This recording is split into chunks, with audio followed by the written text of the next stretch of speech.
子被老仔，脖子上喜欢挂玉牌，香炉供台上摆，长大才开白黄牌。虔诚拜三拜，钱包里面多几百。一的是六合彩，男的是等合牌。来财，来，来财，来，来财，来，来财，来，哎，中指力滚力，对应好运八方来。散了才能聚，你不出手，说了斋。这把直接喝，愿花钱交朋友。卖艺高人胆大，让那小忙3条酒。回馈下社会先，摸到那顶皇冠后。找你做事人太多，事情两袖清风做。一阴一阳之谓道，仔细东来。明码标价的那些物，非黑即白。若上颁奖台，切莫张灯结彩。八仙桌的收尾，少不了弄菜。上北下南，左西右东，东南东北，西北西南，步步高升，八方来财，四海为家，家兴旺，百事可乐，千事吉祥，万事如意，顺风顺水，天道酬勤，鹏程万里。你不给点表示了吗？啊？种花得瓜，种豆得豆，这不是因果是科学，绝对是存在的。Yep, what up, Jack? 老天保佑，金山银山前路有。老天教唆别管江湖龙虎斗，老天叮嘱这辈子我三不丢，老天就怕3、4、6雷总打秋。耶，哎，魑魅魍魉总出现在秋收后，算账。魑魅魍魉总出现在秋收后，消灭。老天让我一棍铲除啮齿类，天数。第2棍附魔我打穿对家楼，因果，因果，因果。老天让放下屠刀。What's going on, everybody? 因果，因果。I hope everyone's having a fantastic evening, afternoon, pre-noon, no matter where you are in the world. I'm Hassan Piker, and this is the HasanAbi broadcast coming to you live from Hong Kong, China, baby. That's right, we're live from Hong Kong, China, off the mainland, technically out of, still under the banner of the PRC, one country, two systems. You already know what it is. We're live, we're alive.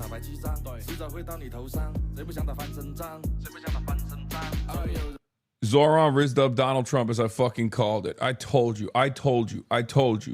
It was a lock from a mile away. Did I not tell you that Donald Trump is a man who actually loves charisma, who actually fucking appreciates someone's telegenic presence?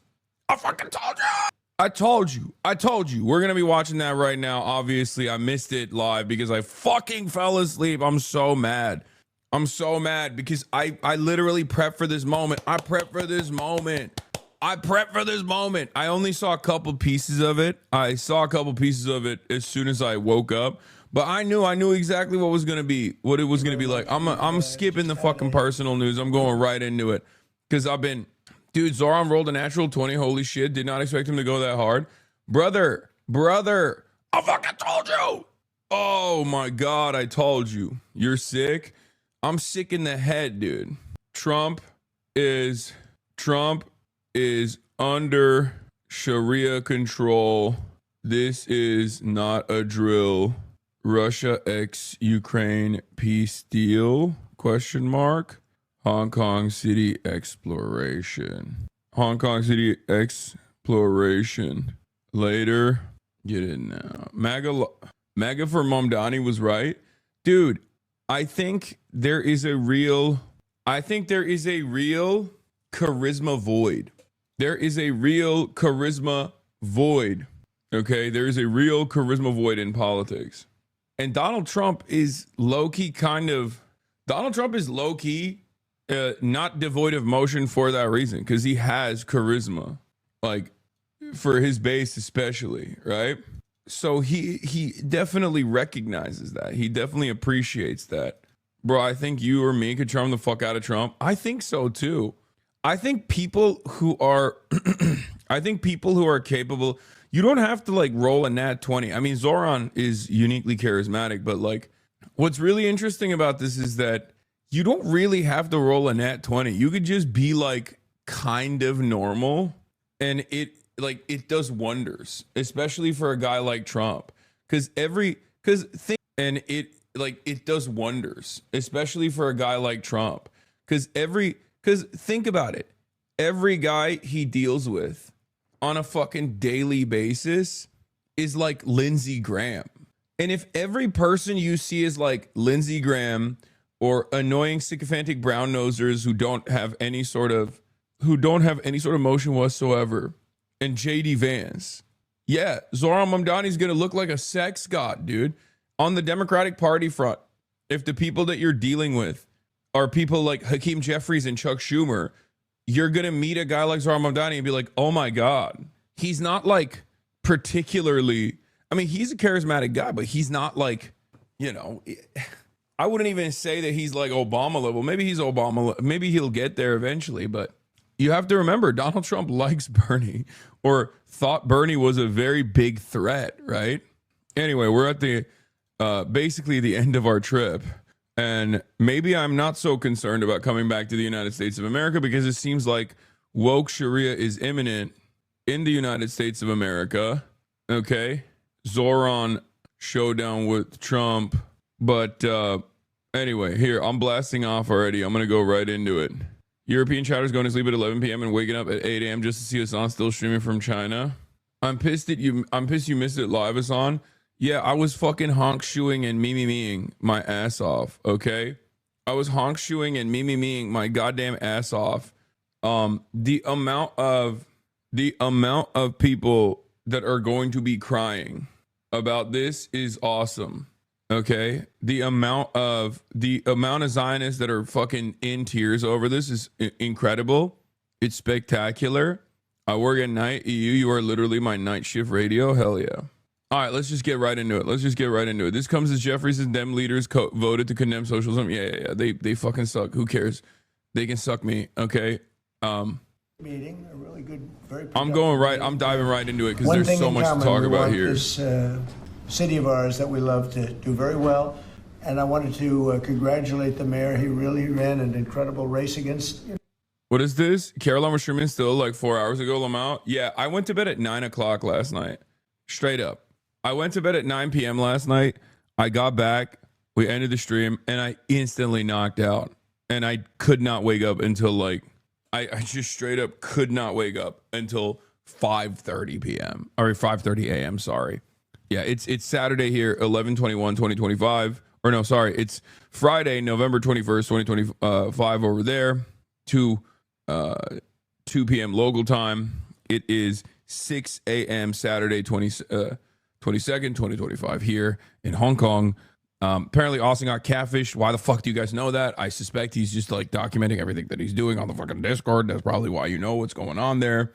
But yeah, I'm diving right into it, baby. I'm diving right into it. We got to get into it. This is so fucking... Dude, I was late to this because I just saw the TikToks Trump talking well about Mamdani, which is a W, so I'm excited to see your opinions. I mean, don't make no mistake. This is not real, okay? This is not going to be... Will Neff leaked it. Oh, it happened on Caroline's stream. Why did Trump invite Mamdani after having a mental breakdown after he won? What do you think? Because 2 reasons. 1, because he can't destroy New York, okay? For his own personal, he can't destroy New York because that's where he's from.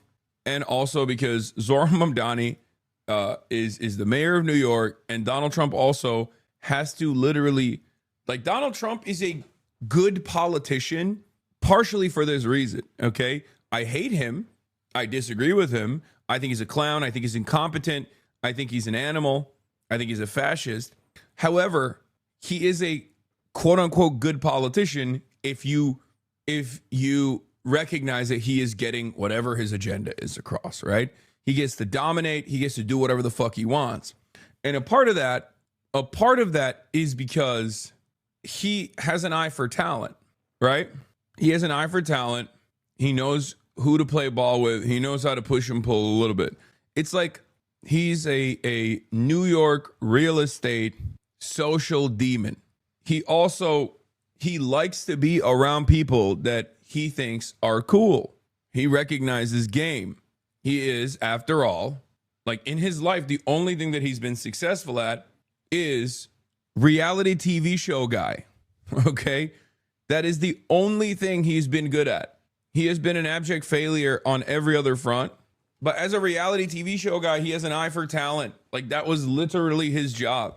The only thing he's been successful at, outside of just like being a fucking fascist, unfortunately for all of us, is being a reality TV show guy who would fire and hire people. Like, that was the whole concept beyond. That was the whole concept around the Apprentice. Like, his whole job was to just look at who is talented and recognize talent and keep them on the fucking show, right? Why do you hate me? You're missing the beginning when he asked Zohran what he thinks of the decoration. Is this the new meta, by the way? Are chatters just like coming out and saying incredibly parasocial things to get my attention instead of saying hateful things to get my attention? Is that what's going on? Is that the new meta?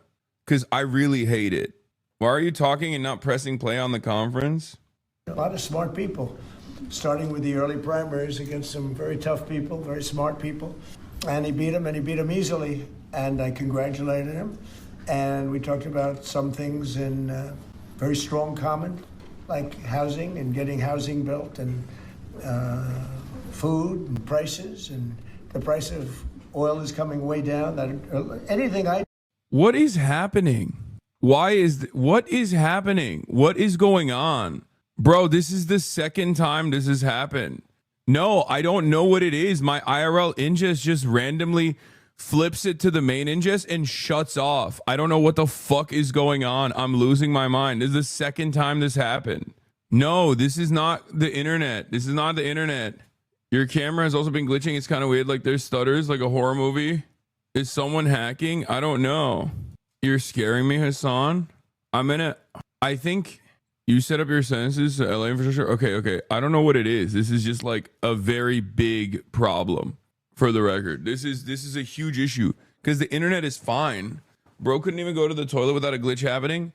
No, it's not. I didn't even go to the toilet. I was in the room, Chad. I was fucking making coffee. This happened yesterday as well. Remember when we went to the dim sum place? Bro, we do not care. Just move on. Man, shut your bitch ass up. Shut your bitch ass up, okay? Bro, we do not care. Move on. Suck my fucking dick. I have to explain to what... I'm explaining what is taking place. This is the second time it happened. It happened yesterday as well. It's crazy that this fucking thing just... Anyway, I'm glad it happened now. It cut when your fat ass stood up. Shut your bitch ass up too. This has nothing to do with... This has nothing to fucking do with the internet. This has nothing to do with anything. The internet's fine. This happened when I was away from the computer as well. Anyway, I never went away. This is so fucking annoying. God, I fucking hate this. It's just like it is the lamest shit of all time. An issue that is completely outside of my fucking control. No, it's not Twitch End. It's not Twitch End. It's IRL Toolkit. It's IRL Toolkit. Oh, they're saying it's because it's trying to get to the bitty destination. Yeah, it was because of that. It was because of that. Hello. I'm back. No, it was. Chat.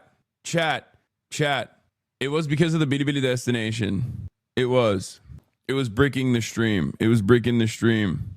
That's what it is. I fixed it. Ethan on everything called you Joseph Stalin. What do you have to say? Joseph Stalin? Did he say it in a negative way or in a positive way? You can't have both up. The bi-romantic part of Trump is really showing the Zohran meaning. Yeah. Who's Ethan on everything? I don't have no idea who that is. Ethan? Anyway, all right, we're going to get to it. We're going to get back to it. Sorry. Okay. We're still here. We're still doing it. The only thing that Stalin is covering is the damn news dog, big dog, chop, chop. Yo, guys, I'm going to be honest. This shit ain't cute, okay? When you do this stuff, it's not fucking cute. I know you think it is. I know you think it's like a very cool way to try to interact with the streamer. Like, you think it's fun. You think it's funny. I don't like it. I've told you a million times. I get really fucking annoyed when you go, hey, news monkey, cover the fucking news. Okay? I really hate that shit. Please stop. I know you want fucking attention desperately because you're not getting it from your loved ones in your life. Okay? So you come in here and you're like, give it to me right now. Stop doing that. Okay? Be normal. Be cool. I hate that shit. Yeah, even when people say move on. That shit annoys me too. Just wait. Everything annoys me. I'm in a fucking bad mood. Everything annoys me. Incoming Hasan clips about Hasan hating his whole chat because of one dickhead. No, I just saying, like, people that do that shit are fucking annoying. And yes, someone said, have you considered telling people what irritates you is the reason why people do it? This also irritates me. You've referred to Mr. Mamdani as a communist. Could you describe why All right. you feel that way? I'm going to get my coffee. I Also, hope the would stream you do doesn't anything fall to apart again. Stop him from arresting Prime Minister Netanyahu if he visits New York? Well, we didn't discuss your second part of the question, and on your first part, I mean, he's got views that are a little out there, but who knows? I mean, we're going to see what works, or he's going to change also. We all change. I changed a lot. From when I first came to office. It's now quite a while ago. It's quite a while. My first term was great. We had the greatest economy in the history of our country. We're doing even better now. We're doing much better now than we did even the first term. And I can tell you some of my views have changed. And we had discussions on some things. I'm not going to discuss what they were, but that I feel very confident that he can do a very good job. I think he is going to surprise some conservative people, actually. And some very liberal people, he won't surprise them because they already like him. And Bro, he's glazing Zohran. Of course he's glazing Zohran. It's the same reason why he always talks about how he likes Claudia Scheinbaum. Says, like, she's a very powerful lady. Very powerful lady. Very powerful. This lady, she's got power. She's very good. Donald Trump recognizes someone with talent and instantly, anyone with talent, anyone with power, anyone with something that they have offered to Donald Trump, he loves them. It could be an Arab sheik who's giving him $10 billion. He is Mr. What will you do for me? He also, and I think Michael from Pennsylvania is right when he says this, he is a New York nationalist. I think Michael from Pennsylvania is absolutely correct with that statement. He likes charisma, and he also really loves New York. This was part of the reason why I thought there was no way he was going to actually cook New York. He's Mr. New York. That deep down inside, the guy that wants to be loved, and admired and respected by the New York elite has never gone away. Trump also loves a winner. It makes total sense. It makes total sense that he would be he would be treating Zohran like this. 10 billion not for free. He doing what they want. What? Does this worry you that Zohran is moving to the center? No, not entirely. I mean, there is stuff that he's already done. There's stuff that he's already doing about like Jessica Tisch, like keeping Jessica Tisch on board, and things that I disagree with him on in terms of like how he has dealt with the Chiose situation. But this is not one of those instances. But like I said, only time will tell. Remember, this motherfucker's not even the mayor yet. Like, he's technically not even the mayor yet. He's the mayor-elect, right? Wait till January for him to be mayor first. It is obvious, though, that, like, there's a big difference. Like, I mean, for the record, this is also disrespectful. Like, what Trump is doing here is making him stand. It's disrespectful. That's just how he does it, though, right? If you get to sit in the cuck chair next to him in the other room, that's the highest level of respect Trump has for you. If he makes you stand next to his desk, then he's still disrespecting you. This is maximum disrespect. Putting those fucking Trump 2028 hats on right in front of them, specifically for this image. That is like, he just brought you in for a photo op. You know what I mean? Not wanting Xi to run isn't centrist. That's such a weak take. Wait, what? Is that what I said? I said I have disagreements with him on that issue because I don't think you're burning tremendous political and social capital. I think as far as the opportunity goes, as far as the timing of it, I think the momentum is there, and I think the weakness is there, especially on the national front. So I don't think it's as big of a long shot as the way these guys see it, in spite of Hakeem Jeffries' overwhelming popularity in his own district. I want you to run separate from the DSA. There is no separate from the DSA run. Anyway, let's continue. It sounds like you had a productive discussion, but just days ago you referred to President Trump as a despot who had betrayed the country. You said you'd be his worst nightmare and accused him of having a fascist agenda. Shaking hands and smiling with the man who oversaw the genocide you campaign on opposing is disgusting, no matter how much of a power play it is. Wait, what? Dog, What the fuck are you saying? He's the fucking president. What are you saying right now?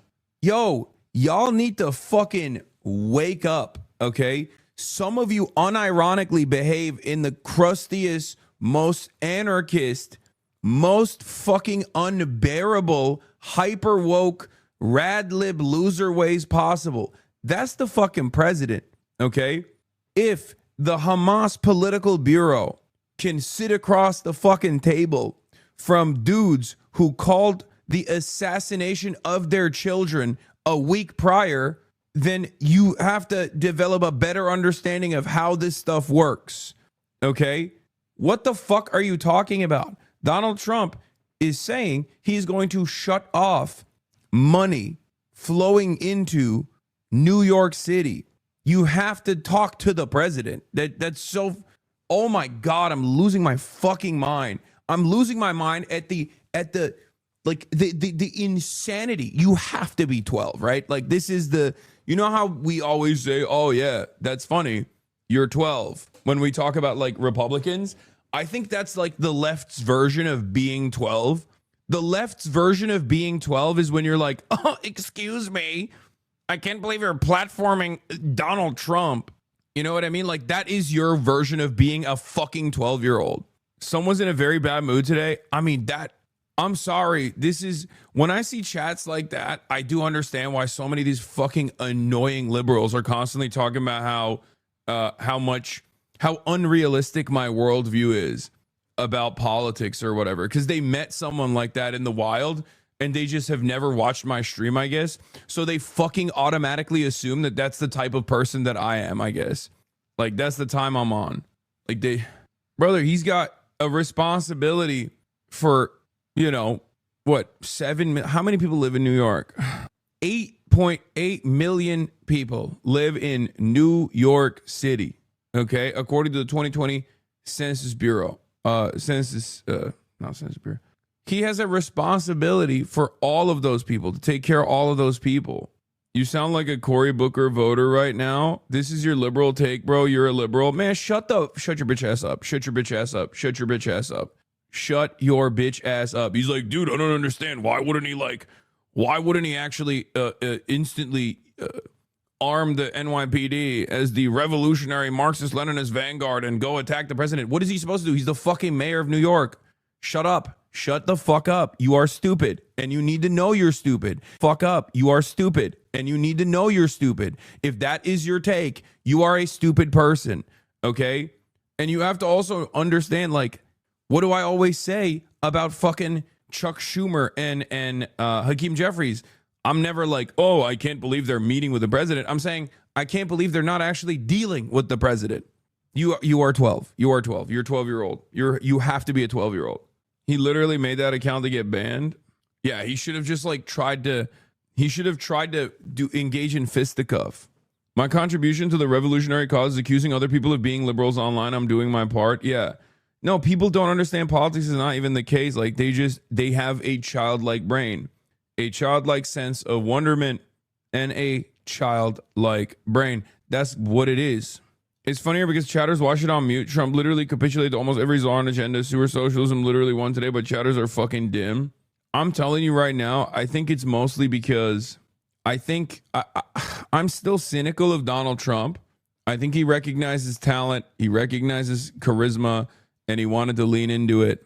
But I don't necessarily think that this will yield super positive results or anything. But we already saw this. What? These are liberals chat, not Hasan. To be clear, I oppose socialism in this country, but I voted no on HCR 58 as it fundamentally is dishonest. Words matter by falsely equating socialism with communism. This resolution attacks some of our closest allies in comparison with communist tyrants like Stalin and Pol Pot. Yeah, like these are the guys.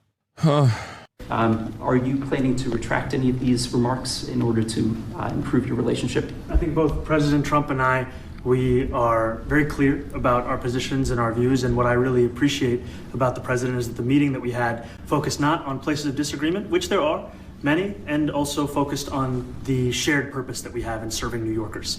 And frankly, that is something that could transform the lives of the 8.5 million people who are currently struggling under a cost of living crisis, with 1 in 4 living in poverty. And the meeting came back again and again to what it could look like to lift those New Yorkers out of struggle and start to deliver them a city that they could do more than just struggle to afford it, but actually start to live in it. And I've been called much worse than a despot, so it's not that insulting. Maybe I think he'll change his mind after we get to working together. Yes, please. Mr. President, Anthony Marshak from MTV Lebanon. I would like to ask you a question about the Middle East regarding, you said that Hezbollah in Lebanon is not in a good position. And Lebanon now is the final unresolved after Gaza and Syria. Given your assessment, like, what do you say for the Lebanese today? It's the Independence Day in Lebanon. And what is your next move to push toward disarmament? The disarmament of Hezbollah. Well, we are pushing for total disarmament of Hamas and, frankly, everybody else. And we actually have peace in the Middle East. As you know, the King of Saudi Arabia just left yesterday. We had some great meetings, and he's made a contribution toward the United States of more than $1 trillion. We have now over $20 trillion coming in. No country has ever had anything like that, not even close. If you go to 2 trillion or 1 trillion, it's a lot. We have 20 or 21 trillion dollars.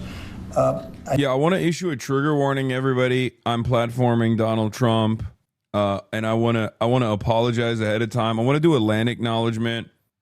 This is stolen land. I know I couldn't do land acknowledgement 2 days ago because we were in mainland China, but today we can do a land acknowledgement. This is technically a British colonial outpost here. It's stolen land.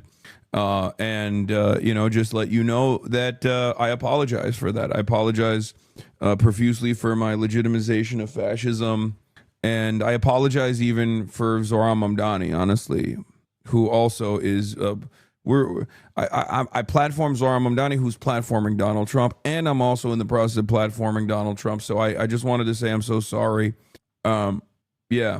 I thought Zohran was cool, but thanks for introducing us to your personal friend Trump. I take platforming of him as an implicit endorsement. Yeah, just wanted to say. I wanted to... So performative. Where's your tea, though? Yeah. I think that Hezbollah has been a problem in Lebanon, big problem. We're working with Lebanon. We're working with everybody in the Middle East. That's another thing I think we have in common. We want to see peace in the Middle East, and we actually have now, for the first time, peace in the Middle East after 3,000 years. And now we're going to refine it, and I think you're going to see some very positive things happen. There is a potential to invite the Lebanese president to meet you to the White House. I would do that, absolutely. And if the mayor would like to be here for that meeting, because I know he feels very strongly. I think you feel very, very strongly about peace in the Middle East. We desperately... Can you explain why making him stand is a maximum disrespect? No, it's just disrespect. Trump is Mr. Power Play, dude. He cares. He's like the fucking strong handshake is profoundly important guy, okay? He believes in the power of a strong handshake. Like, that's the type of motherfucker he is. That's the type of time he's on, right? So for that reason, a lot of this stuff has symbolism for him. Making Zohran Mamdani stand upright next to him while he sits at the desk is a power play, okay? However, there is a more disrespectful thing that he could do. It's not the maximum disrespect. Like, at least he's like making him respond to questions and stuff instead of just like making him stand there quietly, you know? I think part of the using him as isn't all that kind of gay law. I mean, it's like old school businessman shit, like boomer parents that talk about the importance of a fucking strong handshake. Like, you can make him sit on the floor, crisscross applesauce. I take it Morris Trump is too old and frail to stand now. No. He does that on purpose. If he wants to like see you as a peer or someone who he actually has to play ball with, like, he'll just sit. They'll both sit. Like think about MBS. Think about the conversation between MBS. That's the highest level of respect that Trump offers. And that's something that I shared with the president, that when I spoke to New Yorkers who had voted for the president last November on Hillside Avenue and Fordham Road, I asked them why. I heard again and again 2 major reasons. One was that they wanted an end to forever wars. They wanted an end to the taxpayer dollars we had funding violations of human rights, and they wanted to address the cost of living crisis. And I appreciated the chance to discuss both of those things. He said a lot of my voters actually voted for him, and I'm okay with that. I'll do that. I'll sign it. Give it to me. I'll sign it in a minute. That's pretty good. Mr. President, you've threatened to send federal troops to New York City. You both have differences when it comes to ICE agents in New York City. Mr. Mamdani, you've called ICE a rogue government entity. I wonder how you reconcile your differences on both of those issues. Well, I think we're going to work them out, and I think that if we have known murderers and known drug dealers and some very bad people, you know, we want to get them out. And the mayor wants to have peace. We discussed this at great length, actually, maybe more than anything else.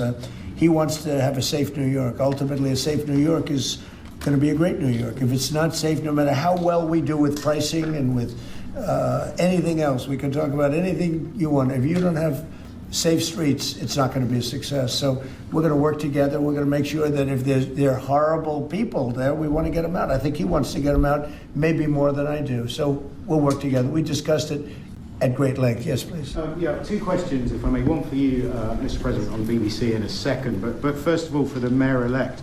You're both from different parts of the political spectrum. You're both populists, though, and I just wonder to what extent the president's campaign style, his techniques, his social media use inspired any part of your campaign. Well, I actually told the president that, you know, so much of the focus of our campaign has been on the cost of living crisis. And when we asked those New Yorkers who had voted for the president, when we saw an increase in his numbers in New York City, that came back to the same issue: cost of living, cost of living, cost of living. And they spoke about the cost of groceries, the cost of rent, the cost of... This is such a good way to fucking... Oh, God. This motherfucker is a salesman, dude. He really is. One of the best ways to convince a person is not to force your opinions down their throat, but it's instead to make it seem like they came to this conclusion. So for Zohran Mamdani, one of the best ways that he constantly talks about the affordability situation is when he ties it back to Donald Trump by stating that Donald Trump actually ran a pretty effective campaign that won on the issues of affordability. He makes it seem as though they are completely aligned on this issue. Now, of course, Donald Trump hasn't done dick about affordability, but it's also true that he actually ran on affordability. So Trump knows that this is successful. Trump knows that this is an issue that he has to address. So he can't just fucking sit there. He can't just sit there and be like, no, I don't care about affordability. He hasn't figured out a way to cut away on that a 30 milligram you just threw in. You think there's 30 milligram Zins? I mean, there might be, but no, I'm using American Zins. It's 3 milligrams in the morning and then 6 years later. So it is an incredibly... Did they have Zins in China, or did you secretly export those? I very openly exported them. And not exported them, I just brought them with me. And I consumed virtually every single one. There's like 2 Zin tins remaining. You know that's a neurotoxin, right? Yeah, I don't care. I love it. The cost of childcare. And too often politicians are looking to lecture to New Yorkers what they should care about as opposed to listen. And when we spoke to those voters who voted for President Trump, we heard them speak about cost of living. We focus on that same cost of living. And that's where I am really looking forward to delivering for New Yorkers in partnership with the president on the affordability agenda. And I think we have to work a little bit. We talked about Con Edison. We have to... Look, he likes him. Oh my God, brother, you can... Like, I see it. He fucking likes him, dude. He's cooking. Come to Finland, the land of 1,000-pound pouch types. It's too cold, brother. It's too cold. Trump is in a unique predicament because he's obviously withering away with his support in his base. He has to beef up his populist bona fides. Zohran Mamdani has a lot of motion and a lot of momentum. So obviously this is a great opportunity for him to lean into that. Just to grab onto it. Okay?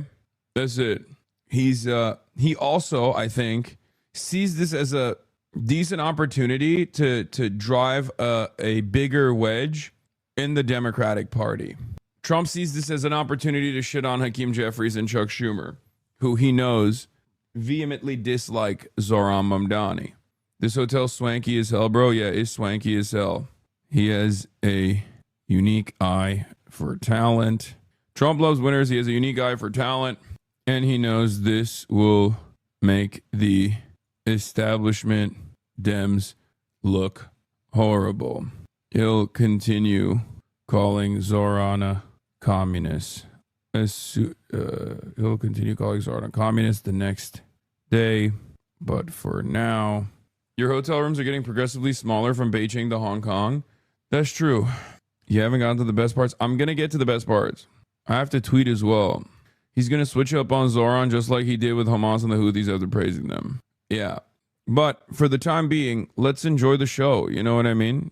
Let's enjoy this gets better. Yes. I saw some clips of this. It's fucking crazy. Like the clip I saw was when he was like, you can say it. Like Trump after one meeting with Mamdani. I've been taken up to the third heaven. I've been jacked into the big plane. Yes. My fucking favorite meme. Let's go. Oh no. Yes. Wow Mao. This is the greatest thing that Wow Mao's ever made. Man, I've seen it. I can't even compute all of it. It's so fantastical. You've not seen nothing. You ain't heard nothing. You ain't smelled nothing like this. I don't have words to tell you. But I tell you, anybody tries to get in the way of the incredible plan the big guys got for us has got me pissed, and I'm just begging to stay on the team, man. Just put me in the game, coach. Whatever you say, coach. I know I'm weak. I know I'm pathetic. Man, you're amazing. I'm so lucky you, baby. What do I do, Bob? Like a hunting dog, man. Just take me out of the house. Just turn me on them. Just tell me what I got to do. Tell me how I serve you. Tell me what I can do for you right now. Bro, that's how I, brother, I'm going to be honest.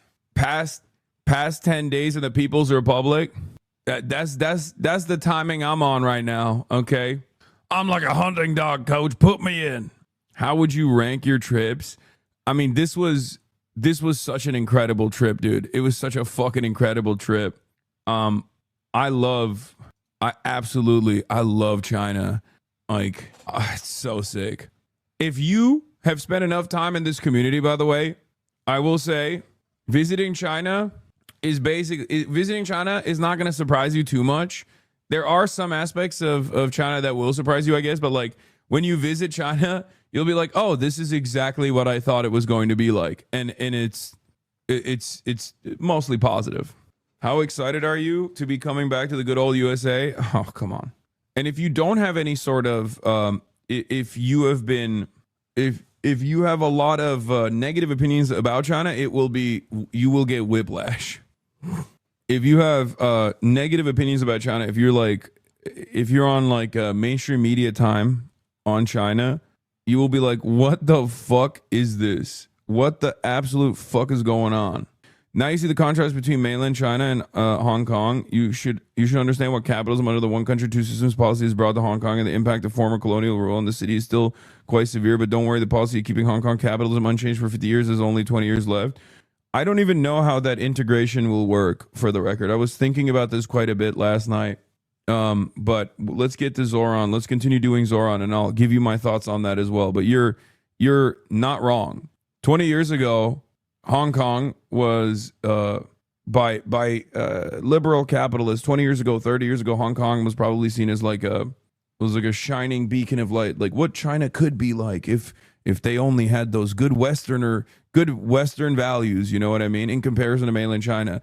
And now when you go from mainland China to Hong Kong, you see when you go from mainland China to Hong Kong like we did, you realize like, oh my God, capitalism has made things stagnant.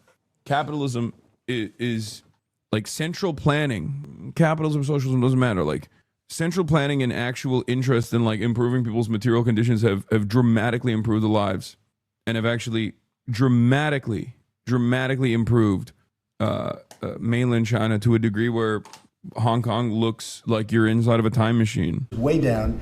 But it hasn't shown up in Con Edison, and we're going to have to talk to them. You know, if we're sending them fuel at a much lower price than it was a year ago, which is true, we have to get Con Edison to start lowering their rates. Absolutely. And if I may, last week you told me you were pushing ahead with your plans to sue the BBC for up to $5 billion.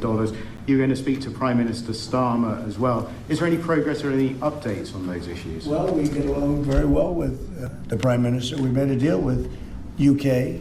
I like him. He's a fine person, and You know, I think they have some big energy problems. You know, they've got windmills all over the place. They're going to have to start using other methods because their energy is out of control. Should Mamdani be cozying up to Trump, though? He's not cozying up to Trump, man. Trump is the president. Zohran Mamdani is the fucking mayor of New York. Trump is the president of the United States of America, which also happens to be the president of New York City, okay? When you are the president, it's kind of like the mayor, but for everyone, okay? Since we have an interesting way of analyzing things here, I'll simplify it for you. Zohran Mamdani is the mayor of 8.8 million New Yorkers. Donald Trump is kind of like the mayor, but for 330 million Americans, right? Which includes Zohran Mamdani, for the record. Still doesn't justify platforming, though. Okay, you guys need to stop playing around, please. Please stop. About in the UK, it's out of control, and he's got that problem. He's got a big immigration problem, as you know, and he's got a big energy problem, and we talk about it. He's a good man. Prime Minister's a good man. You have a chance to speak this week. I haven't spoken this week. Have you spoken to President Zelensky, or do you intend to meet with him, President Zelensky, about your plan? Are you going to meet with him? I've spoken with their people. We have a plan. It's horrible what's happening. It's a war that should have never happened. It would have never happened if I was president, and it's a shame, and I thought they should have acted quicker. But it's a cold winter, and a lot of the, you talk about utilities, but a lot of the big energy producing plants have been under attack, to put it mildly, to put it nicely. Yeah, we have a way of getting peace, or we think we have a way of getting peace. He's going to have to approve it. Just so sad, so many people. You know, last month they lost 25,000 soldiers. This is something, we haven't seen anything like this since the Second World War. And they're averaging 6,000 or 7,000 a week between the two of them, dead soldiers. And it goes on, and I think they're getting reasonably close. But you are getting jealous of Trump, admit it. They are cute for real. Yes, I'm jealous of Donald Trump. Why is Chess sipping bleach? I don't fucking know. I will admit, maybe it's because like I'm in Hong Kong, but like, I mean, Hong Kong is so beautiful too, but I am a little excited to get back home and just like kind of whip my life back into shape and whip this community back into shape as well, because 17-hour streams every single day has unironically made it much more difficult for me to just get a good grasp on what everyone is saying and doing. I do love, I do love the fun streams, but like people have been just fucking acting out, being unfreaking bearable. Chat is always as it is. It's your perspective and what you focus on that's changed. Ironic, because like I'm doing it right now when I read this person, and there's truth to that for sure. I think it's a little bit of both. It's a little bit of both. And for the record, I'm not gonna take a vacation to do a reset after this, because I'm instantly going to Ireland. I'm going to Ireland the beginning of December. I don't want to predict. I would have said that would have been one of my early ones. I did 8 peace deals of countries, with the blokes, including in India, Pakistan. You could even go, in fact, they're coming here in a week or two, go to the Congo and Rwanda. That was 10 million people dead, and we worked something out on that. But so many. And the one I thought would have been, for me, because I have a very good relationship with President Putin, I thought that would have been maybe quicker. But it does take 2 to tango. And now you just see all the death. And, you know, it doesn't affect us other than the fact that we don't want to see all those people dead. Really, it's on the other side of the ocean. It's a war that should have never happened. It did happen. I blame the person also sitting right behind this desk. This is a war that should have never happened, and it wouldn't have happened if I were president. But we're trying to save a lot of lives. They're losing 25,000 lives over the last short period of time. That's Ukrainian and Russian, and it's a shame. What happens if President? I want to ask the mayor-elect about a House resolution just passed overwhelmingly to condemn socialism, including with 86 Democrats, all of House Dem leadership, and the minority leader, Hakeem Jeffries, despite his endorsement of you. What's your reaction to that?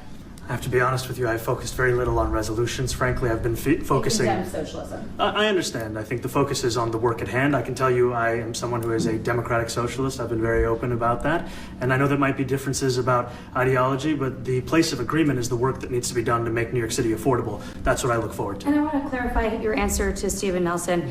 He asked about your comment calling the president a fascist. And your answer was, both President Trump and I have been clear about our positions and our views. Are you affirming that you think President Trump is a fascist? I've spoken about... That's okay. You can just say yes. Okay. Okay. It's easier. It's easier than explaining it. I don't mind. And Mr. President, I wanted to ask you also about this Ukraine plan. Yeah. I don't mind. That's crazy. I have to play that back. The arm pat, no, you can call me a fascist. I don't mind. What the fuck? What the fuck? That is the craziest part about it. This is probably the craziest part. It's easier. It's positions and our views. Are you affirming that you think President Trump is a fascist? I've spoken about... That's okay. You can just say yes. Okay. From here, Trump starts bouncing the right-wing reporters off left and right. Donald Trump stepped in front of the fascism question for him. Like, what is going on? I mean, there's also obviously like a terrifying prospect of this. It's unique because Donald Trump literally defends Zohran Mamdani there for calling him a fascist. It's also weird and scary because why the fuck is Donald Trump openly being like, yeah, I am a fascist? That part is not great. okay. It's easier. It's easier than explaining it. I don't mind. And Mr. President, I wanted to ask you also about this Ukraine plan. Yeah. President Zelensky said today that his country would risk either giving up a partner or giving up its dignity. There's been criticism that this deal proposal... He doesn't like it? It's unclear. He was sort of tenuous about it. He'll have to like it. And if he doesn't like it, then, they should just keep fighting, I guess. The suggestion that he made, though, was that if he doesn't accept it...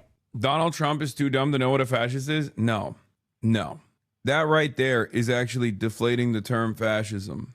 The reason, I mean, Donald Trump in that moment is basically saying, yeah, you don't have to, he's saying, he's giving Zohran an out and saying, you don't have to back away from your position here and make yourself look bad.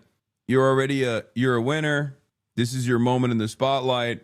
I don't really care about this term at all. They just call me that, just like they call me racist, but it doesn't mean anything. Okay? That's most likely his belief system here. That's like, he's basically saying like, don't worry about it. Like, it's fine. It's not true, but, it is what it is type of situation, which is still pretty fucked up. It's not that he has no clue what it means. He knows what it means, chatters. He's just saying he doesn't mind being perceived as such, partially because he thinks this is a game. It's a very cynical way to approach the subject. But he's just like, yeah, it's just a game. You're playing your song and dance. I'm playing my song and dance. It is what it is, right? You're wrong. Trump is just looking at it as a bad word for politicians. Okay.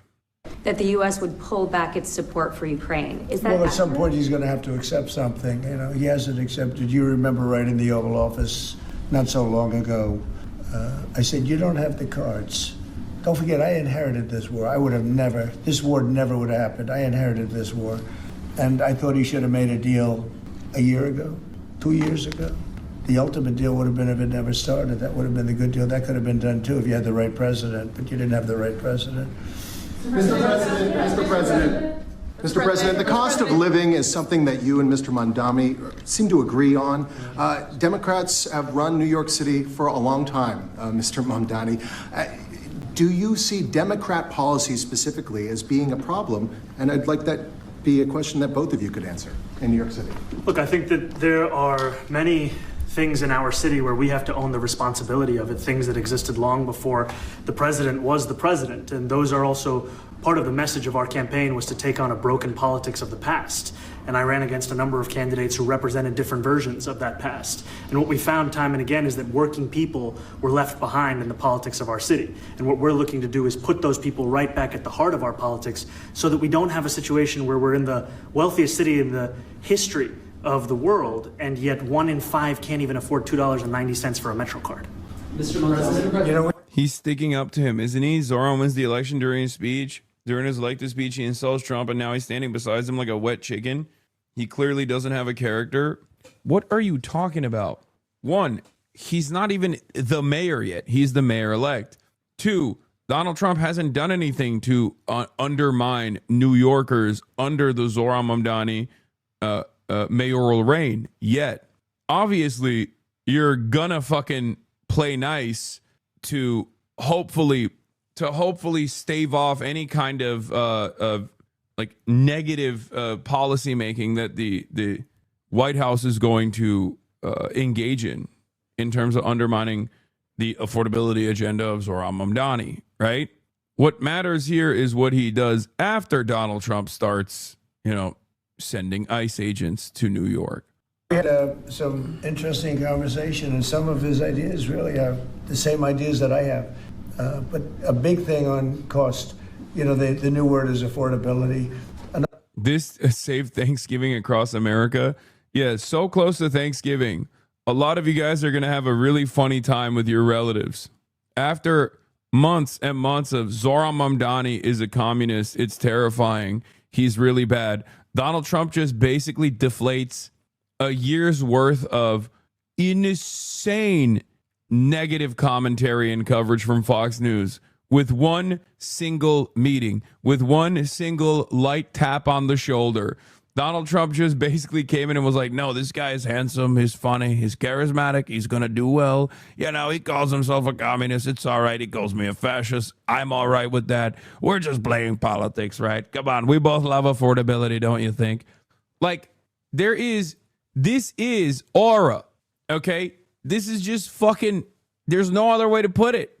You got a 34-year-old anti-Zionist Muslim socialist mayor of New York that was called a fucking terrorist, anti-Semitic terrorist, Islamist jihadist every single fucking day.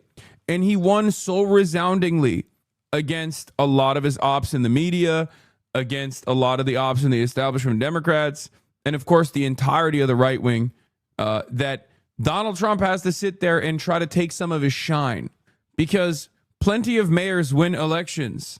Donald Trump is not inviting them to the fucking White House to talk to them, and to talk to them like this. You have to think, why is Donald Trump doing this? The reason why Donald Trump is doing this is because he wants a little bit of that. He wants a little bit of that motion. Okay? That's it. He's low-key clout chasing Zohran Mamdani at a time when he recognizes his base of support is withering away. That's crazy. Where are all the Fox News commentators saying that Zohran was ammo for the right? What is the right going to say about him? I mean, they're going to go back to it. Trump is going to go back to it. Trump is going to talk about how Zohran is a fucking scary communist. It's really interesting, though, because I brought this up during the election as well, which is Donald Trump was obviously very aggressive about Zohran when he was running for office, but he wasn't as racist about Zohran Mamdani, ironically enough, as Andrew Cuomo was, as fucking Kirsten Gillibrand was. Kirsten Gillibrand says Zohran Mamdani wants to do Islamic jihad and kill all the Jews. Donald Trump never said that. Like, think about that. Isn't that fucking insane? I brought it up throughout the election cycle. I was like, Donald Trump, partially because of all of his dealings with, all the Gulf leaders and whatnot, he sees Muslims as like magic money men. He was less aggressive about Zohran's background. He was less aggressive about Zohran's background during the election than fucking establishment Democrats were. Some establishment Democrats were way more racist about Zohran. It's crazy to think. I also do love this because this meetup, this meetup absolutely breaks the brains of Hosberists. I cannot fucking comprehend how Trump likes Mamdani more than most of the Democratic Party leadership. Zohran did the genial leftist relative on Thanksgiving thing where you pulled a I don't like liberals either card and are just super vague about everything else. I mean, yeah. That is, that's the reason why, Austin always tells me, his uncle loves some of my commentary, right? Because I'm always like, yeah, I don't like Nancy Pelosi. Republicans love when I rip on liberals. They don't understand that I'm ripping on liberals because of their closeness to the Republicans. But I think ultimately it's more like I don't like it's beyond I don't like liberals either. Because I don't think Zohran dislikes liberals. I think Zohran likes liberals. He's fucking closer to liberals than even someone like myself is. I have nothing against Zohran, but from my perspective, this seems so cringe. Okay, well, he has an obligation to serve 8.8 New York City. He has an obligation to serve the 8.8 million populated city of New York. Those are his constituents. So you might consider it to be cringe, but that's his job. Okay? When you hit 30, you are chopped. You are cringe, but you are free. Thank you. I agree. But it's just groceries. You know, it's sort of an old-fashioned word, but it's very accurate. And they're coming down high. They were, you know, we had, both of us, we had the highest inflation in the history of our country the last 4 years under... You're blinded by IDPOL? Me? Blinded by IDPOL? What is the identity politics here? I like that it's everybody in this community basically calling each other liberals and rad libs and saying, like, accusing one another of doing identity politics, when I think my analysis on this is pretty sober. When I see something that Zohran is doing that I disagree with, I call it out, as I have this past week. Not that long ago. I've done it yesterday. I did it earlier in the morning.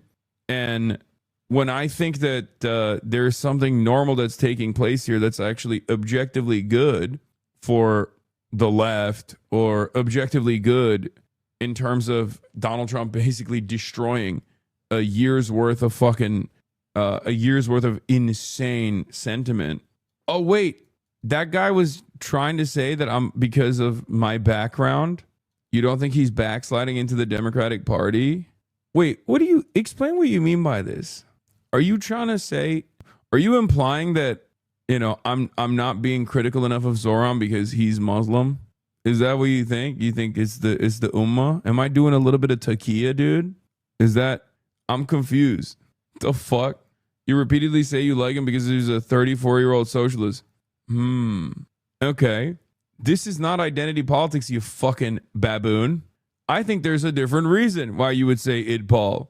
That's ideology. The fuck? And Muslim, yes. Interesting. But only because you bring it up. So what was it when I said that I disagree with Zohran, and I think it's because he's green that he should not have immediately came out and petitioned against Chiose running? Was I able to break through the shackles of identity politics, chatter? You think I give a fuck about someone being Muslim? Okay, Mehmet Öz is literally not only fucking Muslim, but also Sunni Muslim and Turkish. Okay, do you think I like Dr. Oz? His name is my dad's name. Like, there's no more. I feel a sense of closeness. I must feel a sense of closeness to Dr. Oz, don't you think? He's Turkish. He's Muslim. You know, why does it not work in the same way? I wonder if there's other considerations at play here. You know. All right, I was wrong, and I'm sorry for the generalization, but I still think the backsliding and we're not being critical enough. You're wrong. I am being critical of Zohran. Calm down. Also, everybody, it's fine. It's fine. It's a little bit of a microaggression. Who gives a shit? Okay, stop being offended on my behalf. I don't give a shit. I do think it's funny. Okay, it's all right. He didn't realize what he was saying and doing. Hopefully, maybe he can like scratch the surface of the implicit biases that he's operating with. But you know, everyone has to dial it back a little bit. The Biden administration, and we've got inflation down now to a normal number. It's going to go even a little bit lower than that. Katie, do you have something? Mr. President, thank you so much. Mr. Mamdani often talks about New York City being covered by international law, that they will follow international law. Doesn't often talk about the U.S. Constitution. What is your response to that? Well, I don't know what you're referring to in terms of it can be covered by international law, local law. It's covered by a lot of laws, but it's covered by U.S. law. Are you referring to anything in particular? He just says that they're a city that endorses and enforces international law. Is that at odds with No, U.S. I don't law? know. Would you want to You want to respond? Yeah, I think what I've shared with the president is our desire to not only follow the laws of our own city, laws that protect New Yorkers, but also a desire for consistency in our politics across the board. And that's something that we've talked about and something that I know many New Yorkers want. So you work with ICE? We work with ICE then? We discussed ICE and New York City, and I spoke about how the laws that we have in New York City allow for New York City government to speak to the federal administration for about 170 serious crimes. The concerns that many New Yorkers have are around the enforcement of immigration laws on New Yorkers across the 5 boroughs, and most recently we're talking about a mother and her 2 children, how this has very little to do with what that is. Mr. Mamdani, What we did is we discussed crime. More than ICE per se, we discussed crime. And he doesn't want to see crime, and I don't want to see crime. And I have very little doubt that we're not going to get along on that issue. He wants to, and he said some things that were very interesting as to housing construction, and he wants to see houses go up. He wants to see a lot of houses created, a lot of apartments built, etc. And you know, we actually people would be shocked, but I want to see the same thing. Mr. Mamdani, Kind of fucked up for Zohran to not check in with HasanAbi's chat before meeting with the president just to see if it's okay. Okay, you're joking, but there's a low key. There are people in here who genuinely believe that. Like, there are people who are operating with that exact attitude where they're like, I don't understand what's going on here. Why didn't he fucking come to us? It's rude of him, really. And they would have been like, no, actually, you're not allowed to do that because that would mean you're normalizing fascism. Yeah. Zohran Mamdani, the Hassan Pike delegation is cutting ties with Zohran Mamdani. Okay? The honeymoon period is over. protesters. Yeah, Mr. President, I wanted to know one of the policies as well that Mayor-elect Mamdani talked a number of times about on the campaign was shifting the tax burden for property taxes from what he called minority communities to white-based communities and putting more taxes on white people. No. Jack fucking Posobiec is in that room. Are you fucking joking? Oh my God. Oh my God, dude. Ew, gross. Gross. Unacceptable. Switching up on Big Zo as soon as he found a bigger political streamer, Trump, to hang with. Yeah. No, he's the one who switched up on me. He forgot his day ones, dude. He forgot his day ones. That's what it is. Lunatic reporter, you cannot call him a reporter. He is at best a white nationalist Twitter poster. Okay. I can't believe this shit. That in your acceptance speech you didn't mention anything about America or Christians or white people in general, and so I didn't know if that was one of the policies that you guys know about. We focused on affordability. We focused on the cost of living crisis. What I will say is that I am very much interested in property tax reform because what we see right now in New York City is a system that is so inequitable that it can't even stand up in court. And the president and I spoke about the importance of not only building more housing, but also making sure that regulation of housing is something that is manageable to actually get through and not the cause of yet another weight that we see in our city. But to be clear, you're continuing this idea of race-based property taxes. No, to be very clear, that's what you said. No, the use of the term was a description of neighborhoods, not a description of intent. So you intend to tax the whiter neighborhoods more? No, we intend to create a fair property tax system because we want a New York City that is not only fair and equitable, but also one that every New Yorker can afford. Please go ahead. Mr. Mamdani, anti-Israel protesters just targeted a synagogue in New York. Are you concerned about Jewish New Yorkers feeling welcome and safe in the city? And President Trump, you've threatened to cut off federal funding to New York City. What policies would prompt you to do that? Would that be city-run grocery stores? Would it be something else? Yeah, this is another thing that fucking annoys me to no end. Okay? Yeah, once again, another like Jewish place of worship being used to literally illegally sell stolen property on in the West Bank in direct violation of New York City rules, in direct violation of international human rights, in direct violation of all the fucking laws. And then when people protest outside of it, everybody goes, oh my God, I cannot believe how anti-Semitic people are. It's one of the most annoying things. I can't believe it still happens. Like, it's so frustrating. Like, what are we doing here? There will be protests whenever Wherever Zionists hold events, selling plots of stolen land, or fundraising for the displacement of Palestinians, and people use their houses of worship to host these events, that is a reflection of their own moral rot. That's what should be condemned. And every single time, dumb fuck liberals will eat that bait and be like, oh my God, I am so saddened. I am so saddened. I'm so upset. Not at the fact that these guys are basically fucking violating every single rule and every single law and demonstrating one of the most like immoral things that you can do, like doing it in a fucking place of worship. That's not what's saddening for these people. It's the fact that people actually are criticizing it. It's the fact that people are actually protesting against it. It's like, shut the fuck up. Lock in, man. What do you think is the bigger problem here? The fact that people are protesting against like people selling illegally selling stolen fucking houses in an apartheid state, in a place of worship, or the people protesting against that outside of the place of worship? The fuck? Can you zin in China? Brother, I have never stopped zinning in China. Yeah, the city of Boston persecuted Catholics, prosecuting the child molesting priest. Yeah, I can't believe it. I can't believe they did that. Yeah, if the fucking Catholic priests were also openly hosting like a child molestation seminar in one of the fucking churches, yeah, motherfuckers will be out there protesting against that too. It has nothing to do with every single Catholic church. It has nothing to do with Catholicism.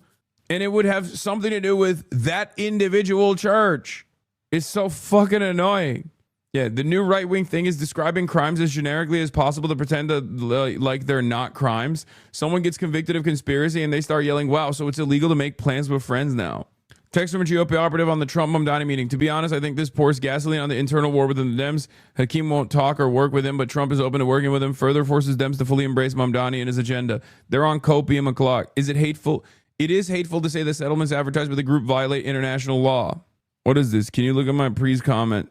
If it's not a good comment, I'm gonna fucking put you on a spaceship. What is this? Aside from Bernie Sanders, there's not even close to another politician in the country who could stand behind Trump in the Oval Office and defend humanitarian beliefs. Not even close. Okay, it wasn't good enough. Take a second off. Don't ever do that again. That was the fucking brilliant comment that you were like spamming me to read. Sorry for any typos. Okay, another second off. Now you're down 2 seconds. At least it wasn't at least it wasn't a stupid one. Okay, at least it was fine. That's why I gave him a second. Half the time when people are like, you have to see the previous comment that I wrote, I cooked it up. I cooked up the greatest comment of all time. And then it's just like the dumbest thing I've ever heard. At least this one was fine. It just wasn't as unique. If it's not a good comment, I'm going to fucking put you on a spaceship. Yes, I have to say stuff like that because whenever I use any other fucking kind of spicy language, every single pedophilic neo-Nazi, like lolly avatar account on the internet goes, why isn't he being banned? Why isn't he being banned? Oh my God, ban this person. He wants to literally take a gun out and execute every single one of us. Oh my God. Like that's literally how they operate. I'm shaking right now. I literally heard this streamer say that he's going to pull a chatter out to the Times Square and execute him. Oh my God. Yeah, every Keon avatar account on Twitter will be like at FBI, at DOJ, at Donald Trump, at Amazon, at Twitch, at Twitter. Why won't they ban them? Mods, why won't they ban them? Well, I think if we didn't get along, whether it's cut off or just make it a little bit difficult or not give as much, we want to see, I use the term, we don't want good money going after bad. And we don't want that to happen. I don't think that's going to happen. I did say that, subject to what policies are being set.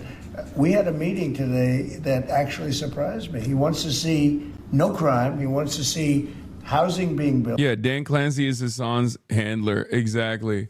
Oh, Dan Clancy's Hasan's handler. Dan Clancy loves Hasan. He's just keeping him. He wants to see rents coming down, all things that I agree with. Now, we may disagree how we get there. The rent coming down, I think one of the things I really gleaned very much today, he'd like to see him come down, ideally, by building a lot of additional housing. Yeah. That's the ultimate way. He agrees with that, and so do I. But if I read the newspapers and the stories. I don't hear that, but I heard him say it today, and I think that's a very positive step. No, I don't expect. I expect to be helping him, not hurting him. A big help, because I want New York City to be great. Look, I love New York City. It's where I come from. I spent a lot of years there. Now I'm right here. We took a big setback with the mayor that we had, named de Blasio. I thought it was a tremendous setback. Yeah, once again, by the way, call of the year. Not the hardest one to make, but I told you he would have played ball with Zohran. And here he is, balling on it, okay? Here he is, playing ball. I did not expect him to cooperate like this. No, you don't understand Trump. If you thought that Donald Trump was going to go after someone like Zohran in a negative manner in person, you do not understand how Trump operates. Trump loves charisma. The reason why he invited Zohran Mamdani here, is because of this, okay? Trump endorsed Mamdani before Schumer did. Trump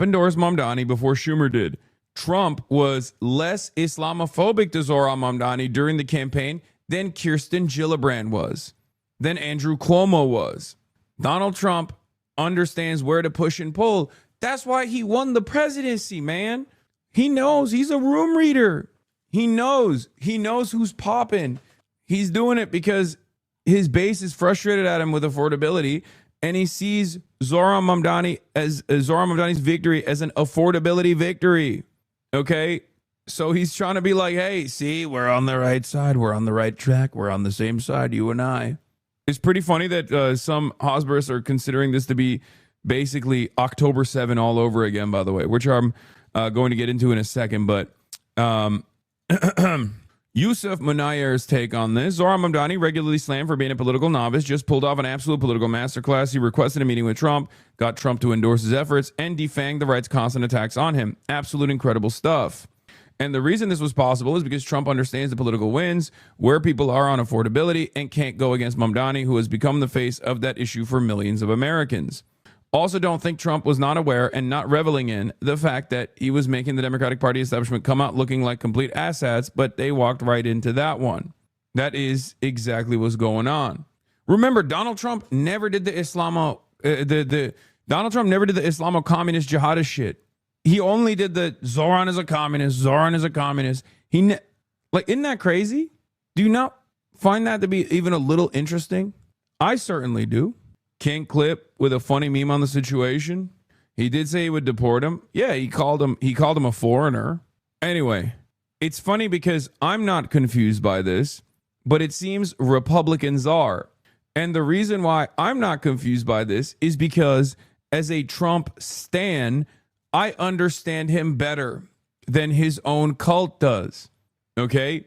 I'm not confused by this allegiance at all. I'm not confused by this, not allegiance necessarily, but like this back and forth conversation. I am telling you, Trump loves winners. He has a unique eye for talent, and he knows this will make the establishment Dems look horrible. He'll continue calling Zohran a communist tomorrow.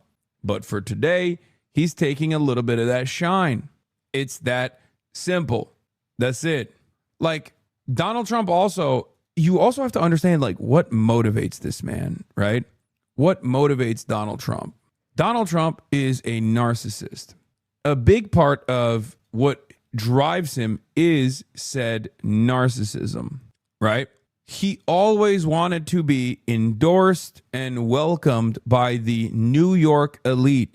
But because him and his father were slumlords and shitty real estate developers and very nouveau riche with their vibes, with their attitude, especially Trump, because he's like the first gen, right? His dad was the one who made all the money, and then Trump was like the first gen rich guy. He went to all the right schools. He wanted to be a part of this elite society in New York, but he was too tacky. He was too rude. So he was never welcomed by them. I know it sounds stupid, but that is a major driving force behind Donald Trump's disdain for the elite. Okay? That is precisely the reason why he talks about Sissy Graydon Carter's Vanity Fair parties when he is stumping in fucking West Virginia talking to coal miner families, because those guys already have that. Those guys already have resentment towards what they perceive as the liberal elite, but their resentment is very different than Donald Trump's. Donald Trump would be the biggest queen, he already is, if he was simply like, if he went to Juilliard and became a Broadway musical producer, okay? I'm telling you right now, instead of this route that he took, he would be living his best gay life. If he had taken that route and instead got welcomed by the New York high society. But instead, that fucking drive for wealth and drive for power and endless need for acceptance and admiration unironically caused him to fail upwards and become the fucking president. This is also part of the reason why he wasn't going to ever like pull a Cuba on New York, right? Because he is still, first and foremost, very much a New Yorker. He sees Zohran Mamdani as a guy who has been welcomed by that group, and as someone who has been welcomed by that group, as long as he is somewhat cordial to Donald Trump is going to respond positively. Donald Trump also wants recognition. Donald Trump wants recognition from this group, from these artists and the elite. Yes, only if he didn't get rejected from our art school sounds a little familiar. If you read, now I know this is not like materialism, but if you read into motivating factors, like amongst individual fascists, okay? Like fascist figureheads historically, narcissistic resentment is a major driving force every single time. Whether it be Mussolini or Adolf Hitler or even Donald Trump, it is a huge driving principle. They get bullied, they're fucking losers. Everyone tells them that they're fucking losers, and they're on a vengeance quest to prove everyone wrong or to dominate all of those who have called them fucking losers. These are very insecurity-driven ideologies, okay? And yes, Mussolini being a violinist or not being as good, Mussolini being a failed violinist. I guess I'm trying to really make this meme stick at this point. Or Adolf Hitler dropping out or not being able to get into art school is not dissimilar to the Trump route that we're seeing right now. In my headcanon, Donald Trump absolutely would have loved being a Broadway musical producer and get the admiration from all of the New York society elites, all the art producers. Sebastian Stan said the same thing when he was doing press for The Apprentice, the movie where he plays Trump from the 80s, not the TV show. Oh, yeah. It's a great movie, by the way. Mussolini got kicked out of the Socialist Party, so that works. That's part of it, yeah. The contemporary version of this also is the incel army. I think that's how a lot of, like, I think confidence, or rather lack of confidence and insecurity, is one of the greatest driving forces for historical fascist movements and contemporary fascist movements. Straight up. The city, I think this mayor can do some things that are going to be really great. Mr. President, Mr. President, Mr. President, Thank you, Mr. President. You're a billionaire. You have a different address nowadays. Wait, what do you mean by New York elite? Because New York billionaires like Bill Ackman hate Zohran? Dude, you think Donald Trump likes Bill Ackman? No, I'm talking about like the movers and shakers of culture. Not Bill Ackman. Nobody worth a damn respects Bill Ackman. I'm talking about the cultural elite. And I'm talking about old money, okay? Like Anderson Cooper's family, okay? The Vanderbilts. If you believe in great man theory, sure. No, I don't believe in great man theory at all. Contradictions understand capital also contribute. No, we're talking about the socialites. Anna Wintour, people like that. Like art, the creators of art, the creators of culture, the movers and shakers, not some random like cryptocurrency charlatans or anything. Donald Trump, I mean, when I say Graydon Carter, the sissy Graydon Carter, that's because Donald Trump talks about the sissy Graydon Carter. You know what I mean? Like that's a That's a genuine point of animosity for him. That's something that occupies a lot of space in his fucking mind. It sounds stupid, but it's true. He wants the people working at Condé Nast to like him. Yeah, I think the noise gate is finally working, by the way. I don't know how I fucking made it work. Andrew Lloyd Webber's up there. Donald Trump has praised Andrew Lloyd Webber. Andrew Lloyd Webber used to live in Trump Tower. Donald Trump talked about how great it was that Andrew Lloyd Webber lived in Trump Tower. He talked about how shitty it is that, like, some of these guys still like him, but they can't say it publicly. You know, you can never say you like Trump. Like, that's the type of shit. Used to, but you used to Phantom of the Opera. It was so beautiful. Hold on, I'm going to pull this back a little bit. Tremendous setback for the city. I think this mayor can do some things that are going to be really great. Mr. President, Mr. President. Thank you, Mr. President. You're a billionaire. You have a different address nowadays than you used to, but you used to call New York City home.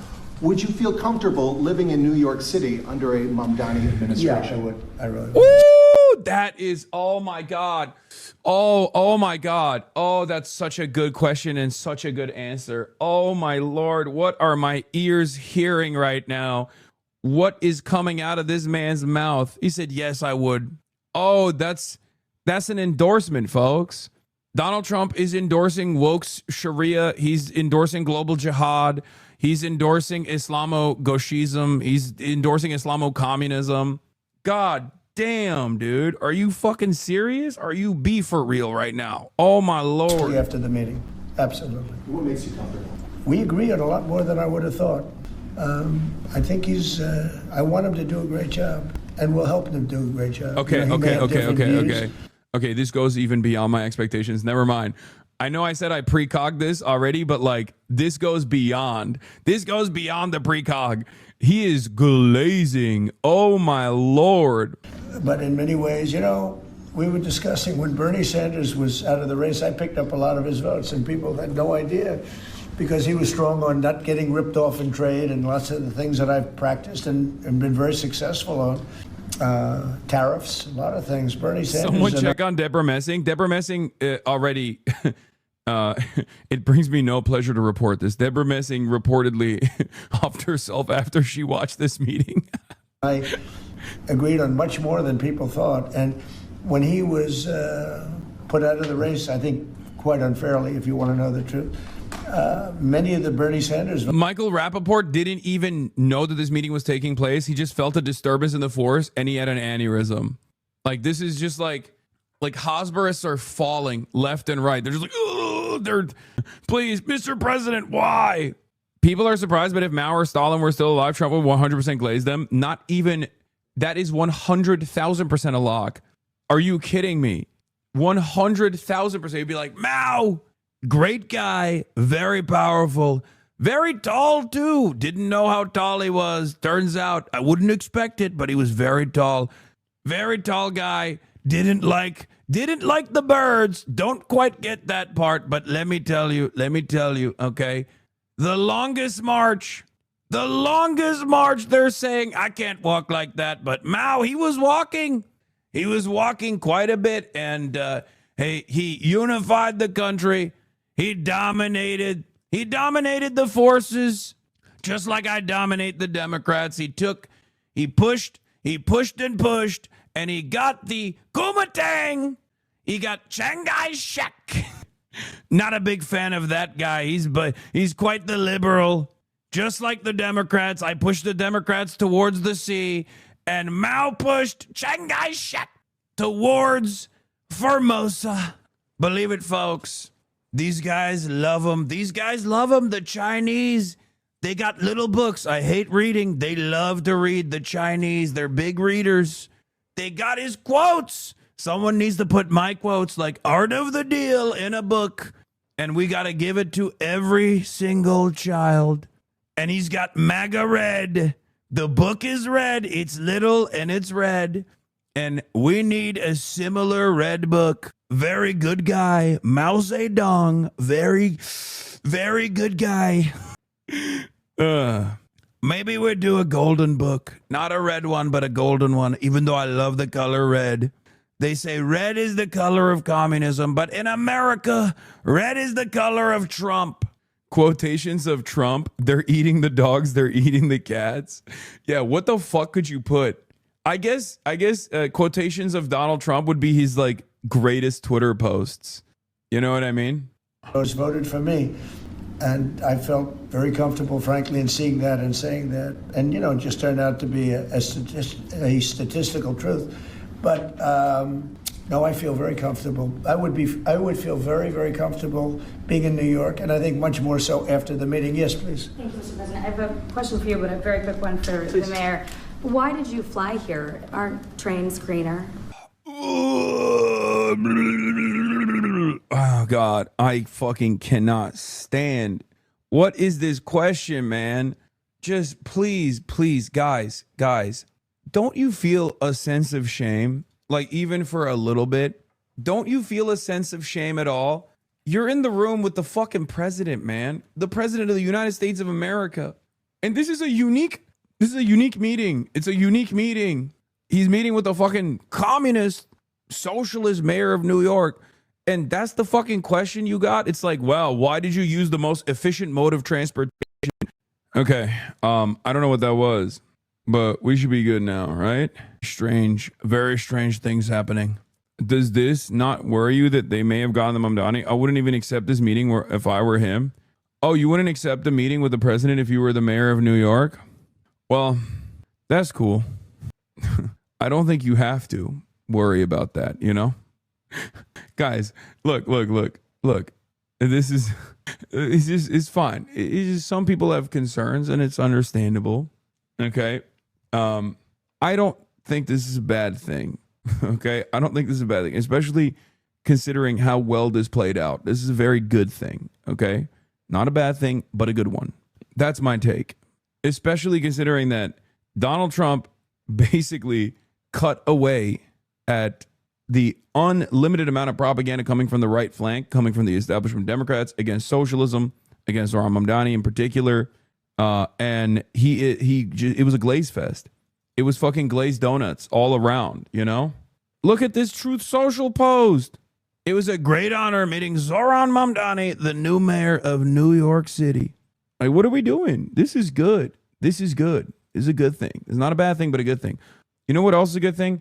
A hype train that's incoming, ladies and gentlemen. Is OSHA really bad in China, or was I duped? I've seen some escalator incidents some years ago. I don't know what you mean by that. Funny megaphonics joke. Chatter is just a temporarily embarrassed future mayor-elect of New York City. Okay, that is a funny megaphonics joke. That's crazy. The Piker Broadcasting Service is sponsored by you, the viewers. Okay? The only form of revenue that I generate comes from you, the viewers. The Piker Broadcasting Service is sponsored by you, the viewers, for you, the viewers.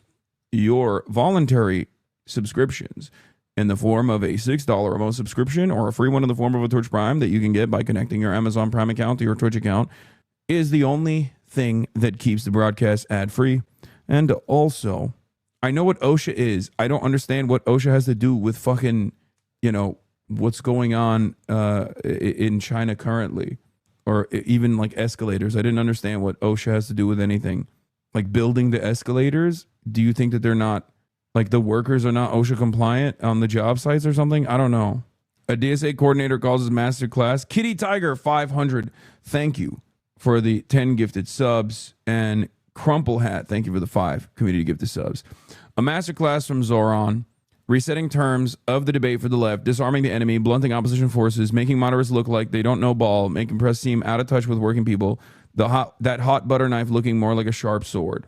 Maybe it's a little bit too much glaze. It's $8. Please stop saying. Did you see Kai Cenat took APAC money? No, there's no fucking way, dude. What? Where is this coming from? What are you guys talking about? It's a meme, I assume.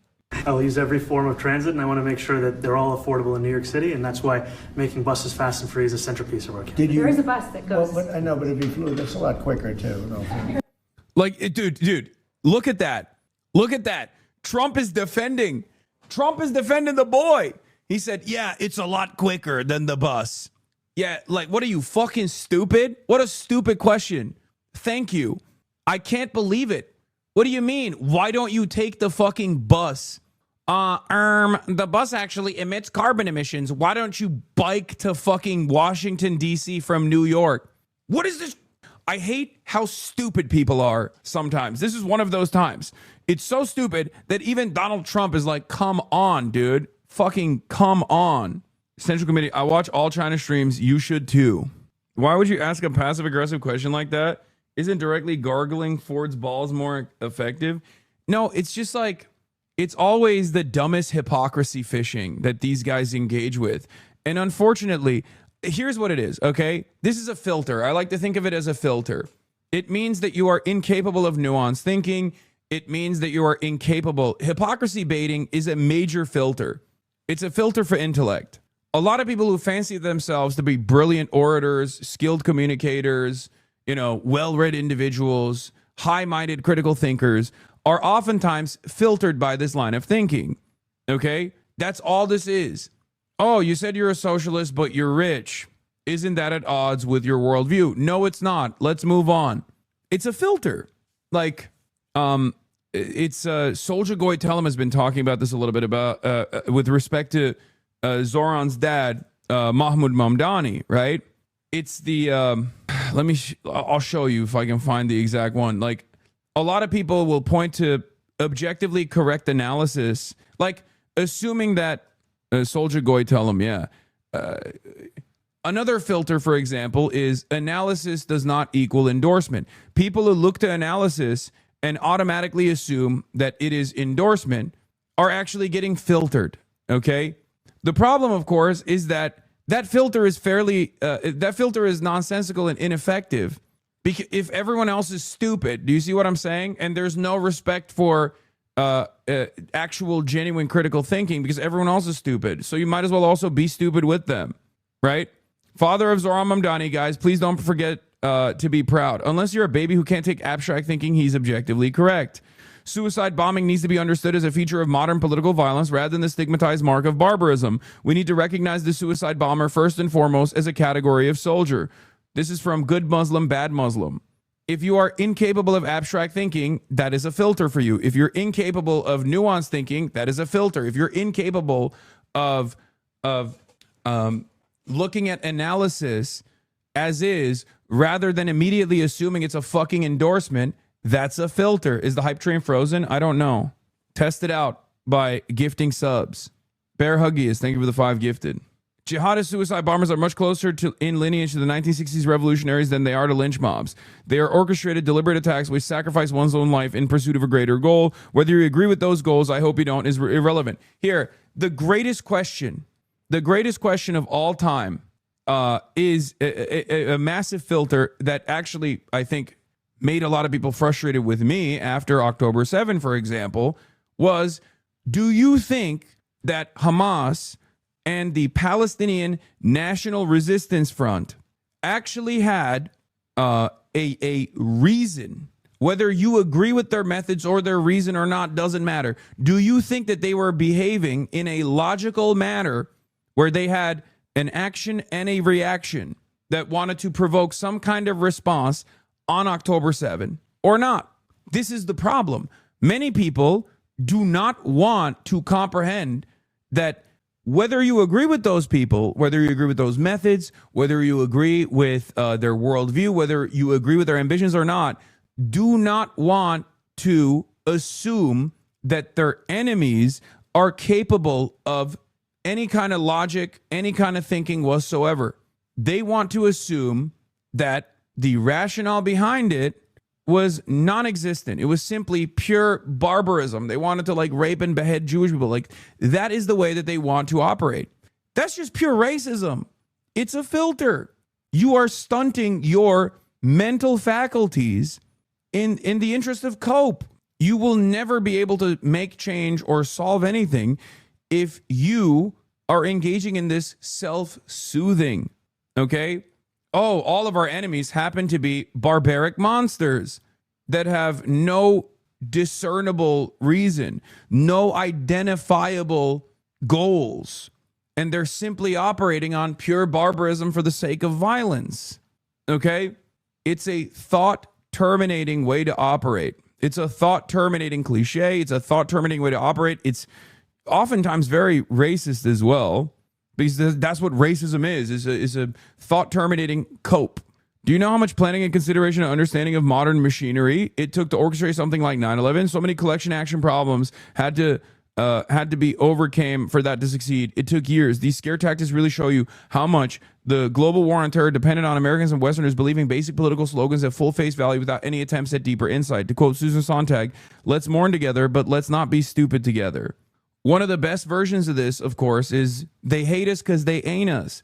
9/11 happened because they hate us because they ain't us. That is literally the collective understanding, like the most common collective understanding of 9/11. And this kind of idiocy unironically moves people away from critical thinking. It's very frustrating. I hate that shit. Okay, chill with dunking on my poor Americans is hard enough already. No, I'm not. I'm just saying, as Americans, we all have to be better.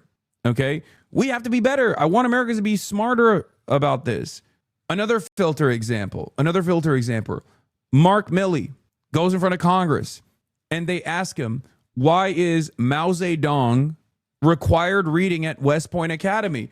And Mark Milley says, of course we have to read Mao Zedong. We have to read everyone. Okay?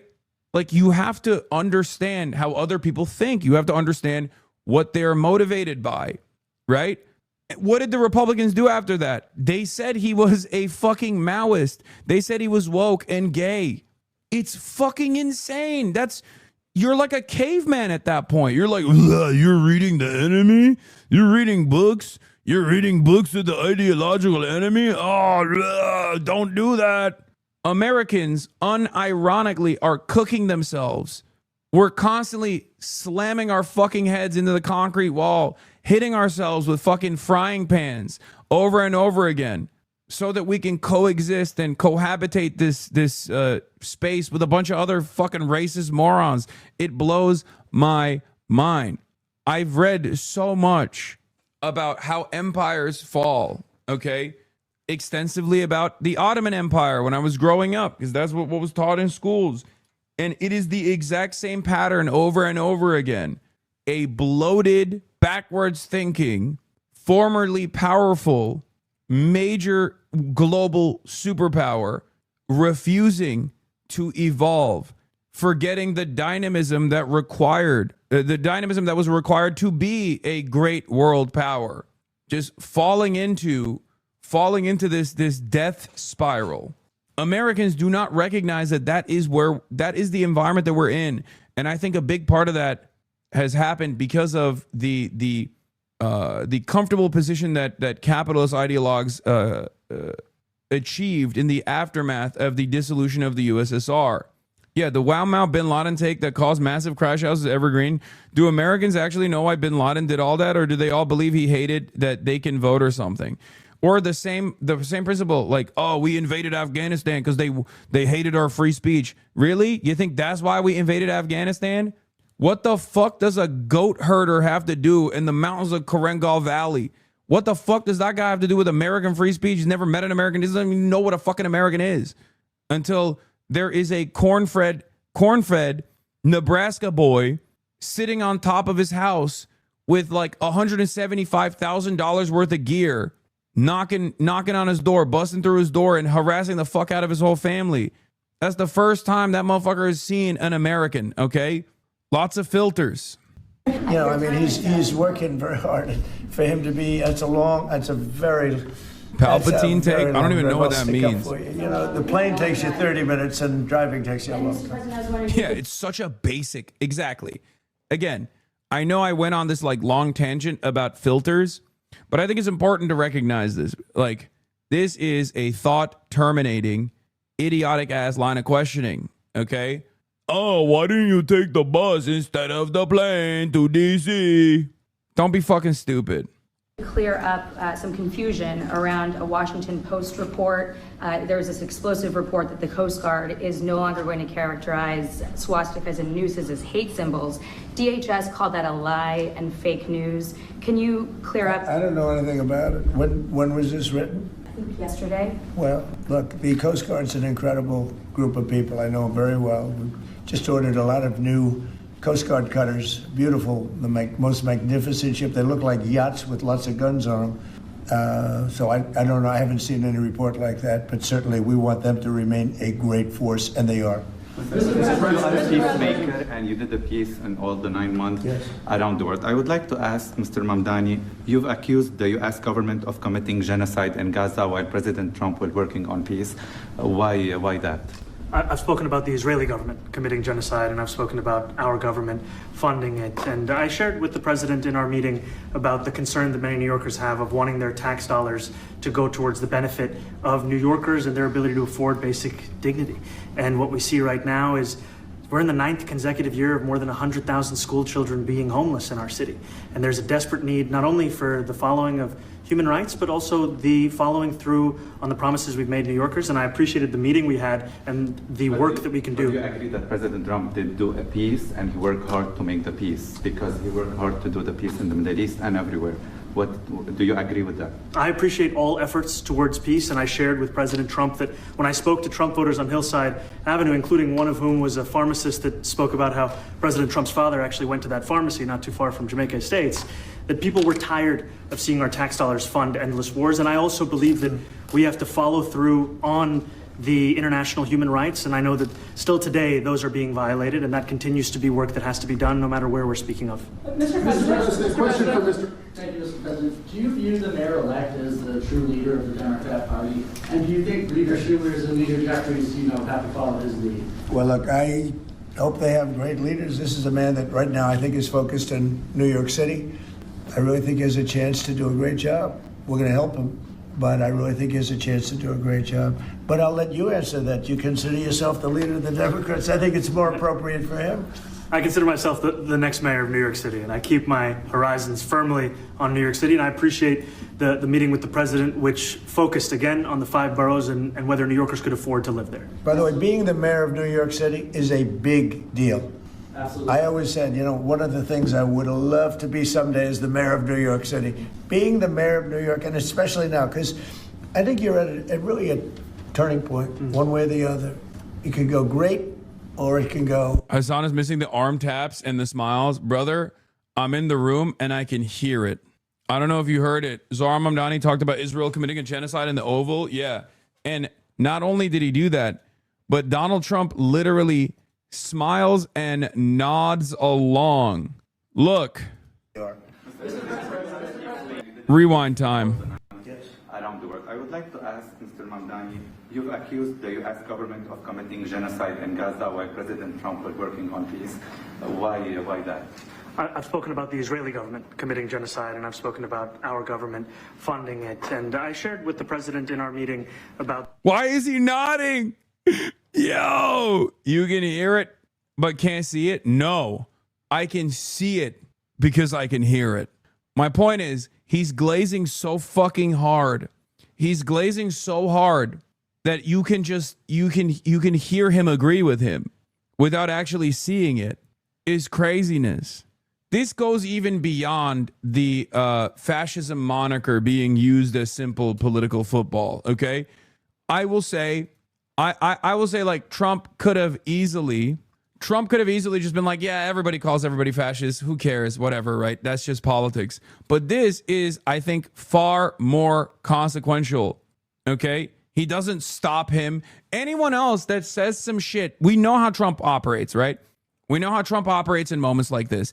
Anyone else that would say something in his presence that he knows is bad to say, he would have just physically stopped them. He would have been like, nope, I don't agree with this. I think you're out of your mind. You're wrong, and everyone knows you're wrong. Like, he's just sitting there, not interjecting, and even nodding along. That's crazy. Like, think about how he treated Zelensky as opposed to Zohran Mamdani. Think about how he treats the Democrats, like establishment Democrats, as opposed to Zohran Mamdani. As Zohran Mamdani sits there and is like, Israel's doing a genocide, and America's funding said genocide. It's actually unacceptable, which is true, by the way. Concern that many New Yorkers have of wanting their tax dollars to go towards the benefit of New Yorkers and their ability to afford basic dignity. And what we see right now is We're in the 9th consecutive year of more than 100,000 school children being homeless in our city. And there's a desperate need not only for the following of human rights, but also the following through on the promises we've made New Yorkers. And I appreciated the meeting we had and the work that we can do. Do you agree that President Trump did a peace and worked hard to make the peace? Because he worked hard to do that in the Middle East and everywhere. Do you agree with that? I appreciate all efforts towards peace. Oh God, the second line of questioning is so fucking unbearable. Come on, will you give Donald Trump the credit? Will you give Donald Trump the credit? Okay, dude. And I shared with President Trump that when I spoke to Trump voters on Hill. Yeah, bro, when you brought it up at that talk with the establishment Dems, they immediately deflected while Trump is like, hell yeah, brother. Yeah. I can't even fucking get a word in edgewise about Israel doing a genocide amongst Democrats who are supposed to be like ideologically aligned with me.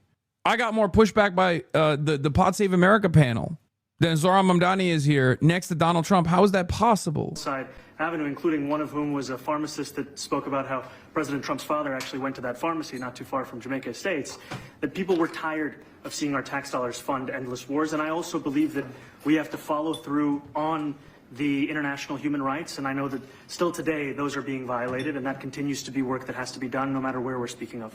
Mr. President. Because liberals are garbage in all shades, Trump can at least read the room. No, I think it's totally unacceptable, though. I think it's completely unacceptable. I think it's unacceptable that like liberals are losing this conversation to right-wingers who at least have the presence of mind to step out of the way when people are saying stuff like this. You understand? And by the way, liberals are very happy about this meeting as well. Look at Brian Stelter. Trump just deflated months of incredibly hostile Fox News and MAGA media commentary about Zohran Mamdani. The official DNC account is farming Zohran now? No, they have been. They've been farming Zohran. They've been farming Zohran for a while, even though the establishment Democrats are not. Because remember, the Democrats' Twitter account is being is probably like a younger staffer that controls that account. Look at the fucking fantasy world that these guys live in, by the way. Someone said that sometimes Trump supporters understand Trump the least, and I'm beginning to understand given the reaction to the Mamdani meeting. Yeah, it's true. Trump supporters understand Trump the least. I think I have a better understanding of Donald Trump than the average MAGA supporter in terms of what moves him, in terms of what his ambitions are. I think we here in this community have a better grasp on who Trump is than his own fans do. I think the average liberal even understands Donald Trump better than the average MAGA Trump supporter. And the reason why I say that is because at least they are whether on accident or on ideological grounds, they are antagonistic to Donald Trump because they recognize that Donald Trump is narcissistic, selfish, and also very much What the heck is going on at the White House? What happened? You're not supposed to believe in this stuff. You're supposed to cynically say this shit, not actually believe in it. Why did Zelensky receive a harsher welcome at the White House than Mamdani? Interesting. If socialists are doing a good job, then I guess nobody needs to vote them out during the midterms. If you're a Republican, why not just stay home in 2026 and 2028 since Mamdani's policies are amazing? I'm confused. No need to oppose the left, I guess. I guess socialism is comfortable now. No need to vote for the GOP in 2026 is the message I'm getting from that. Am I missing something? I'm not going to lie. Laura Loomer is a lot more pro-Israel than I thought she was. I thought she was like totally on board with aligning with Nazis and stuff like that.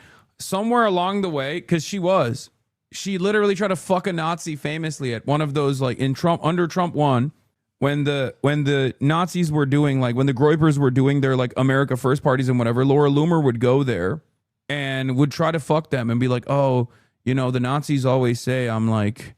No, I'm a Jew, but you know that's because I have a high Ashkenazi IQ and big tits or something. I don't fucking remember what it was, but like that's a famous clip, at least in this community, where Laura Loomer's like trying to fuck one of these like Nazis at America First Party.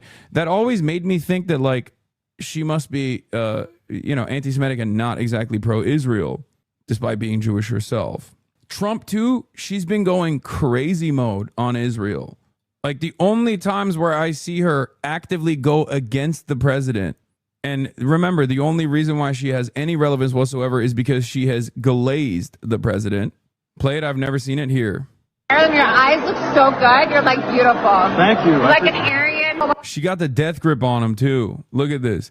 So that guy's a Nazi, And she's like, oh, you look like an Aryan goddess. He's like, ha ha ha, thank you, thank you. You're Aryan too.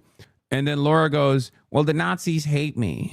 Want to put me in a gas chamber because they're obsessed with the Jews. I think they're just memeing on you, but it's okay. They're just jealous because I have big tits and an Ashkenazi IQ. Yes, that's what it is. Yeah. You got it. I'm going to tell you a secret. Like, you know, so many people in this movement who preach trad life are like fucking people on the side and like cheating on their partners. That's so bad. Like, they're not even like really trad. That's so bad. Bro, this is a famous... Y'all have never seen this? Y'all have never seen this shit? Y'all have never seen this clip? I think it's pretty funny how much Laura Loomer has like come back into the mainstream despite her very open insanity. But yeah, like I said, what's been remarkable to me, you trot this about once every 2 months by my calculations. Okay, well, people still haven't seen it. Not everyone has seen it in this community, so it's important.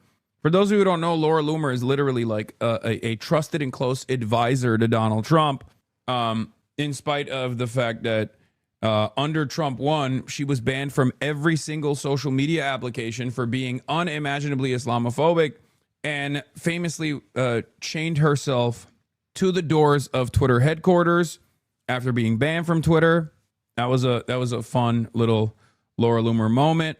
And Donald Trump during the election cycle called her a free spirit when people were like, why the fuck do you have this psycho on Air Force One? Why is she giving you advice on how to do debates? Yes, she actually chained herself to only one door of Twitter headquarters, so people were still able to go in and out, despite the fact that she was also being a psycho. Oh, she also put the yellow Star of David on her shirt, implying that it was just like the Holocaust that she was banned from Twitter.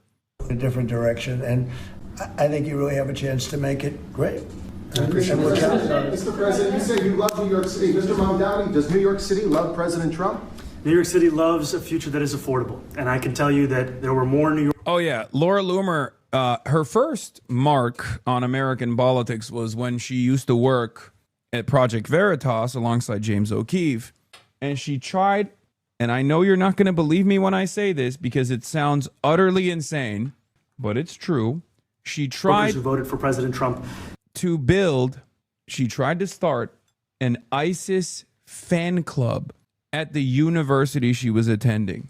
I say tried because obviously it failed because the university was like, no, you can't do an ISIS fan club. And then they expelled her. That's who Laura Loomer is. You know the weirdest facts? I mean, what do you want me to do? This is my job. I am an American political commentator. It's not my fault that American political commentary requires me to know about insane people because American political commentary is objectively insane. American politics is objectively insane. What is this? Blackberry. There's rice-flavored Turkish ice cream? Why are you sending this? Loomer's first mark was the plastic surgeon's marker drawing on her face. Yeah, that person that I just described to you got Marco Rubio, the Secretary of State, to actually bar medical visas for Palestinian children who had gotten medical visas to come get treatment in the United States of America.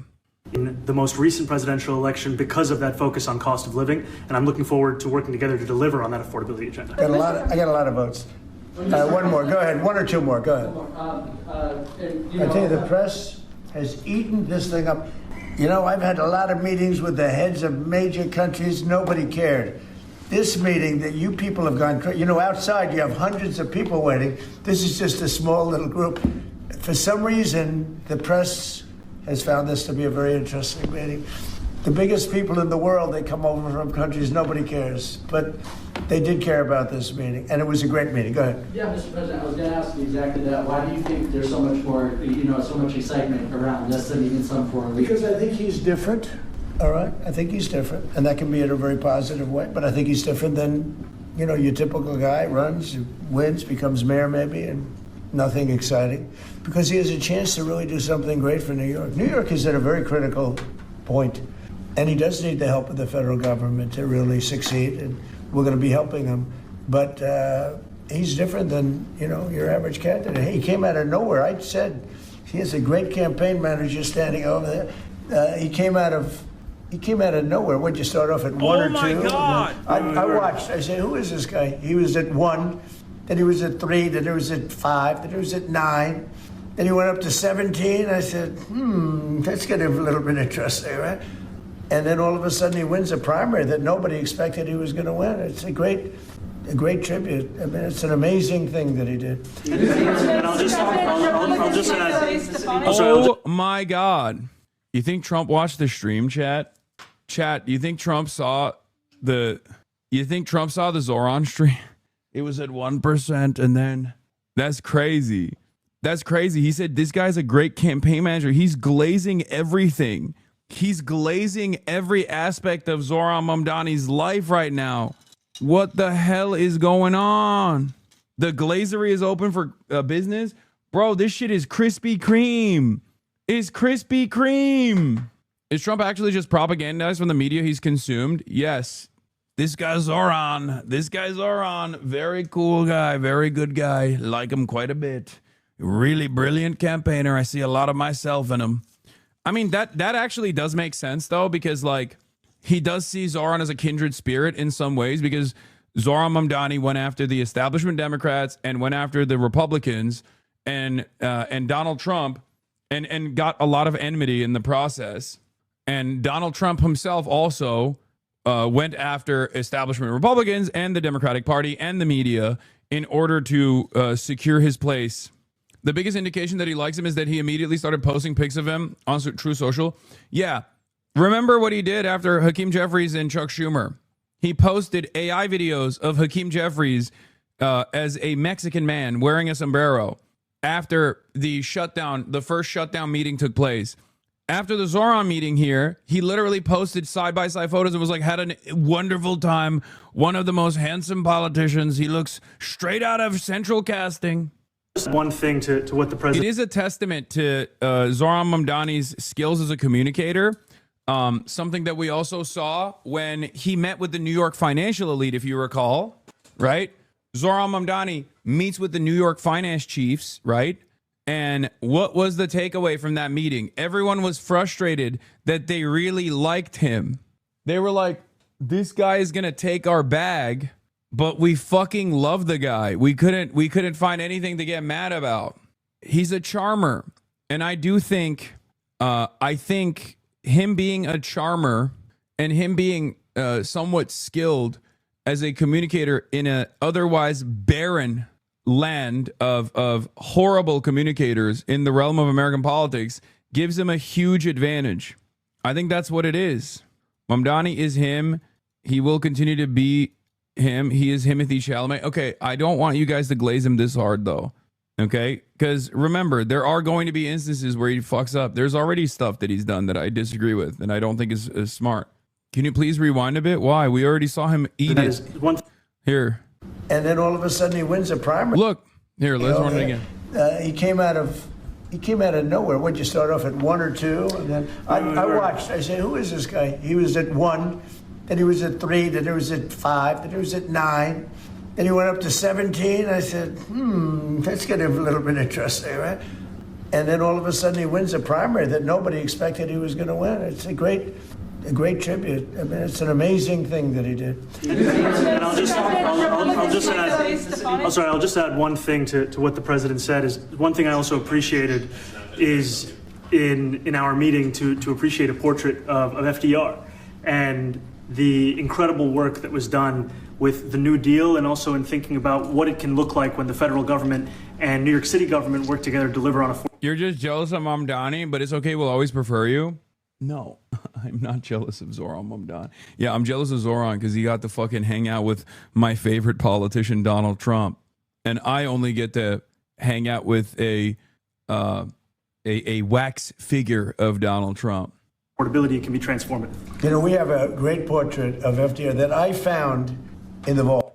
I just had the realization that GOP are doing the Zohran what Dems did to Trump early on, the Pied Piper strategy. I think it will backfire much in the same way. No. I don't think the GOP is Pied Pipering Zohran. I think that I think Republicans are a lot smarter. I think the GOP is a lot smarter than we give them credit in terms of winning elections. Their policies are fucking horrible. And the very fact that they win any elections at all means that they are very good at doing politics. Okay? And no, I don't think that they're Pied Pipering Zohran. I think that they're genuinely fearful of Zohran, and they were a little caught off guard by what Donald Trump did here. And I certainly don't think Donald Trump is doing Pied Piper over Zohran. I think Donald Trump genuinely is trying to take, what do you mean by that? The Pied Piper strategy was the one that Hillary Clinton applied to Donald Trump. They thought Donald Trump was an incredibly weak and ineffective candidate, and they thought Donald Trump would be the best possible candidate to go up against Hillary Clinton because they were unable to read the room. They did not realize that an anti-establishment ticket in 2016 would have been victorious. Okay? And in the primaries, they leaned into Donald Trump. The Democrats did. Hillary Clinton did. In the primary structure, they basically glazed Donald Trump and boosted Donald Trump's profile. The media played ball with this as well. The media also egged on Donald Trump, thinking that Donald Trump would be defeated easily by Hillary Clinton, right? It was a spectacular failure since Donald Trump won. Democrats have tried to do that as well, but I don't think Donald Trump is trying to do that with Zohran here. Donald Trump always maintained the position that Bernie Sanders would have been a harder opponent to beat. Trump, POTUS has good moments, but this is an all-timer. Trump smiled at Mamdani in a way he never has with JD. Meanwhile, he's outside the room grasping for any possible way to still glaze him, lol. POTUS has a lot of good moments, but this is an all-timer. I love that that is true, by the way, that Donald Trump is actually unironically infatuated with Zohran Mamdani in a way that he is not with JD Vance. That was missing. Eric Adams' reaction? You got an Eric Adams reaction? What's funny about these guys is like Eric Adams, Andrew Cuomo, they're all compromised and they all want this level of fucking respect from Donald Trump and they will never get it because they're weak, they're ineffective. Donald Trump fucking hates them. He will use them. He will use them because he has leverage over them. But with Zohran Mamdani, he doesn't have leverage over Zohran Mamdani because Zohran Mamdani won convincingly against all odds. So he's basically there to take away a little bit of that shine, to stand in the spotlight alongside the affordability candidate, to basically present himself as also someone who's invested in affordability. Do you understand what's going on here? That's why the dynamic is very different. He loves winners. To the best of my knowledge, he's a Democrat. And when the mayor saw that portrait, he said, "Sir, do you mind if I have a picture taken by that portrait?" It's an amazing portrait. I hope the picture comes out good. But it's an amazing portrait in the cabinet room. So he's a big fan of the New Deal, I guess, and of FDR. Yes, ma'am. Thank you, Mr. President. You said that you both spoke about crime. There are many police officers set to come off the rolls at the end of this year in New York City. Are you going to allow those police to be replaced with police officers, actual cops? And are you going to require that that happens? Would there be some consequence if the Well, I staff... hope it happens, but again, that's going to be ultimately the mayor's decision. What's your answer? Is that I look forward to delivering public safety with the NYPD, and I've said over the course of our campaign that we have the number of police officers today. They are the ones that's budgeted about 35,000 headcount. And I think the key thing is that we have to make it easier for police to focus on police work, not ask them to respond to 200,000 mental health calls a year. So is that a reduction from what you're at right now? Are you committing to maintaining the same level of cops? I've committed over the course of the campaign to maintain the 35,000. That's the headcount that we had through the campaign. And not replace them with caseworkers, social workers? No, I've said that's the headcount that we want. What we need to do is make sure they can focus on serious crime. And he just retained a great police commissioner, I believe, right? Yes, we did. Commissioner Tisch. If the newspapers are correct. That one they're correct about. He retained, I think, somebody that is she's a good friend of some of the people in my family, of Ivanka, and they say she's really good, really competent, and he just retained her, so that's a good sign. Mr. President, are there still topics that you see the two of you disagreeing on in the future? And do you think you'll have more meetings like this? There will be topics that we disagree on. I think we'll probably come to a conclusion, and ultimately he'll convince me or I'll convince him. You know, it's for the good of New York. Ultimately, it's for the good of New York. I don't care about affiliations or parties or anything else. I want to see if this city could be unbelievable, if he could be a spectacular success, I'd be very happy. Do you think you guys will meet more in the future, too? Excuse? Do you think you'll meet again in the future, throughout the administration? I think we will. I think we will. I hope we do. I enjoyed the meeting. We had a great meeting. Please. Mr. President, Republican Elise Stefanik has campaigned multiple times by calling Zohran Mamdani a jihadist. Do you think you're standing next to a jihadist right now in the Oval Office? No, I don't, but she's out there campaigning, and you say things sometimes in a campaign. Isn't that sort of She's a very capable person. Isn't that a kind of label? you really have to ask her about that. But I don't particularly. I think I met with I met with a man who's a very rational person. I met with a man who really wants to see New York be great again. And I can say again, because New York was great. You know, when I came down to Washington initially, the city was so hot. It was doing great. We were having some telltale signs and problems. We had a mayor that was not doing a great job, but still, it was moving along. And it went bad. It really went, pretty bad.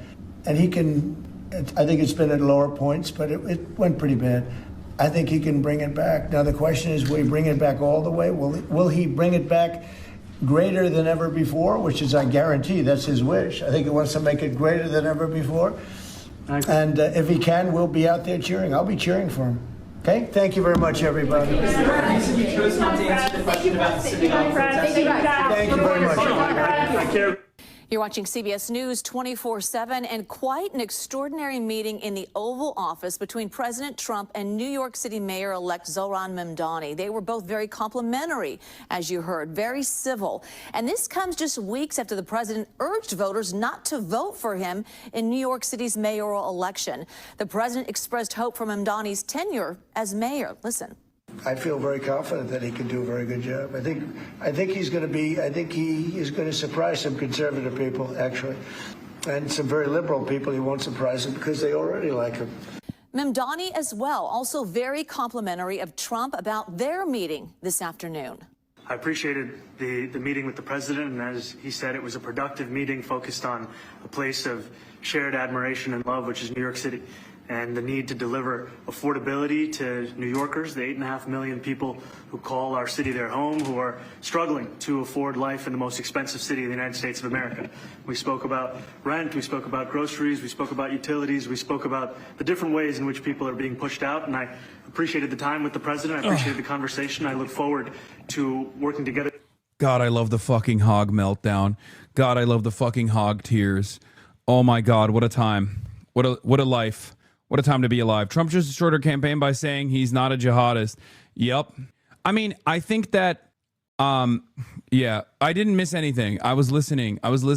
While I was pooping, okay? I was listening while I was pooping. The bathroom is right next to the fucking, right next to my desk. Calm down. I guess I missed the dab up. Look at this still from the meeting. It's so over. Yeah. Find you somebody who looks at you like Donald Trump looks at Zohran Mamdani. With the door open is criminal. I fixed the noise gate so you can't hear shit. They cut the part where Trump said good answer. I'm telling you, Mike Johnson, we're going to make Zohran Mamdani the face of the Democratic Party, Donald Trump. And what a beautiful face it is. Look at that smile. We love Zohran Mamdani, don't we, folks? I look forward to working with him. He's going to make New York City great again. He's going to make New York City great again. Trump is trying to use Zohran favorability to his favor. Yes. Zohran Mamdani is a candidate that won on affordability. Donald Trump recognizes how important that is right now. It's a major area of weakness for him because he hasn't done shit on affordability, even though he ran on affordability. And that is why he is sucking off Zohran Mamdani's penis. Okay? In the Oval, like he's Bubba. You missed the last question. It is not included in the video, by the way. What was the last question? Not included in the video. I think it's weird because Trump literally defended Zohran, calling him a despot who betrayed the country. Like, why would he do that? Just because he likes winners? He's doing that because he has to be aligned. He has to be at least aesthetically aligned with Zohran Mamdani because he is trying to get a little bit of that shine. That's it. I think it's more of a bending the knee to him than vice versa. I know everyone will say, oh no, Zohran is bending the knee to Donald Trump. But I think it's the opposite. Trump glazed Zohran at the end, but the video feed cut it off. Wait, really? About Jewish safety, and I look forward to rooting out anti-Semitism across the 5 boroughs and protecting Jewish New Yorkers and every New Yorker who calls the city home. He said that was good. Oh shit. So there you go. Look how happy he is. Look at his face. Look at his fucking face. I'm telling you, man. I'm telling you. I told you he was going to be fucking way, way nicer to Zohran in person. This doesn't mean he's not going to keep daggering him. He will keep playing. He'll keep playing the song and dance like, oh yeah, Zohran Mamdani, he's crazy, he's a communist, he's a radical communist Marxist, he's out of his mind, whatever. What has Zohran done so far that you don't agree with? Keeping Jessica Tisch on as police commissioner, I think, is devastating. I don't like that. And I also disagree with him and whatever his assessment is in terms of not endorsing, or in terms of just like immediately coming out of the gates and like actively tampering with Chiyose's endorsement and basically saying he shouldn't run, like openly being contentious to Chiyose running against Hakeem Jeffries. This is proof that Trump's entire ideology is just whoever he talked to 20 minutes ago. No, it's more complicated than that. It's more complicated than that. I don't agree with that. What were they talking about? Life. My assessment of that is knowing he needs to keep cops in line, and cops are all about their own. Yeah, but you can find a different person to keep the cops in line that is actually going to be sympathetic to you.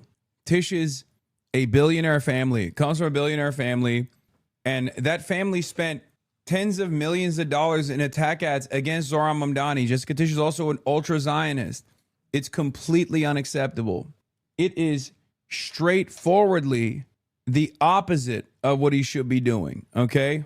It goes against his promises. It goes against his agenda.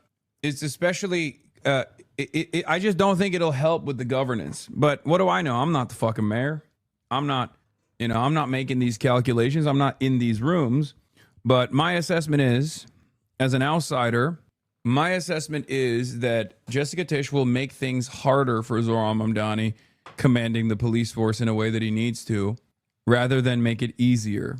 Because once again, I think it's customary. Like, it's normal for the police commissioner to leave when there's a new mayor coming in. And Zohran Mamdani saying he's going to keep Jessica Tisch on the job was actually unique, especially when the police commissioner and her family are directly antagonistic to Zohran, his worldview, whether it be on Israel or whether it be on socialism. He can just remove her at some point, but that will make things more complicated. There was a better opportunity to use the transition to put whoever he wanted in charge. The assessment, as an outsider for me, is that he thinks this will help him govern better, I guess. I have so much hate for people saying Mamdani is compromised. Like, I swear to God, that he doesn't play ball in his 10 years a net failure. That's so unserious for some of you. I mean, I'm not saying that he's compromised. I'm not saying that at all. But I can disagree with him at times, you know. I disagreed with him during the election when he dropped the globalize the intifada narratives. I think it was a concession that he knows is untrue. He said something he knows is not true at a time when he actually won the primary on being uncompromising and truthful about things that everyone could see. Very mixed feelings on this White House meeting, says Zach Sage Fox. This is Andrew Cuomo. This is Andrew Cuomo's social media guy. Remember him? Very mixed feelings on this White House meeting. I love when people from different sides come together and work on issues for Americans, but Zohran is a blatant terrorist sympathizer with views that are vehemently anti-American and out of the mainstream. Socialism is no joke. I wish the president pushed him to reform and moderate. Didn't even try. That's glorious. This makes me very happy. I'm not going to lie. This makes me very, very, very happy. Trump and Mamdani giving the country a vision that of what bottom v top rather than left v right policy would look like, if not historic, is a genuinely novel development. It's so funny to see the left slobber over Trump like this after claiming that liberals are too conciliatory and insufficiently combative. I don't agree with either party's assessment here. I just don't think, I don't agree with Ryan saying this. I don't think Donald Trump is doing top versus bottom politics. Not only is he a billionaire, but it's very obvious that his policy agenda is entirely around beefing up culture war narratives in an effort to confuse people or to distract them when he is just robbing them blind. The commonality is that Trump and Mamdani understand that most Americans are unhappy with the status quo. This makes them more in sync with the electorate than the brain-dead neoliberalism and the GOP. This is a better assessment. This is a better assessment than what Ryan Grimm is saying. Donald Trump ran on a wave of anti-establishment anger and resentment, and he won on that anti-establishment wave and resentment. Ryan is 1,000% right, and you are acting like grass looking at the trees. You're saying I'm missing the forest for the trees? Are you serious? Donald Trump's entire worldview and his style of politics is sloppyism, okay? Using fake populism to garner support only to fuck over the working class by refocusing their efforts on culture war narratives, culture war issues, everybody transgender. That is the exact opposite of down-up politics, top-bottom politics, okay? Donald Trump is a Republican. Republicans don't do class politics, or rather, they do class politics all the time, but they do it at the behest of the billionaire class. Democrats also do it at the behest of fucking billionaire class too. But the Republicans are open about their disdain for the poor for the most part. Donald Trump is a newer version of this because he just fakes it like he's one with the working class. Oh my God. I did miss this part. Stefanik has called Mamdani a jihadist. Do you think you're standing next to a jihadist right now? Oh my fucking God. I missed this part. Dude, if I'm oh my God, at least Stefanik's gonna kill herself, dude. Holy shit. He just destroyed her entire fucking gubernatorial run. Look, we want New York City to succeed, but we'll have to agree to disagree on this one. If he walks like a jihadist, he talks like a jihadist. If he campaigns like a jihadist, if he supports jihadists, he's a jihadist. And he's Kathy Hochul's jihadist. Oh my God. You didn't miss it? You literally commented on it when we were watching? No, I missed that it was about Elise Stefanik.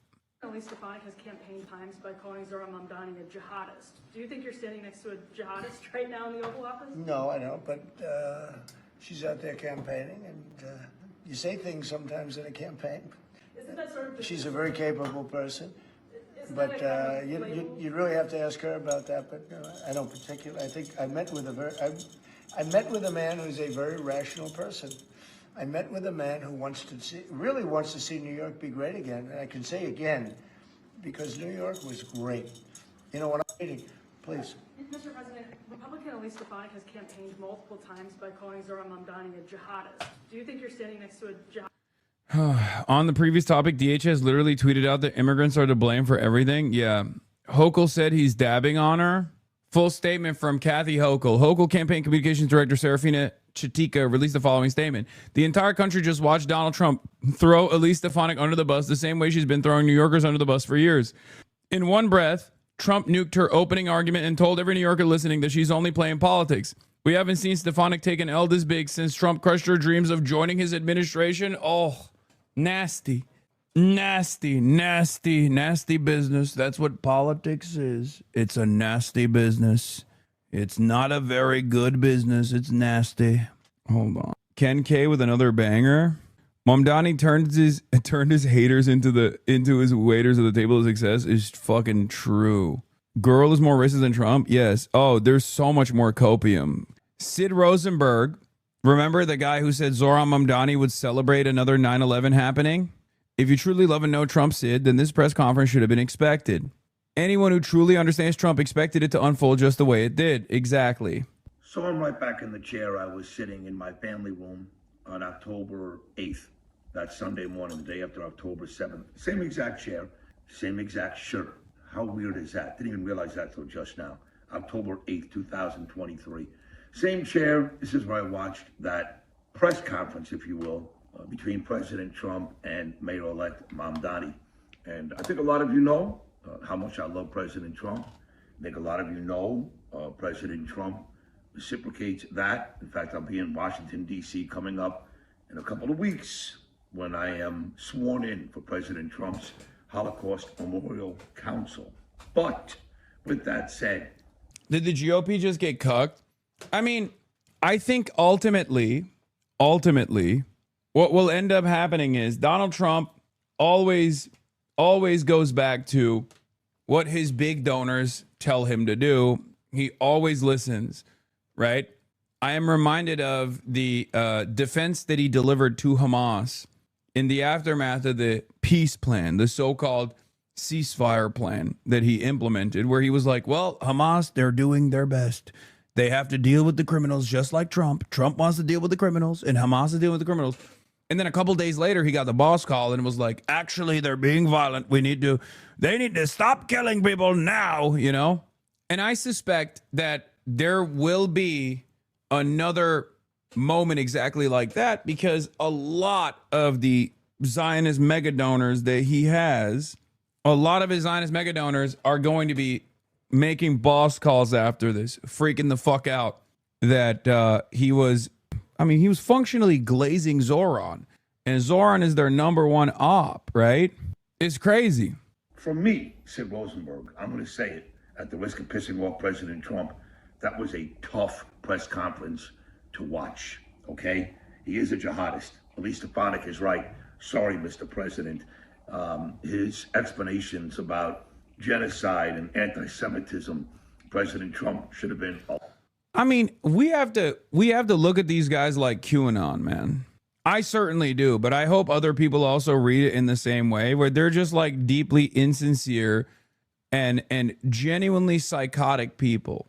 If you look at someone like Zohran Mamdani and you're like, oh, he's a jihadist.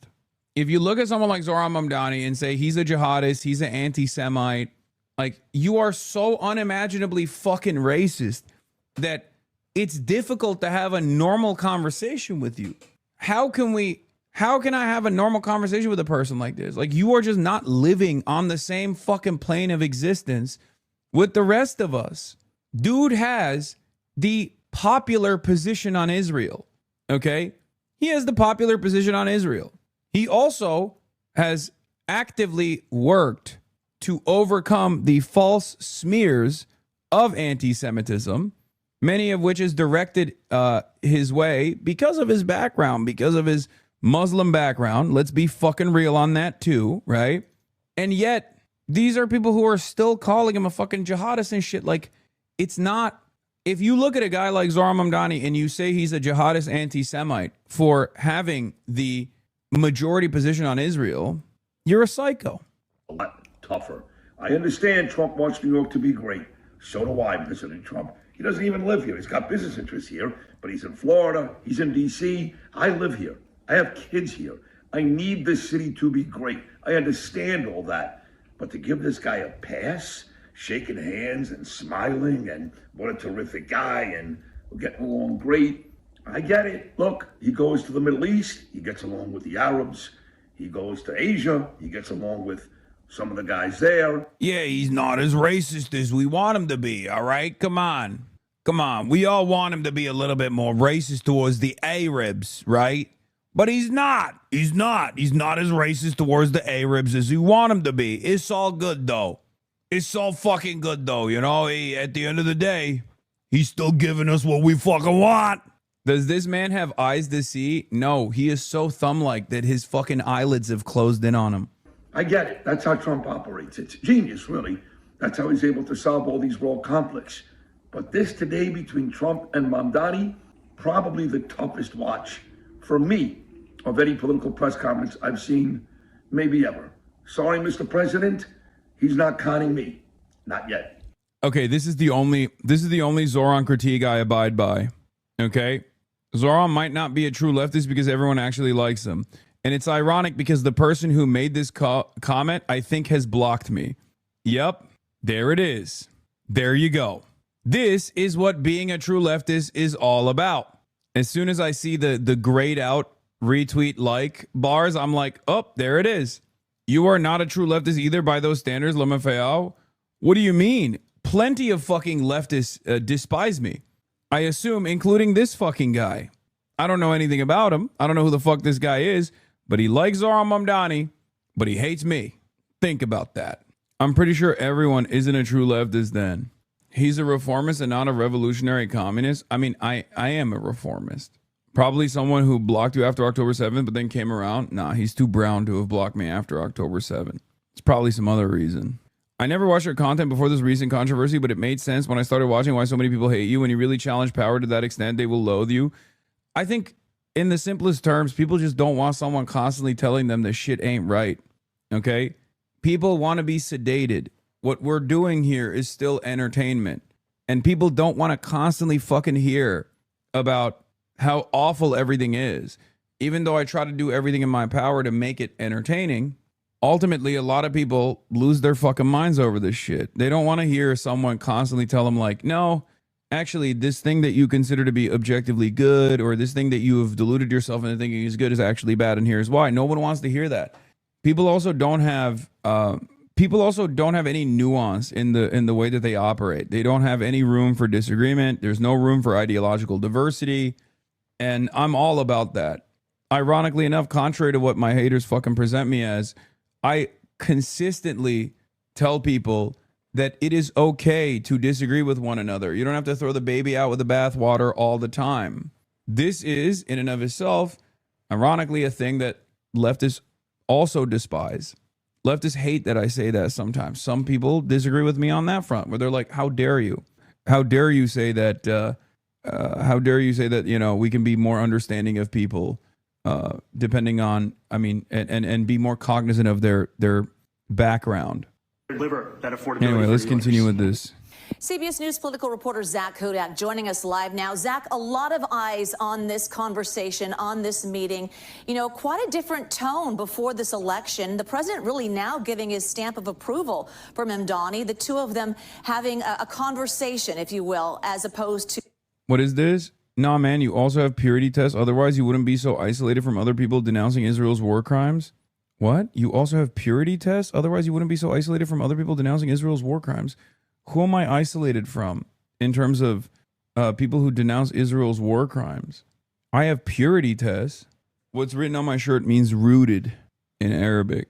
Please explain what you mean, chatter. Unless you're talking about Nazis. I hope you're not talking about Nazis. I need to know. Is it a Fuentes guy? I am no way just libs and others. Who? Explain who you mean. Because there are a shit ton of people who actually yell at me. There are a shit ton of people in the anti-Zionist movement who yell at me all the time because they say I'm too forgiving. I'm too forgiving of people who have changed their minds after being pro-Israel and then realizing that Israel is committing a genocide. So I don't know what you're talking about. On that front, a lot of other ultra-leftists hate me for that reason. I think the reason why he's saying that is because he's I suspect he might be like a Ethan Klein fan, but he's too ashamed to admit it. Marjorie Taylor Greene is out. Wait, what? Out on what? Dodged?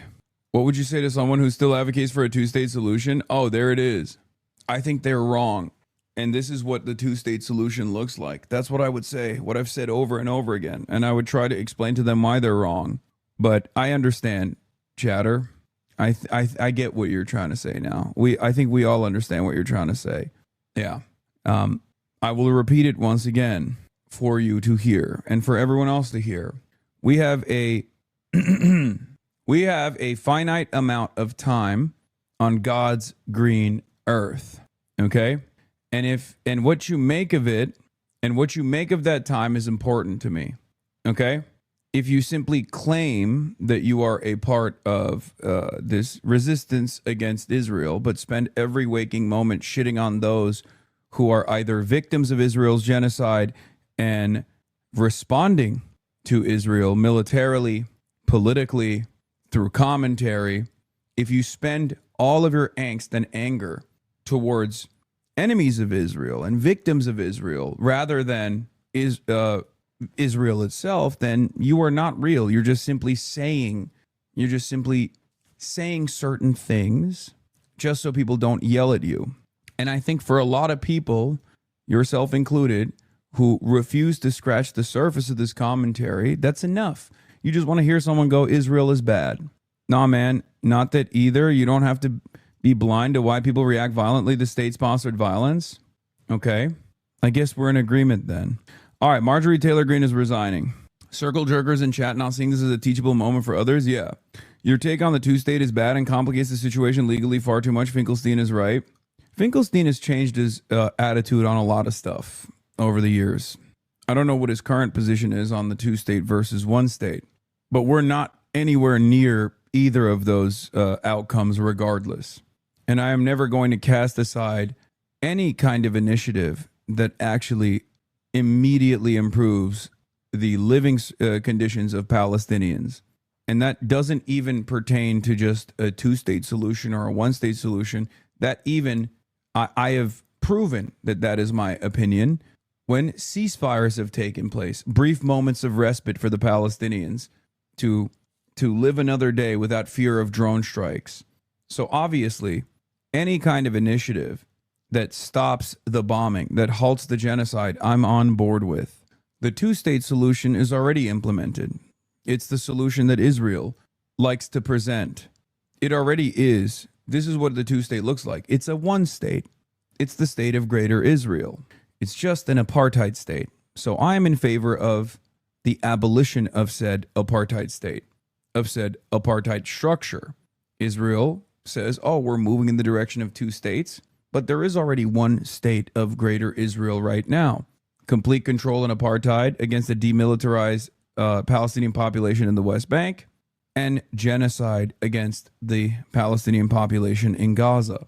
Anyway, let's get to Marjorie Taylor Greene. Breaking news. Marjorie Taylor Greene says she's resigning from Congress effective January 5th, 2026. This is an interesting turn of events, one that I did not foresee at all, as a matter of fact. Let's take a look at her video. Hi, everyone. I've always represented the common American man and woman as a member of the House of Representatives, which is why I've always been despised in Washington, D.C., and just never fit in. Americans are used by the political industrial complex of both political parties, election cycle after election cycle, in order to elect whichever side can convince Americans to hate the other side more. And the results are always the same. No matter which way the political pendulum swings, Republican or Democrat, nothing ever gets better for the common American man or woman. The debt goes higher, corporate and global interests remain Washington's sweethearts, American jobs continue to be replaced, whether it's by illegal labor or legal labor by visas or just shipped overseas. Small businesses continue to be swallowed by big corporations. Is she like medicated? Yeah. Marjorie Taylor Greene did that. I started taking mood stabilizers and realized I no longer have to be on. I no longer can be on Stan Twitter. MTG's. I started taking mood stabilizers post. She's low key locked in. Oh God. Do you think she had a stroke and got a reverse John Fetterman? Yeah, she got on SSRIs and realized she was just realized that all this like Trump standing was actually a byproduct of her mental health complications. Yeah, she got unfettered. I'm Marjorie Taylor Greene, and after a tragic, life-changing incident at the CrossFit factory that I like to work out at, I have realized that the countryside surrounds the cities and that revolution can only come at the barrel of a gun. The People's Back Movement cannot come from either bourgeois party.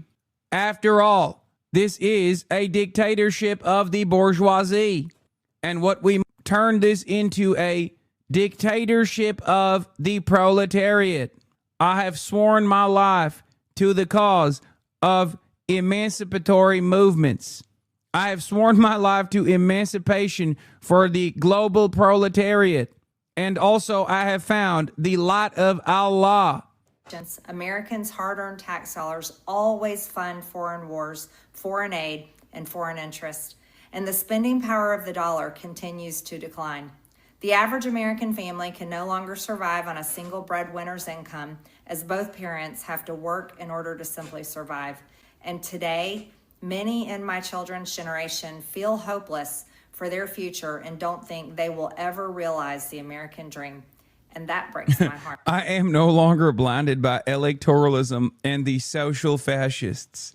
I have realized that the true movement is to build a vanguard, a revolutionary vanguard on the countryside and go on a long march,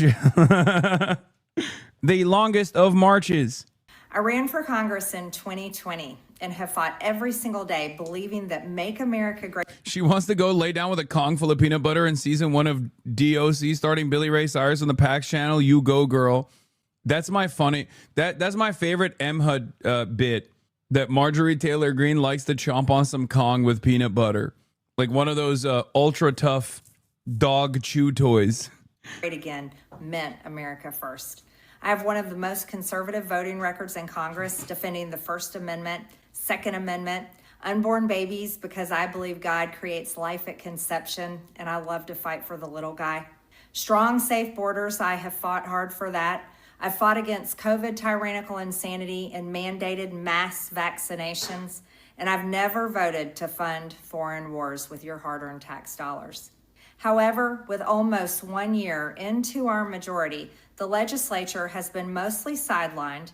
We endured an 8-week shutdown, wrongly, resulting in the House not working for the entire time, and we are entering campaign season, which means all courage leaves and only safe campaign re-election mode is turned on in the House of Representatives. During the longest shutdown in our nation's history, I raged against my own speaker and my own party for refusing to proactively work diligently to pass a plan to save Americans' health care and protect Americans from outrageous, overpriced, and unaffordable health insurance policies. The House should have been in session working every day to fix this disaster. But instead, America was force-fed disgusting political drama once again from both sides of the aisle on television every single day. My bills, which reflect many of President Trump's executive orders, like calling for a new census counting Americans only to draw new districts, making English the official language of the U.S., making it a felony to medically trans a minor, and other bills like eliminating capital gains taxes on the sale of your primary home and eliminating H-1B visas. Just sit. They all sit collecting dust. That's how it is for most members of Congress bills. The Speaker never brings them to the floor for a vote. Many common Americans are no longer easily convinced by paid political propaganda spokespersons and consultants on TV and paid shills on social media obediently serving with cult-like conviction to force others to swallow the political party talking points. Because they know how much credit card debt they have, they know how much their bills have gone up over the past 5 years, they actually do their own grocery shopping and know food costs too much, their rent has increasingly gone up and up, they have been outbid by corporate asset managers too many times when they put in an offer to buy a house, they have been laid off after being forced to train their visa-holding replacement. The college degree they were told to earn only left them in debt with I don't no think big I don't think she's blinked once, is what you're saying. It's because she is. It's because she's a titan, dude. That's what it is. Marjorie Taylor Greene went from 400K net worth to 21 million net worth, and she is now cashing out. This is like a commercial asking for donations to the unethical dog breed foundations. Is it just me or Hasan? Does Hasan have a hooker snout? What's the face, man? A hooker snout? What does that even mean? Hooker snout. Now I gotta look it up. It's not even showing nothing. Hook nosed? That's gotta be racist. Careful, this is a European. Why do you pay attention to this? Because I have a PhD in racism, okay? So when I hear someone hit me with a unique line that I've never heard before, I'm fascinated by it. Anti-Semitic maybe? No, that means like hooked nose. No, I know that, not racist. I meant in a nice way. What does that mean? But you wouldn't explain what that means. Anyway, let's continue. Your salary. They see more homeless people than ever on their own community streets. They can't afford health insurance or practically any insurance, and they just aren't stupid. These are the people I represent and love because that is who all of my family and friends are, common Americans. I've been blessed to represent the 14th District of Georgia for 5 years.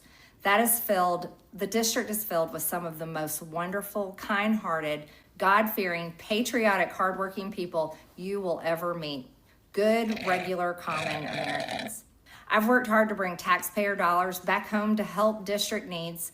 I impeached Biden's Secretary of Homeland after watching my constituents die as he facilitated dangerous open border invasion into America. And I led the effort to defund hard-left politically biased NPR and PBS and the corrupt USAID, and I did that as chair of the DOJ subcommittee. I have fought harder than almost any other elected Republican to elect Donald Trump and Republicans to power. I traveled the country for years. I spent millions of my own money.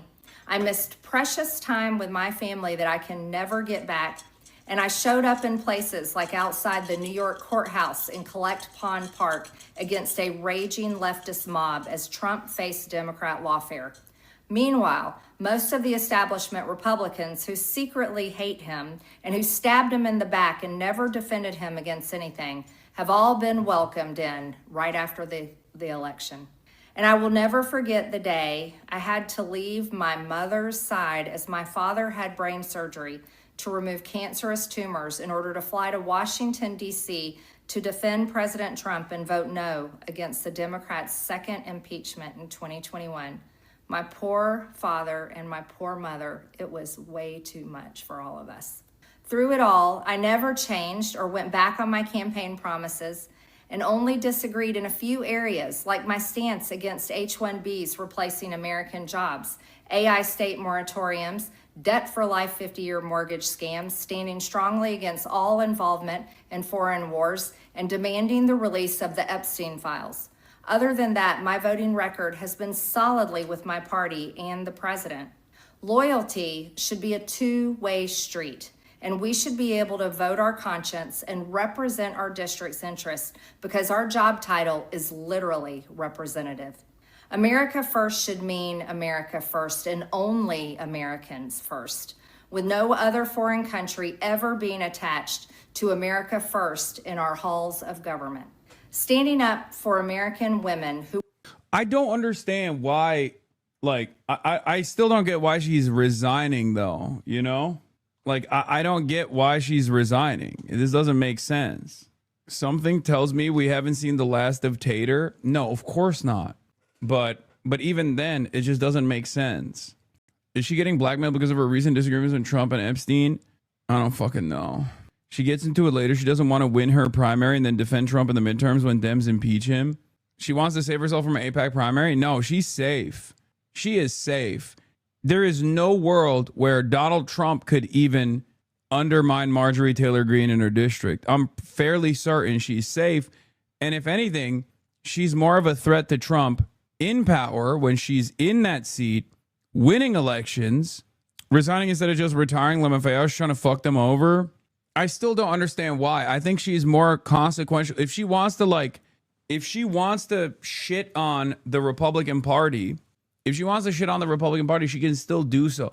I will say this, okay? At least from my own personal experience and from people who I've talked to that are running for office or are in positions of power, or even like media figures in general, Israel will make your life a living fucking hell if you are outwardly and overtly anti-Israel. Like, it's not even a question. There is only one group of influence peddlers that have more motion and more intensity and more investment in making your life a living hell until the end of time. And it is absolutely the Hosberists. They do not operate with like with the same level of intensity as like other interest groups. You can be a fucking anti-big oil guy. You can be a climate change guy. You can be anti-billionaire. They will come after you for sure, right? If you are those things, but never to the same level of fervor. I have never experienced anything like this in my 12-year career as a political commentator on the internet. Like, the amount of shit that I've gotten from virtually every front, and it's never just about Israel either. Like, just like with Jamal Bowman or Cory Bush, right? When the lobby came after them, they didn't actually do it on the boundaries of like their position on Israel. They did it on whatever their area of weakness was, or whatever the most like successful avenue of attack was. They just presented them as being against the Democratic Party and the Democratic primary, that kind of stuff. Like, it's achievable. You can defeat it. You can certainly defeat it, but you will have to deal with a metric ton of unimaginable shit forever. So it could possibly be that. I don't know. Maybe she couldn't fucking deal with the heat. I'm just surprised though. But it's not. It's not. I'm being super real about this. I have never experienced personally, I've never experienced like I've had haters when I had 35 people watching me, right? I've had haters when I was like not even remotely relevant working at the Young Turks, but nothing compares to this level of animosity. So it could very well be her just waving the fucking flag because she just couldn't deal with it. Here you go, King. Hao Peking, Mingji Jialing Guan.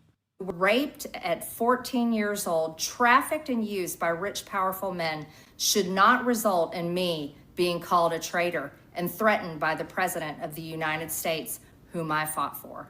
However, while yes, hurtful, my heart remains filled with joy, my life is filled with happiness, and my true convictions remain unchanged, because my self-worth is not defined by a man, but instead by God, who created everything in existence. You see, I have never valued power, titles, or attention, in spite of all the wrong assumptions about me. I do not cling to those things because they are meaningless and empty traps that hold too many people in Washington. I believe in term limits and do not think Congress should be a lifelong career or an assisted living facility. My only goal and desire has ever been to hold the Republican Party accountable for the promises it makes to the American people and put America first. And I have fought against Democrats' damaging policies like the Green New Deal, wide open, deadly, unsafe border policies, and the trans agenda on children and against women. With that has brought years of non-stop, never-ending personal attacks, death threats, lawfare, ridiculous slander and lies about me that most people could never withstand. I just or if she's gearing up for a Senate run. But even if she's gearing up for a Senate run, I don't know if this is like, I don't know if this is the best move to gear up for a Senate run. You know what I mean? Wait, what? Mini F? Big F? Which is it? A mini F or a big F? I am confused. It was a we're back mini stutter. You glitched. Okay. It flashed like bad. All right, whatever. Let's continue. Saying you don't want to be there and then running to go back to DC seems like a dumb move. I mean, she's not the smartest person, let's be real, but like I don't know. I just think she's a shark that folded as soon as she got a fraction of the hate that she has sent towards people like Ilhan. That could be the case. This also doesn't do anything really to shift the House majority either. I'm actually kind of confused by this. I don't know. I mean, she did make her bag. She did get the bag. She greatly boosted her profile. She greatly boosted her coffers through her incredible stock trading, as is the case with all of these fucking demons, right? Filing deadline March 6, 2026 for the governor's race. That's the only real political move. Maybe she wants to do podcasting. That could also be another thing. That is a real pivot. Like a lot of these guys do just want to become media figures. I don't know. Even for a single day. It has been unfair and wrong, not only to me, but especially to my family. But it's been wrong to my district as well. She's not winning Georgia governor, especially not. I mean, I guess maybe she like tries to whip up. Maybe she tries to whip up a like the anti-Trump momentum while still keeping like big bits and pieces of the MAGA base. I don't know, but I don't know if any.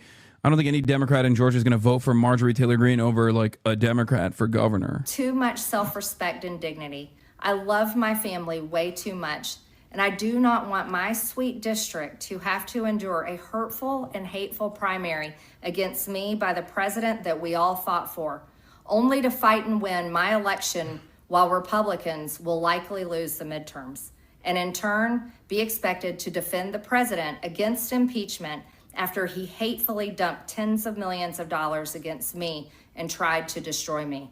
It's all so absurd and completely unserious. I refuse to be a battered wife, hoping it all goes away and gets better. If I am cast aside by the president and the MAGA political machine and replaced by neocons, what the fuck? Big pharma, big tech, military-industrial war complex, foreign leaders, and the elite donor class that can never ever relate to real Americans, then many common Americans have been cast aside and replaced as well. There is no plan to save the world or a 4D chess game being played. When common American people realize and understand that the political industrial complex of both parties is ripping this country apart, that not one elected leader like me is able to stop Washington's machine from gradually destroying our country, and instead the reality is that they, common Americans, the people, possess the real power over Washington, then I'll be here by their side to rebuild it. Until then, I'm going back to the people that I love, to live my life to the fullest as I always have, and I look forward to a new path ahead. I'll be resigning from office with my last day being January 5th, 2026, and I look forward to seeing many of you again sometime in the future. May God bless you all, and may Plan to save the world is a QAnon dog whistle. She put in a not so subtle nod shading the QAnon mindset at the end of her letter. It feels like ages ago that Marjorie Taylor Greene was the first Q-adjacent congressperson elected. If I'm cast aside by MAGA and replaced by neocons, big pharma, big tech, there is no plan to save the world or insane 4D chess game being played. Wait, so she's a disillusioned QAnon wine mom? Where she's like, when I first joined Congress, I thought Q was real. I thought there was an elite Jewish pedophilic cabal and that Donald Trump was the only man to tackle it. Now I realize he is a part of the elite Jewish pedophilic cabal, and I do not believe that he has a plan to save the world. So she is a real believer. This goes along, I guess this kind of goes along with the assessment that I made initially, that like Marjorie Taylor Greene is not as much as a grifter as she is like a real believer. Like this, I thought that was well established. No, I mean, I said, I can't tell if she's like, I can't tell if this pivot that she's going through right now is a calculated move for a Senate run, or if this is like a real believer going to the Capitol and realizing that like, no, there is no actual deep state, or rather what she perceived as the deep state pedophilic cabal is actually absolutely something that Donald Trump is playing ball with, you know? I don't know. I haven't found myself this fucking confused by the actions of a politician in a long time. It's actually confusing. Prior to the election, your thoughts and take on this? Jules, I think it was somewhat of a surprise to all of us to see how well they were getting along, but I think at the heart of that is what they said they talked about before they let the cameras in, which is making New York affordable for New Yorkers. And I think really what that illustrates is the fine line between the far-right campaign that President Trump ran and the far-left Democratic Socialist campaign that Mamdani ran. We saw this even in the past with a lot of similarities between President Trump's campaigns and Bernie Sanders' campaigns. I think the reality here is that while they are on different ends of the political spectrum, they are both populists, and they both realize that what Americans care about most right now, and we continue to see this in the polling that we keep doing, is affordability and bringing prices down for Americans and helping everyday Americans. I think the other thing that played a factor in the two of them getting along so well is they are both extremely charismatic politicians. I think both of them, a lot of their political strength. Yeah, I mean, they do have to hit the media has to hit this like very interesting centrist route on this stuff. Did we talk about Marjorie Taylor Greene resigning it? You're joking, right? There is no way that you just joined the stream 25 seconds after I got done talking about Marjorie Taylor Greene resigning. Oh my God, that's so funny. This chatter straight up logged in right as I ended that portion. Chatters, you can use the rewind function on the HasanAbi broadcast. The Piker Broadcasting Service, PBS, is sponsored by you, the viewers, for you, the viewers. For $8 a month in the form of a subscription or a Twitch Prime that is free, you can actually now rewind the stream. That's right. The Piker Broadcasting Service is sponsored by you, the viewers, for you, the viewers. And if you are a subscriber to the Piker Broadcasting Service, you can use the rewind component. It's called a joke, man. No, I don't think so. I think sometimes people do unironically join. Sometimes people unironically join right as I'm done talking about something. I mean, there's 30,000 people in here. It's a fucking arena full of people. You know, people are filtering in and out. It happens. Now that I brought this up, though, there will be a shit ton of people who love a shit ton of jokesters who will be coming in to be like, Marjorie Taylor Greene is resigning. You should talk about that. their ability to captivate a crowd. See, and I think they see the independent thinkers of the HasanAbi broadcast. The independent thinkers of the HasanAbi broadcast, dude. You spent only 5 minutes on it. What more can I do? I just don't understand what else to say about it. recognize that in one another, and they recognize that there are ways that they could actually help one another. Now, there are some difficulties here. We know that House Republicans, for the most part, are gearing. She's going to join TYT. I don't think that's as far-fetched as you think it is. I do not think that that is a far-fetched statement. Genuinely. I'm telling you, dude, a lot of these guys love pivoting to media. And there are former media members who have now, who are now working in the administration, who literally despise it, who hate working in the administration and want to go back to their media jobs. These guys love doing media. Why are you dodging this issue?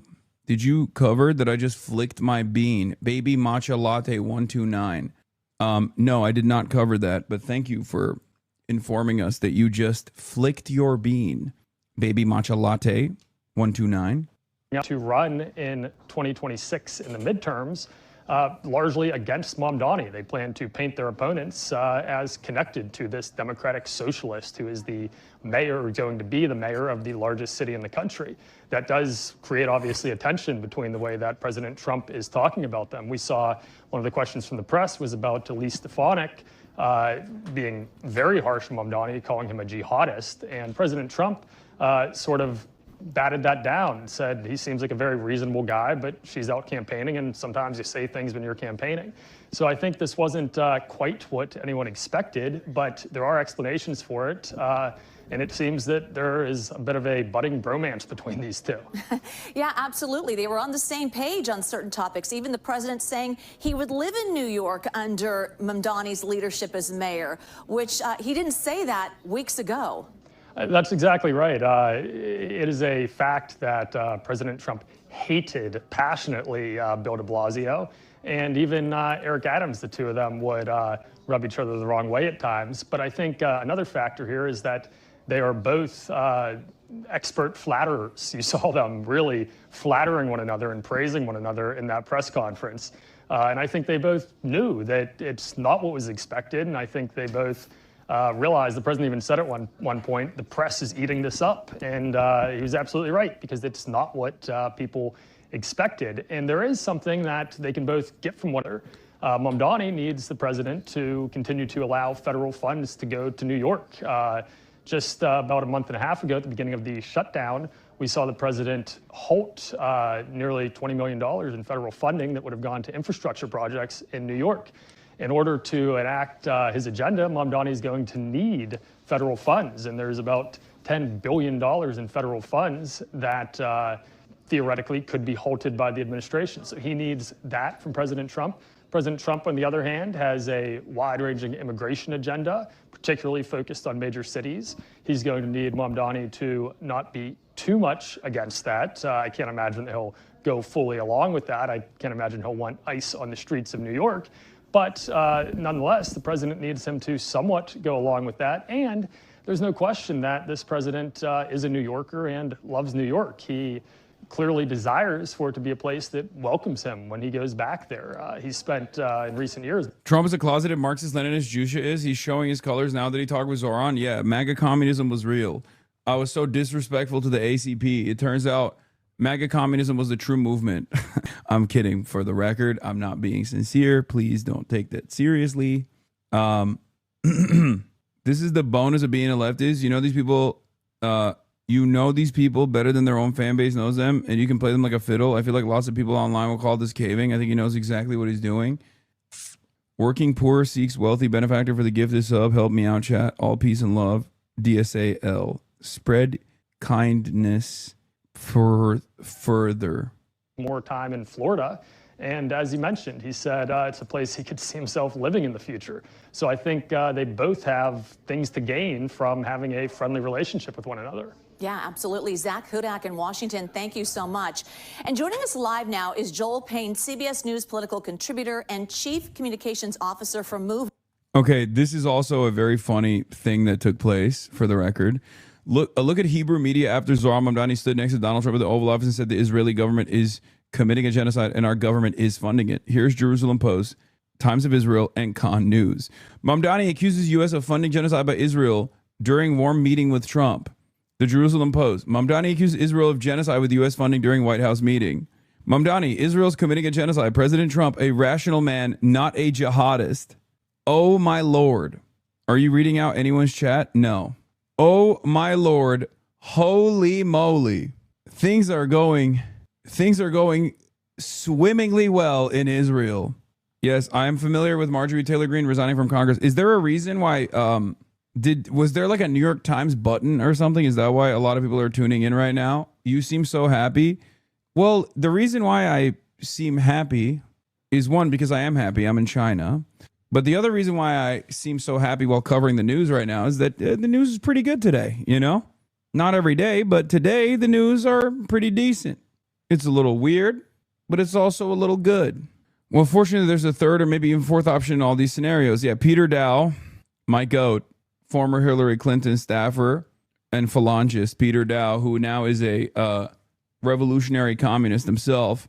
Nick Fuentes, I'd work with Mamdani. Hakeem Jeffries just voted to condemn socialism. Marjorie Taylor Greene, it's a genocide in Gaza. Obama speechwriter, what genocide? Tucker Carlson, slaughter of Gaza civilians is evil. Kamala Harris, Israel has a right to defend itself. Adam Johnson responds, well, fortunately, there's a third or maybe even fourth option in all these scenarios. Every 2 years, we have this realignment discourse. And I have to remind people that the defining feature of fascism is the co-option of rhetoric and aesthetics of left politics to peel people away to white nationalism that will, at the end of the day, always serve capital. There is no realignment. There is simply more sophisticated Nazis with a shitload of dark money and a liberal establishment that would rather hold on to a dying neoliberal ideology than align themselves with leftist policies in a meaningful way. This is the truth. Straight up. That's why I always get annoyed with people who are like, whoa, well, Nick Fuentes said the left and the right must work together. And it's like, you are going to get killed if you believe that. That is a belief system that has caused people to die in the past. Socialists and communists are the first to go, okay? Always. Because they are those who actually threaten the established hierarchy of capital. So they are first on the chopping block before anybody else. My brother in Allah, I know MTG just resigned. Oh, it's because I covered it faster than the news media covered it. That's why we were first to cover it. So people are like, I've already gone through the statement. Here, we'll just tune into CNN and see what they're talking about. I assume they're talking about this now, right? They're breaking it probably. They must be. Wait, what? Pelosi. It was her first interview since she announced her retirement. That after. Oh my God. Are you serious? I saw you report it here, and I went and told my dad. He said it's fake news because it wasn't on CNN. Yeah, because CNN is too busy glazing Speaker Emerita Nancy Pelosi. Also, I did this walk as well on camera. Shadi Hamid says, you can now call what Israel's done to the Palestinians a genocide of the White House, which happened today for the first time during Mamdani's remarks. That's the new normal. It's a sea change in how we talk about Israel. Progress. Matt Iglesias responds, progress towards what? I don't know. Towards the truth. Towards acknowledgement. God, he is so annoying. I cannot stand Matt Iglesias. I guess my article today was the last straw for Marjorie Taylor Greene. The strange new respect for Marjorie Taylor Greene. Yeah, Marjorie Taylor Greene saw Matt Iglesias support her and was like, I am quitting politics permanently. I will never return to politics. Now that I have garnered the respect of Matty Iglesias, who has made a career of being professionally wrong, I have realized that I am on the wrong path. I must go back to the drawing board and maybe take on other hobbies, like, for example, knitting or CrossFit or having sex in orgies like I used to with my CrossFit instructor. I am done. My job here is over. I have started taking mood stabilizers, and it has made me realize that I can no longer stand a man. Oh, Brian, kill me. I forgot. As far as the Zohran, the Zomentum, and the copium. Let's take a look at what Brian Kilme just said. There you go, live from Washington, D.C. That's what we just watched. Now I'm in New York City. We were watching that press conference.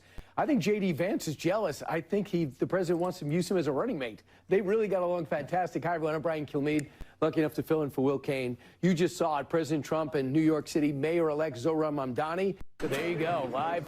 What the fuck? Why does it? Why was this published tomorrow? Jesse Waters breaking down the meeting. Published 22nd of November. Oh, because it's 22nd of November where I'm at. Jesus Christ, I'm so stupid. Okay, Jesse Waters had a breakdown on it. Let's take a look. Let's see what he had to say. Dictator walk into a bar. I've had a lot of meetings with the heads of major countries. Nobody cared. This meeting that you people have gone, you know, outside you have hundreds of people waiting. This is just a small little group.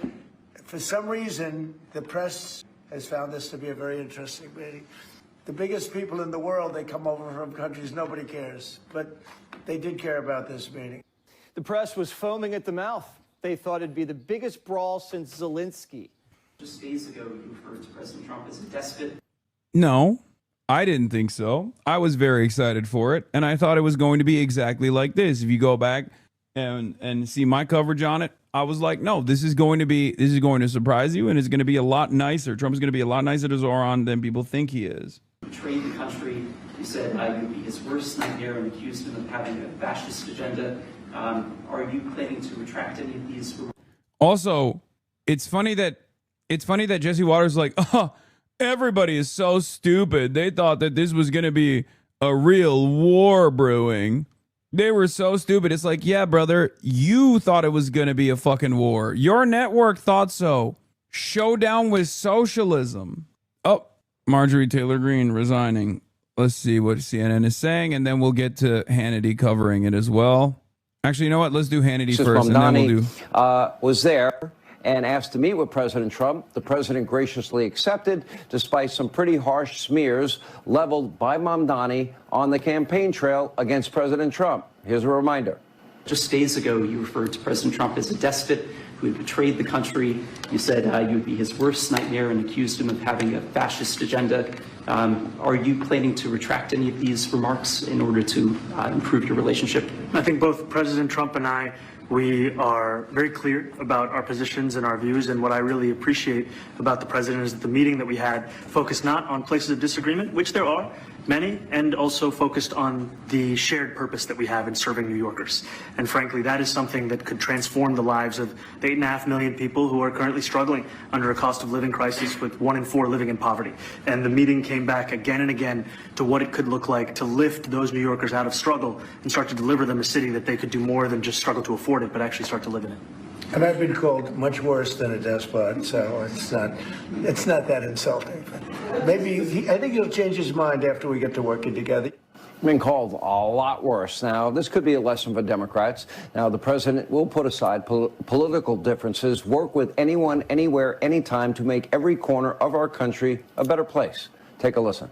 We've just had a great meeting, a really good, very productive meeting. We have one thing in common. We want this city of ours that we love to do very well. And I wanted to congratulate the mayor. He really ran an incredible race against, a lot of smart people. We talked about some things in very strong common, like housing and getting housing built, and food and prices, and the price of oil is coming way down. Anything I do is going to be good for New York. If I can get prices down, it's good for New York. And we've got them down, way down from last year. I just want to congratulate. I think you're going to have hopefully a really great mayor. The better he does, the happier I am. I will say there's no difference in party. There's no difference in anything. And we're going to be helping him to make everybody's dream come true, having a strong and very safe New York. And congratulations, Mr. Mayor. Thank you, Mr. President. Thank you. I appreciate it. Now, ultimately, this video of Mamdani and Trump in the Oval Office getting along, having a productive meeting is really only horrifying for Democrats. Where's the guy that was on the campaign trail saying he's going to beat Donald Trump's worst nightmare? Now, their far-left hero is shaking hands with the guy they called a fascist and a Nazi and a racist. This is so Very funny. They confusing literally for went from jihadist criminal terrorist that Donald Trump is going to destroy to like, he's actually such a nice guy. Come back to reality. I am not holding my breath. Let me make a prediction. Over time, they will clash. They will clash heavily, and Donald Trump will win. So what went on behind today's closed-door meeting, and will Mamdani revert back to his extremist, Trump-hating, name-calling self when he gets back to New York? Probably. Anyway, here with more, White House Press Secretary Caroline Leavitt. I think that part publicly surprised them, but it's not really surprising knowing President Trump as well as I do. He wants peace. This guy won the election. He asked for a meeting. The president met with him. But I don't see how they will reconcile defund, dismantle, no bail laws, empty the jails, and not support ICE in their attempt to enforce the law. I don't see any resolution there. Do you?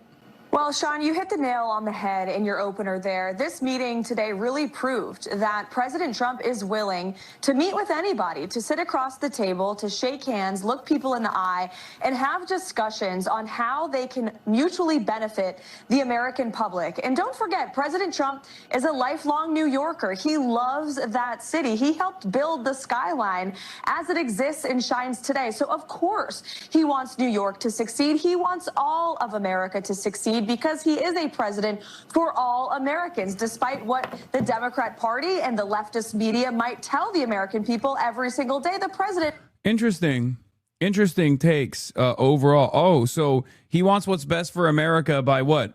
Aligning with a jihadist, communist, Islamo-communist, Marxist, socialist. That's weird. That doesn't make any sense, does it? Of President Trump and this administration, rest assured to New Yorkers and all Americans, the president is going to continue to put you... Bro, he literally said he was going to cut funds to New York like it's fucking Cuba, okay? He said he was going to do a trade embargo on New York City, okay? What happened? What happened? Energy independence. And what of happened? course, we are going to continue to mass deport illegal criminals from our communities. And I'm sorry, but I don't think you can build a resilient movement that is at the mercy of one man and his own personal ambitions and his own personal narcissistic desires. Okay? There is no lifeline here post-Trump. It's so fucking crazy. These guys have no consistent principles. They have no interest in ever yelling at Donald Trump. They have no interest in ever criticizing Donald Trump. They just literally leading up to this meeting, moments prior to this meeting, the Fox News commentary was this: Donald Trump is going to issue a smackdown like you've never seen before, destroying Zohran Mamdani. And then after the meeting, they're like, Donald Trump is the great uniter of America. He is doing a fantastic job. It is straight up a fucking cult. And Trump has whipped them in line so perfectly. He has genuinely redesigned American politics and specifically the Republican Party in his own vision, where everyone with proximity to power, first and foremost, has to be loyal to Trump. No interest in any ideological consistency, no interest in ever doing anything, really, other than whatever the fuck Donald Trump wants. The issue of cost of living, because it continues to be a concern for voters, and President Trump is very well aware of that. But look at what he's done thus far. It's a proven economic formula that is working when you combine a massive deregulatory campaign to get the government out of the way of small business and American industry. When you look at what he's done with respect to energy independence, to unleash America's resources right here at home to drive down oil prices, which we've already seen result in a 20% decrease in oil prices. We have lower prices at the pump today than we did years ago, and those prices are going to continue to decline. If you look at the cost of... Like, if you're just a watcher at home, if you are just a watcher at home, and you're like MAGA, you're MAGA adjacent, or you're just fully MAGA, and you believe in maybe something beyond Donald Trump, and I guess it's kind of stupid to say you're MAGA and you believe in something beyond Donald Trump, because MAGA just only believes in Donald Trump, right? But if you have any sort of interest in politics, right? If you have any sort of interest in the political side of things, don't you get a little mad at least when you see this, when you're like, wait a minute, I thought this guy was a fucking horrible monster. I thought this guy was a horrible monster, and all of a sudden Trump is turning around and saying he's fucking hot and sexy and that we should like him. And all of these media, all the organs of media that are supposed to be telling me the truth just snapped in. Like, there is not even a moment of moderation in order to transition to a pro-Zohran statement. Like, they did not even lean into it or slowly pivot in that direction. They just immediately, they got their marching orders and snapped into this position. It is shocking. Trump is obviously his own bizarre person with his weird psychology, but I can't help but cringe at how eager MAGA world guys are to play the worthy populist enemy shtick. Whenever the left does well, that they need to use our success as a validator says quite a lot about them. In the days before Zohran Mamdani's victory, I heard a telling phrase from Washington's MAGA political class: game recognized game. The context of this observation was President Donald Trump's begrudging fondness of my little communist, as he labeled New York City mayor-elect. By November 5th, the line was in the mouth of MAGA zeitgeister Steve Bannon, who told his followers on War Room, game respects game. The notes of celebration in the White House reaction to Mamdani reflect something real. Trump and his circle disdain the Bush, Ryan, Romney Republican establishment and the Clinton, Schumer, Jeffries Democratic establishment in equal measure. And they're eager to join a battle on the other side of the horseshoe, where left-wing and right-wing populists share a diagnosis that the American and global systems are fully discredited and are ready to fight it out for a new world order. I think there is some truth to this assessment, okay? There is some truth to this assessment that they see either side, like they see the left flank in a similar way, right? They see the left flank in a similar way to like the MAGA momentum. But I think they have great fear. Steve Bannon is more fearful. Steve Bannon is more fearful of Zohran Mamdani than he lets on. I mean, he has actually openly said that too. He said that if the Zohran wing or the left wing of the party actually takes over the Democrats, we will never win another election again. Something along those lines, right?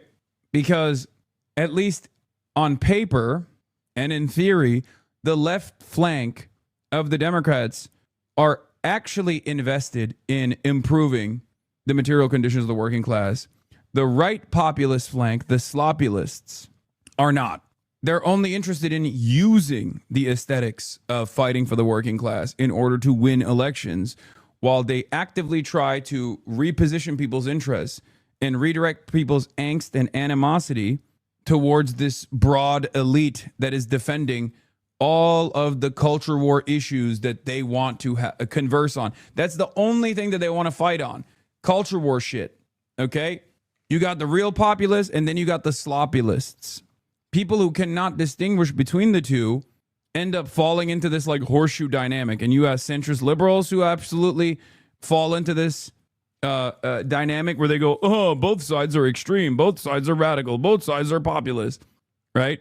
Without actually recognizing that one side is genuinely invested in left-wing economic populism. The other side is simply using it because they recognize that it is the one true genuine counter to the liberal hegemony that exists. That's why you kind of see the centrists and you know, people who abhor Zohran Mamdani and even like the right wing kind of engage in this handshake. I'm called much worse than a despot, so it's not that insulting. Well, let's try that again.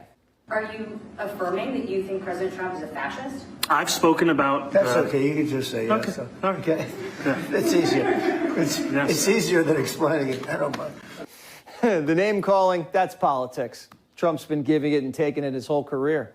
This sends a signal to Democrats that Trump's really about business. And if he really was a dictator, would you let some guy come into your house and call you that? No. And did Mamdani go in there and hide his face like Big Gretch? No. Zohran's mayor, Trump's president, so let's get down to it. I think you're going to have, hopefully, a really great mayor. The better he does, the happier I am. I expect to be helping him, not hurting him. A big help, because I want New York City to be great.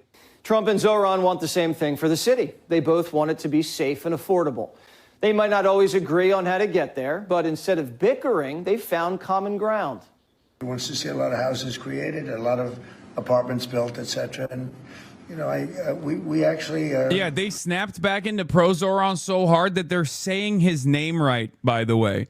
They're like, the tone shift was so imminent.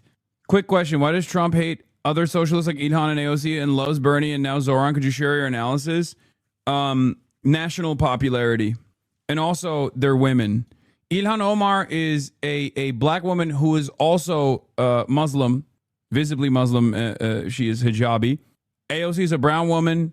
Donald Trump definitely doesn't like those things, but I don't think AOC and Ilhan Omar are as I love Ilhan Omar, as you guys know, but the reality is, like, they are nowhere near as nationally popular as Bernie Sanders and Zohran Mamdani are. They're women. Donald Trump doesn't like that in general. They're black and brown women. Donald Trump doesn't like that at all. But in terms of why he also doesn't look past them like he does with look past that like he does with Claudia Sheinbaum is popularity. Claudia Sheinbaum is unimaginably popular. That's it. It's national popularity. Claudia Sheinbaum is popular. People would be shocked, but I want to see the same thing. Not just housing. Trump wants to rein in the electric company and help Mamdani fight crime. Trump says we're not going to throw good money after bad. He's not going to be sending money for government-run grocery stores. We're talking common sense stuff that helps the middle class. Some of their playbooks overlap. I spoke to New Yorkers who had voted. See? Now, this is exactly what I was saying. He is leaning into, he is trying to get a crumb of legitimacy on the affordability front by aligning with Zohran Mamdani, the guy who won on affordability. That's straight up what's going on here, and Fox is instantly leaning into it. For the president last November, I heard again and again two major reasons. One was that they wanted an end to forever wars. They wanted an end to the taxpayer dollars we had funding violations of human rights, and they wanted to address the cost of living crisis. A lot of my voters actually voted for him, and I'm okay with that. Trump looks at Zohran like young Bernie, political outsiders who have some wacky ideas but have compassion for the working man and a lot of love from their base. Some Bernie bros voted for Trump, the same way some MAGA folks in Queens voted for Zohran. They have different policies with the same goals, making life more affordable for the average Joe. The difference between Zohran and Bernie, Mamdani beat the odds and the establishment. I think he's different, all right? I think he's different, and that can be in a very positive way, but I think he's different than, you know, your typical guy, runs, wins, becomes mayor. Love him or hate him, Zohran's fresh, and Trump likes to get his hands on new brands. He can work with anyone, Jews, Muslims, communists, little rocket man. The New York relationship is based on action and results, not labels and insults. Zohran might be a... The relationship that Trump has is on results, not insults, is the funniest fucking thing that you could say about Donald Trump as a politician. Donald Trump is literally almost exclusively the insult guy. Donald Trump is exclusively he's a quiet piggy to a fucking journalist on Air Force One. Sometimes it's his only redeeming quality, as a matter of fact. Is Elon the little rocket man? No, it's Kim Jong-un. Loomer is still having a major meltdown. That's awesome. God damn, dog. American politics are so good. I mean, it's a fucking clown show. It is an absolute and utter clown show. All right, you know what? I'm done with the fucking Zohran glaze from Donald Trump, because there's other stuff that I want to cover as well. Yes, there will be an IRL. There will be an IRL component. This was also another thing that took place before the. This was another thing that took place before the Zohran meeting, where the House passed the resolution condemning socialism ahead of the Zohran Mamdani Trump meeting, with 87 Democrats also voting to condemn socialism. Forgot about this guy, dude, having the best day of his life today. Yeah. Last China IRL. No, I will do a China IRL tomorrow as well. These are the last 2 days I have in China, today and tomorrow. I will try to do another IRL tomorrow, and actually a really fun one too. We might go to the horse races, which is, I am embarrassed of you as a Türk person. Barış Dağ deviren. Oğlum İngilizce öğren lan. Embarrassed ne? Amına koyayım. Embarrassed. honest today. Oops, wrong one. Sorry. Hours before Mayor-elect Zohran Mamdani arrived in Washington for his first meeting with President Trump, the House of Representatives passed a bipartisan resolution condemning the, quote, horrors of socialism. Let's find out more about this. Political reporter Marcia Kramer joins us once again to tell us the details. Marcia? Okay, Jay and Dick. Far be it from me to be a conspiracy theorist, but it was probably no accident that the House voted to condemn socialism on the very day New York City's mayor-elect, a Democratic socialist, met with President Trump at the White House. Now listen to this. The resolution was introduced nearly a month ago, but Republicans decided to bring it to the floor for a vote today. I have to be honest with you, I focused very little on resolutions. Frankly, I've been focusing... socialism. I understand. I think the focus is on the work at hand. I can tell you I am someone who is a democratic socialist. I've been very open about that. And I know there might be differences about ideology, but the place of agreement is the work that needs to be done to make New York City affordable. That's what I look forward to. Standing next to President Trump in the Oval Office, Mayor-elect Zohran Mamdani batted away a question about a resolution passed by the House that decried the horrors of socialism. The resolution was voted on just as Mamdani was arriving in Washington to meet with the president. A yes vote on this resolution should be a relatively straightforward, easy decision. It simply states that Congress denounces socialism in all its forms and opposes the implementations of socialist policies in the United States of America. The resolution passed in a bipartisan vote of 285 to 98, but it was particularly embarrassing to the newly elected mayor because among the 86 Democrats who supported the measure were 14 congressmen from New York. Please don't go to the horse race. Animal racing is incredibly cruel. I used to work in a dog racing at the winning level. Animal racing is bad. I don't know if you know this, but I am a horseback rider. I did professional show jumping. Like I had a horse. I can't speak for dog racing. I'm not entirely familiar with it, but Umama Sume's biggest hater. Yeah. Until you got fat, respectively. No, not until I got fat. What is happening here? What the fuck is going on? You can't just say until you got fat and then slap on respectively at the end of it. I wasn't a jockey. I was a show jumper. Compared to American Horse Girl and Cat Lady, where do you put yourself? I'm more of a horse girl than a cat lady for sure. The fact that we just got out of the longest shutdown and both parties are wildly unpopular and they chose to do this, socialism got a massive boost for anyone. Yeah. Your own chat seems to bully you a lot. It's weird. I know. Jersey. House Minority Leader Hakeem Jeffries, who only endorsed Mamdani at the 11th hour of the mayor's race, voted with the Republicans to support the measure. Other New Yorkers who also supported the measure included Congressman Richie Torres of the Bronx, Greg Meeks and Grace Meng of Queens, and Laura Gillen and Tom Suozzi of Long Island. Suozzi made animal racing puts the animal at risk of injury for what? I mean, every type of competition that has animals in it does that, but I don't know, maybe horse racing is worse. Himself from Mamdani during the mayoral campaign. Among the Democrats voting against the measure was Congresswoman Maxine Waters. I wish we were here on the House floor this morning debating solutions that would reduce grocery bills, lower housing costs. Democrats still eat this bait for no fucking reason, or not no fucking reason because they're stupid, but it is unbearable. It is unbearable to watch the Democrats behave like this every single time. These guys say, oh, we're going to condemn socialism. And then Democrats end up going, yes, we're condemning socialism, thinking, yes, we're going to condemn socialism, thinking that this is going to cause the Republicans to turn around and be like, well, see, these Democrats are different. They're condemning socialism. They're not. They're not going to do that. They're saying socialism is bad, and they're reiterating it over and over again while simultaneously calling you socialist, you fucking idiots. Oh my God.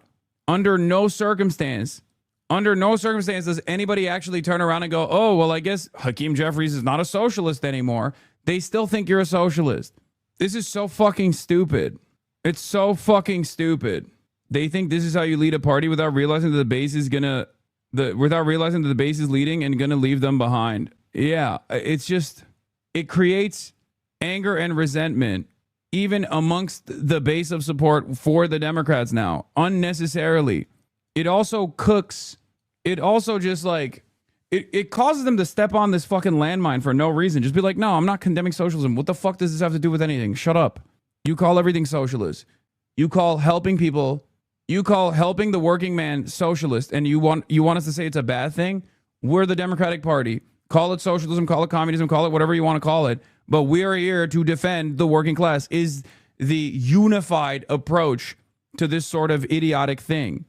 Trump's tariffs strangling American small businesses and manufacturers, solve the Republican health care crisis, or any legislation that allows Americans to afford to live through the catastrophic economic policies of Trump and the Republicans.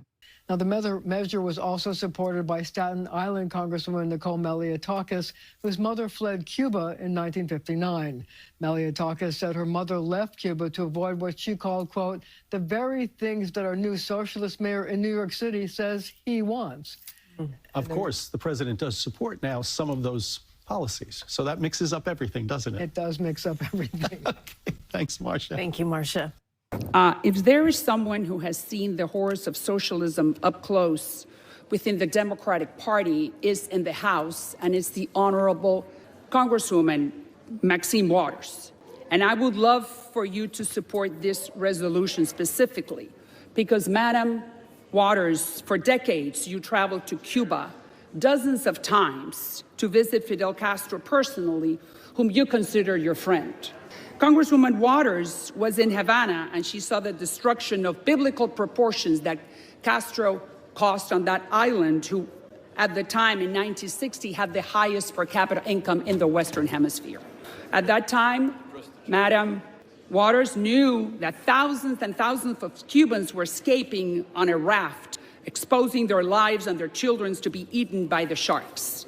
She knew that Afro-Cubans were being beaten on the streets of Havana, discriminated against by Fidel Castro, Mr. Speaker. And for that reason, I am bringing up all these facts because Madam Waters knew that the Cuban jails were full of political prisoners, and the Cubans did not have the same privileges that we are having right now to speak freely. At that time, Madam Waters never raised her voice to denounce the horrors of socialism, Mr. Speaker. For that reason, I am asking Madam Waters. For what purpose the lady from California seeks recognition? I move to take her words down. Order. The House will be in order. The lady from California, for what purpose do you rise? I rise to take down her words. Personal attack. Lady from Florida, please be seated. I'd ask the clerk to please report the words. I think it's so funny. I think it's very funny that the Republican Party is like running around being like, we must disavow socialism. Socialism is so dangerous. And then mere hours later, Donald Trump is like, I love socialism. Socialism is a great economic system, very different than capitalism. I like capitalism more, but socialism not so bad. Look at my little communist, Zohran Mamdani. Very cool. He's very cool and handsome. Very, like, is recognized. He's awesome.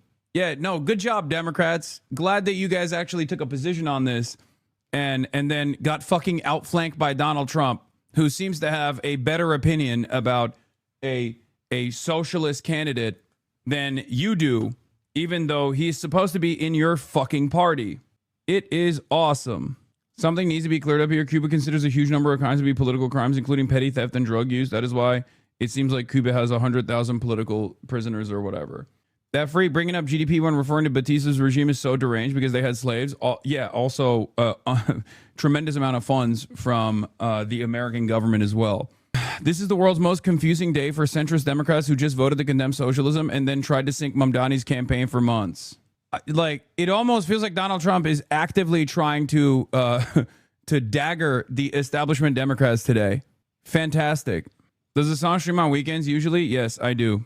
Sorry, I have moments of quiet here because I'm trying to literally wrangle our entire team, many of which are still sleeping and not even remotely interested in going out to do an IRL stream because they were out doing an IRL stream at the bars until 4 a.m. last night, which is fine. But I'm trying to also figure out where we can stream and where we can't stream in terms of the IRL stream. Austin wants to do a live stream himself as well after mine. Why you sound mad about that? No, I'm not. I don't care. I can do all this stuff on my own. Unc was sleeping. Unc slept for 8 hours last night. I actually woke up at 4 a.m. and then went right back to sleep, and I didn't wake up until like 5:30. But now I'm glad I did that because no one else would have been awake at that time anyway. You got to go to that Australian breakfast restaurant. Did you talk about Marjorie Taylor Greene? Just tuned in? Yes, I did. For 1 minute. Thank you, Mr. Speaker. Thank you, Mr. Chair. My blood pressure is up right now. I cannot believe just what I heard on the House floor. The ranking member of this distinguished committee denouncing Trump, but will not denounce socialism on the House floor of the U.S. House of Representatives. History is clear. Socialism basketball kills stream or people, leads to re-riot? deaths I of want to tens do a of basketball millions, stream. crushes religious liberty, and destroys free markets. Our founders built this nation on a revolutionary... Socialism destroys precious liberty and denounces free markets. Nice. Not the free markets. I'm so angry right now, I could lose my mind. How dare you denounce the precious free markets? Fucking awesome. Thanks, man. Did you cover the New York mayoral election? Just tuned in? Yeah. Will Austin play b-ball, HasanAbi? Austin is up. I think he wants to come out with me because he wants to do a live stream afterwards. I don't know if anyone else is trying to do it. Oh my God, you got to bring Christian. Have you been to Kowloon Tong yet? What is that? Is that the Kowloon Wall City? We were supposed to go to the Kowloon Wall City, which no longer exists, but exists simply as a because they destroyed it because it was considered a den of crime. It now exists as a park. It used to be an imperial. It used to be a imperial army barracks, I believe, and then they built the Kowloon Wall City on top of it, and it was there was a lot of crime that was coming out of it. Obviously, it was anarchist in nature in its formation. I think it's one of the coolest things of all time. Fuck this chud. Yeah, it's an inspiration for the narrow neighborhoods in Batman Begins. It's an inspiration for a lot of art, but basically they demolished it and put a park over it. Audio is bass boosted. What do you mean? Did the audio change again? I don't know. But the park has a basketball court. There are 2,500 basketball courts in Hong Kong. Apparently, they love basketball out here. Why did you say no? Audio is fine. Oh, okay. So, yeah, they destroyed it. They condemned the entire structure, and then they demolished it, and then they put a park over it, basically. And it had I think at the time, it had the highest population density on the planet. Like nothing came close to it. And I wanted to go see it, but apparently Irene is telling me that we are not allowed to, we're not allowed to stream it, which is fucking weird. I just like, there's a lot of stuff that we're just like not allowed to stream in Hong Kong, it seems. The people that lived in Kowloon said they miss it. Yeah, I think there's a lot of beauty in it, even though it was like obviously incredibly poor. How did your Zhongshan suit come out? I haven't seen it yet. How can you call a mega ghetto city cool? That's maximum rich kid talk. No, it's not. It's not maximum rich kid talk. There is a reason why the Kowloon Walled City was so influential, so formative in a lot of art, including the Ghost in the Shell series and things like that. It's a historic monument in and of itself. And not only is it like, the reason why I'm saying it's cool is because not everything is as it seems. While it was run by the gangs and it was a den of criminality, there was a tight-knit sense of community inside of it as well, from what I understand. Like there were shops, there was commerce happening, there were people living on top of one another. Yes, it is a testament to humanity's tenacity, and I do find it to be fascinating. Agent streamed it. You should be good, fam. Question: why are there live streaming restrictions in Hong Kong? Wait, really? Agent streamed it? Actually, or no? Are you making it up? My stepdad was kind of a rich kid, but still lived in that wall city. They had nannies and shit. Wait, what? Streamed what? It doesn't exist anymore. I see it as an architectural marvel. Architecture professors are fascinated by it too. Yeah, Kowloon Walled City. A team of Japanese researchers spent time until the night before it was demolished, measuring and drawing the building, creating this incredible section. Like, look at this. Look at how fucking dense it is, dude. This is the abundance dream built without. It was built on top of imperial barracks without the government. Like they were at the time taking advantage of like the lack of laws in Hong Kong in general. Yes, it is an architectural wonder. It is an anthropological marvel. It's literally one of the most unique. It is one of the most unique ways of existence, in my opinion. The buildings were so high that airplanes would have to curve carefully to not hit anything when landing. I have no idea what I'm looking at. I showed you already. This is a completely like independently constructed, super densely populated city that was created by hand. And they obviously, due to all of the criminal activity that was like, they had their own internal governance structure. Basically, they had their own internal governance structure. Here's a video. What you're looking at is considered the most densely populated place that ever existed. On an area of just 6.5 acres, or 4 football fields, dozens of individual buildings have merged into one solid organism that houses shops, restaurants, churches, private homes, and virtually everything that makes a city. While the outside-facing apartments get to enjoy sunlight, a vast majority are located within this block, full of dark pathways. It is a giant urban maze that attracted all kinds of people with reasons to hide. This is Kowloon Walled City. To understand just how incredibly closely packed people lived here, let's compare this city with other places. Take the East Village in New York City, located in Lower Manhattan. There's a small park in the center, but other than that, it is a pretty dense neighborhood with historic row houses and more recent large apartment buildings. Based on the 2010 US Census, just over 44,000 people live here. That results in a population density significantly higher than for all of New York City, and New York is the most densely populated city in the United States. By all means, this is a dense place. But let's compare it to Kowloon Walled City. In 1987, a survey estimated that 33,000 people live here. The density is simply astounding. And in reality, the number might have been even bigger, with some estimates going up to 50,000 people. Perhaps the strangest thing about Kowloon Walled City, however, is just how abruptly it ends. While everything is crammed into this tight block of buildings, behind the sharp walls of the city, there are relatively spaced out buildings, and even a park with sports fields. So why was everything crammed into this small block? The answer is that Kowloon Walled City wasn't part of the rest of Hong Kong, but had its own legal status. The walled city began as nothing more than a small Chinese military outpost, stationing about 10 guards. It really started to take shape more than a century later, when the outpost was expanded by the construction of a larger fort. At the same time, the nearby harbor of Canton began to gain importance. Chinese tea was a hot commodity for British traders, who purchased it in staggering volumes, allowing this region to prosper. However, the trade relationship was notably unbalanced. While the British bought large quantities of tea, the Chinese had little need for goods from Europe.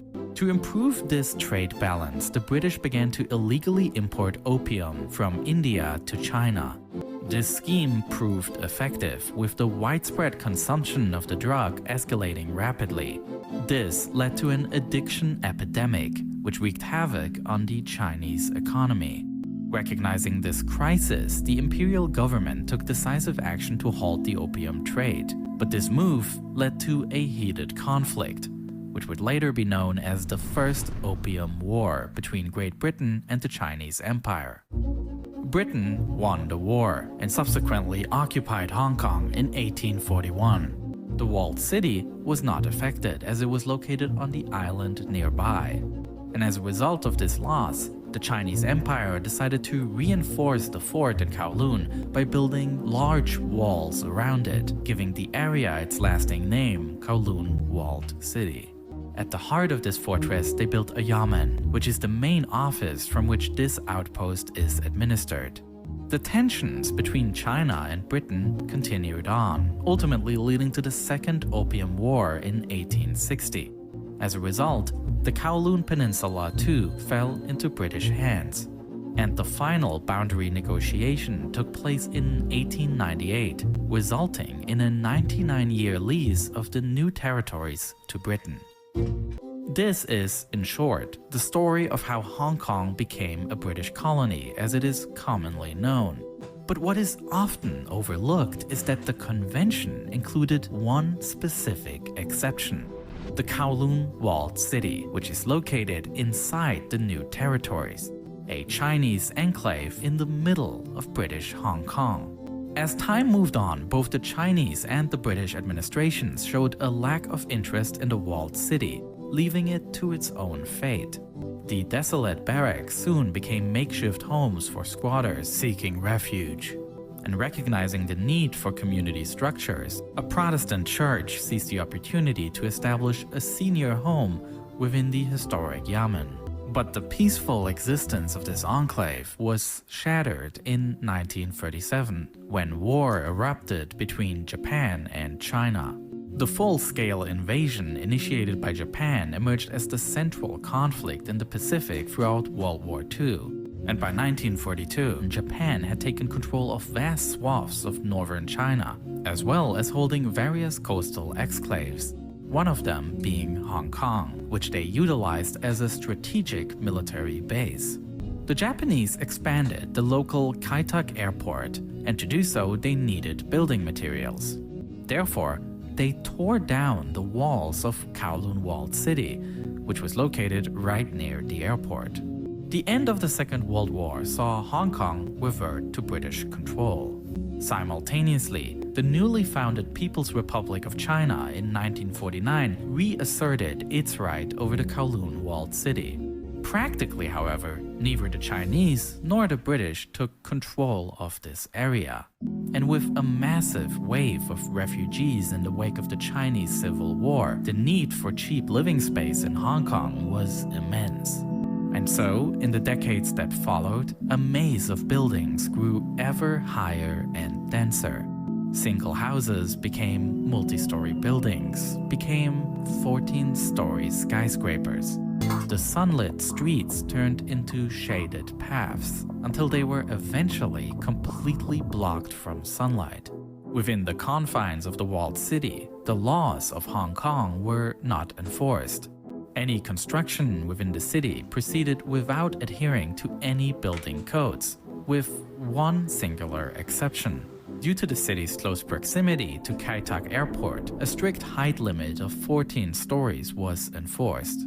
Kowloon Walled City was located right along the path into the airport. Landings at Kai Tak were one of a kind, with pilots navigating through Hong Kong's mountainous terrain, flying remarkably close to the walled city on final approach. The highest priced apartments were those facing the outside, followed by those near the internal courtyard. These units offered the precious commodity of sunlight and fresh air. You could add a caged balcony to your apartment, cleverly expanding your living space. But most of the units were located inside, in extremely unhealthy conditions. This is a plan for a typical building inside the city.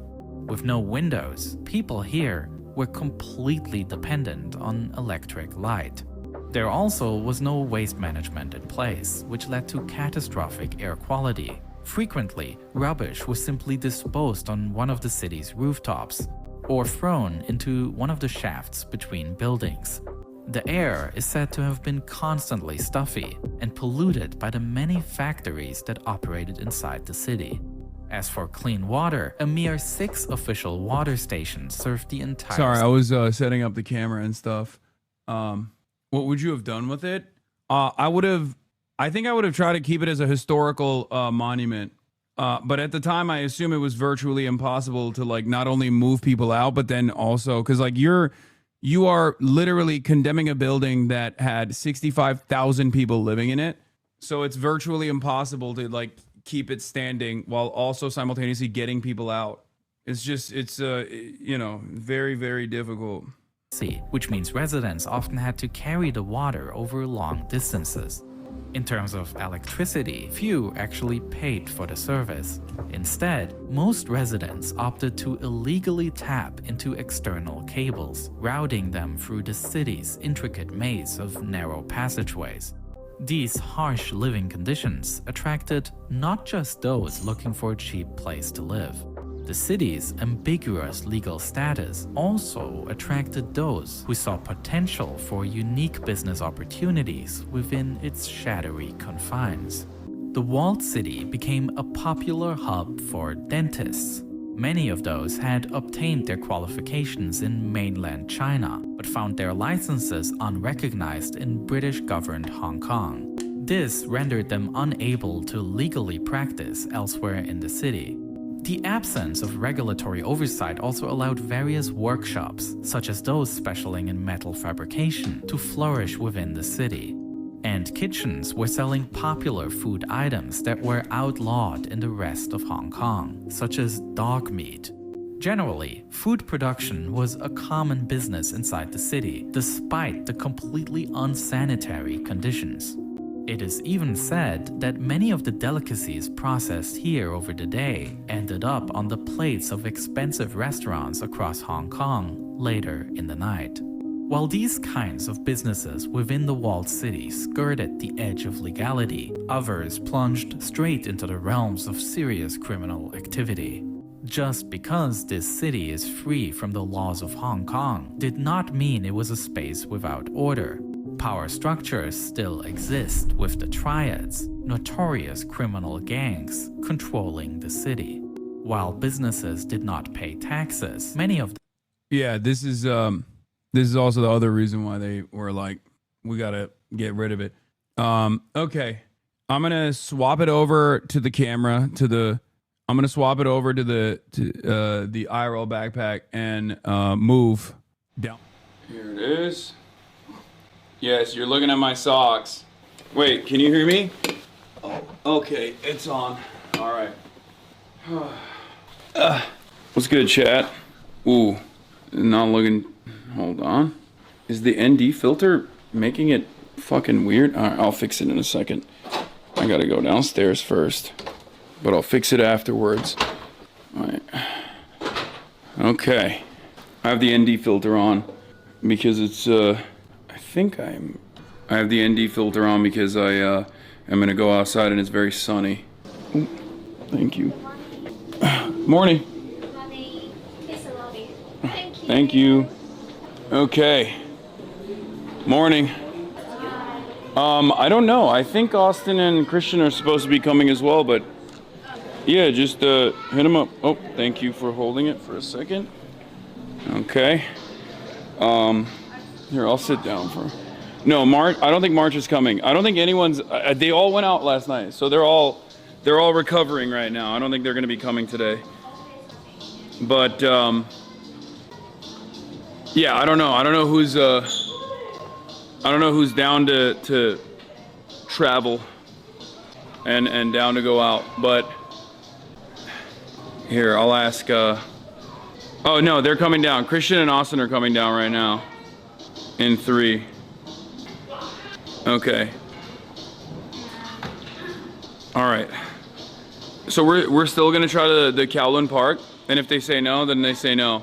I also do wanna see if I can try and play basketball, and then afterwards Austin will live stream as well, and we'll see if we can put Austin's live stream on this backpack. If not, we'll swap over to his backpack, but we'll figure it out. I'm thinking out loud, and I'm talking to the team that is down to go out. Chat, I'm also trying to cover for the chat, see if everything is good. Is everything good? Can you guys see me? Can you guys hear me? Austin needs to talk about the cafe situation. Yes. Do you have shoes for basketball? No. But worst case, we can get something. It's a bit dark. I know. It's dark because we're inside and I have the ND filter on. And considering how hard it is for me to put the fucking ND filter... Considering how hard it is for me to put the ND filter on, I'm just going to keep the ND filter on for now because you're gonna need it. Wait, how dark is it? Is it that dark, really? The sound is perfect. Let me see how dark this actually is. Oh, it's a bit dark. This is the maxed out with the ND filter when we're inside. It's not so bad. Up close and personal. Look at March working remote. What do you mean? Why, March is he in the chat? I know March is awake. He's not coming. Increase the ISO or make the aperture wider? No, I already did. The ISO is maxed out. Oops. Spot focus. Focus cancel. I fucked it up. I mean, here, I'll do it this way. I have to turn it around. There you go. Oh, is that better? Is that better? It's a little shaky, but at least, like, you can see better, I think. Yeah. Go back. Looks good. Perfecto. Audio desync. Wait, there's audio desync? Really? Way better, brighter now. All this just to turn it back down when you go outside in 2 minutes? No, it's fine. I mean, I don't mind it. I don't mind turning it on and off. I mean, who knows how long we have to wait here, you know? Let's tweak the focus a little bit. We'll make it sharper. Yeah, see, like the movements are a little bit weird because of the shutter speed. Merry Christmas, no. Mushroom Christmas, yes. Oh, Mushroom Christmas, because there's like mushrooms on the nativity scene.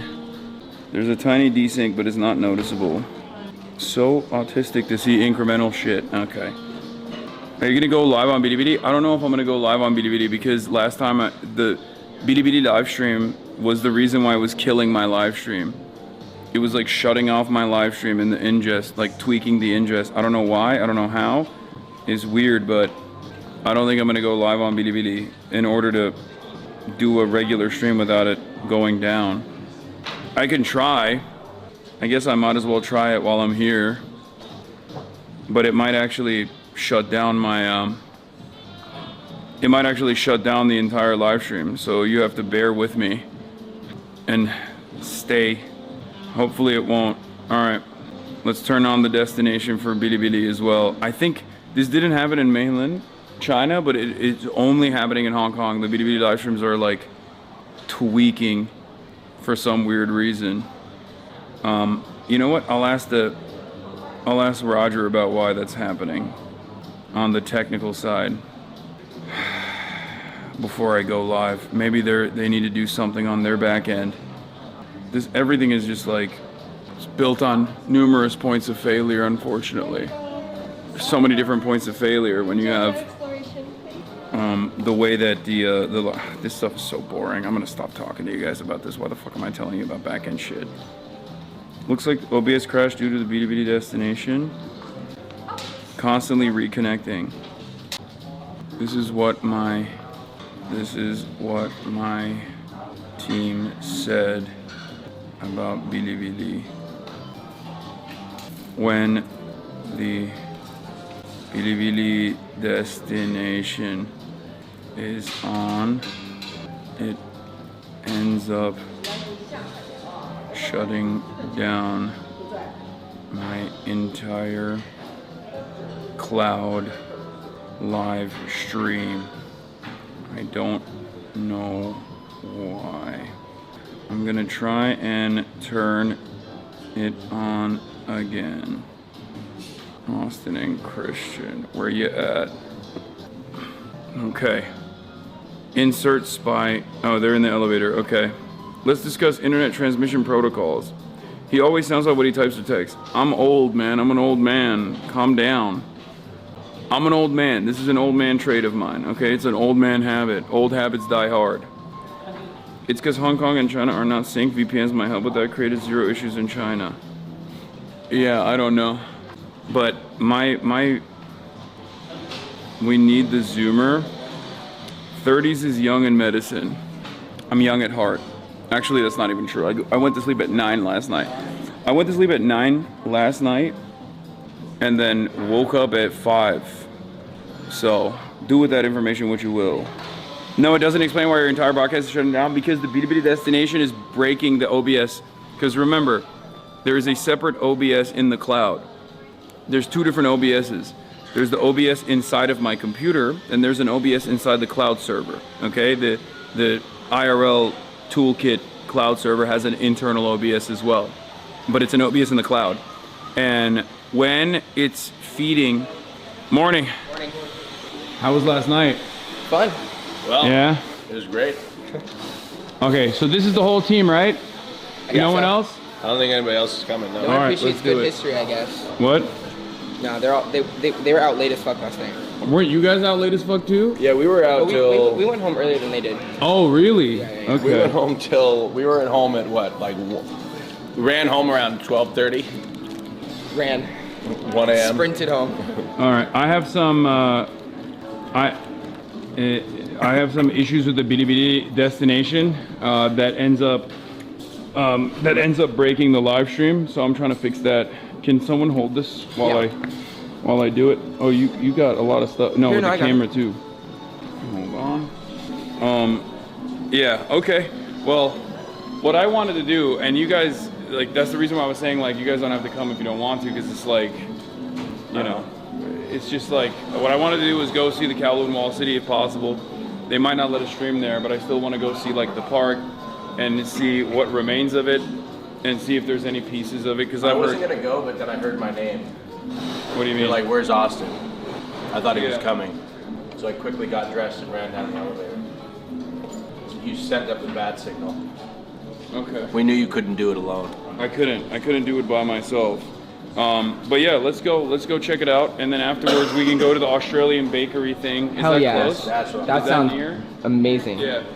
Okay, and then the other thing is the Chongqing Manor is the other place that I wanted to go to, and we can do it either on your stream or on mine, it doesn't matter. But considering that you have no other, you don't have anything planned, right? I have nothing planned. My plan is I'm gonna be streaming with Hasan tomorrow. We're gonna be streaming horse racing, right? We're gonna do Hong Kong horse racing tomorrow on my stream. I may rip a stream later after everybody's like, oh, I'm done streaming, after Hasan's done streaming, but I'm not sure what we'll do, but it may just be like a general walking or something like that, but I don't know. Yeah, well, no one else is coming with us, it's just us. Yeah, so because everyone is everyone's recovering. No one wants to stand on business. No one wants to stand on business. All right, let's go. Okay. Oh, David's here. You want to come? Yeah. Hell yeah. Check-in was beyond the left. For those of you asking for that is a Fear and exclusive. It might even be on the Patreon. I don't know, we'll see. But it is a Fear and exclusive. We must keep that for Fear. You agree, right? Hasan, that's got to be a Fear and exclusive. I don't know what the story is. I just heard you got Exactly. It's got to be a Fear and exclusive. We might F in here. Make it free. That's what they're saying. Something's got to be for the podcast. You gotta have something to look forward to. Fear Anders, you gotta have something to look forward to. Austin doesn't realize that, like, we have so much content that we can talk about that he doesn't actually have to, like... Not the Patreon. Maybe. But we have so much content to talk about on the podcast regardless, whether or not you talk about it here. Are you telling me that I can talk about it in both places? But we gotta give them something to look forward to. No, but I'm saying that, like, you have stories that you have not discussed on this stream. That you absolutely... Yes. But they've seen most of the stories. You know, I think they'll be sat for both potentially. No, I'm not capitalistic. This would be a free part of the episode, and I would probably clip Every story Austin's about to tell, he's like, I gotta save it for your end. No, sometimes we'll be having a conversation and it'll be exciting, and Austin will be like, stop. Let's save for the podcast. But Hasan does this too. I do it too sometimes, for sure. We must stop. When you do a podcast, you have to sacrifice some things, right? You can't tell all the stories. Not all stories. What did you guys do last night? He's gonna get me to tell the story. No, what did you guys do last night? I wanna know. We literally went. Okay, it might be. I went and streamed with. Blown out. Oh yeah, it is. I went and streamed with Caroline and Will. Oh, it's actually not super blown out right now, but you went with Caroline? Yeah, we did. We ripped a little stream, and then we saved Austin. Better to not be right. It's a bit dark, but. Do the 2 cars. Yeah, we have to do 2 cars. Filter on, please. Dude, love the taxis. They have the Crown Toyotas here as well. It's one of my favorite things about Hong Kong. The taxi looks 40 years old. Taxis pronounced pronounced Dixie in Cantonese? Wait, really? Dixie. How's Caroline doing? I have not heard from her at all, so I don't even know if she's alive. Yeah. Only heard from Will and Marsh. Yeah. The next thing we might hear from her is her obituary. But hold on, Hasan. The thing is they gotta go to Shenzhen later. So like, I don't even know if we're gonna see them on stream today. Okay. At all. I think it's just you and I. All right. And Christian. That's so romantic. Huh? Yeah, if you want. After we get to the destination. David working camera. Who's getting in the back? I'll get. David's getting. Should I get in the front seat? Yeah. Why don't you get in the front seat, Christian? Does that work? Yeah, sure. Will you open the door for me, please? Thank you so much. Yes, sir. Okay. I'll get on the other side here. Ooh. You got it? Yeah. I got my Pepsi Max. Yes. Okay. I really want to tell my story. Just tell it, bro. Austin, you can tell it. Some people don't watch Fear In. Well, I'll tell the short version. So just start from the start. What happened? Well, sometimes people don't look like what they seem. It's true. And found somebody on a very popular app, looked pretty good, wanted to meet up at a bar, met up at a bar, and I was like, oh my God. By the way, I was very involved in this process. Yeah, Christian's. I want that to be clear. Yeah. So I was like, oh my God. You know, I don't want to be mean to this person, but they just definitely had altered a lot. You know. So you met this person on Grindr? Yes. Okay. Yes. Yeah. And I was like, things have been changed. You know, things have been altered. And my first experience with this, and I noticed from a very far distance away that this was the case. And I was like, oh shit.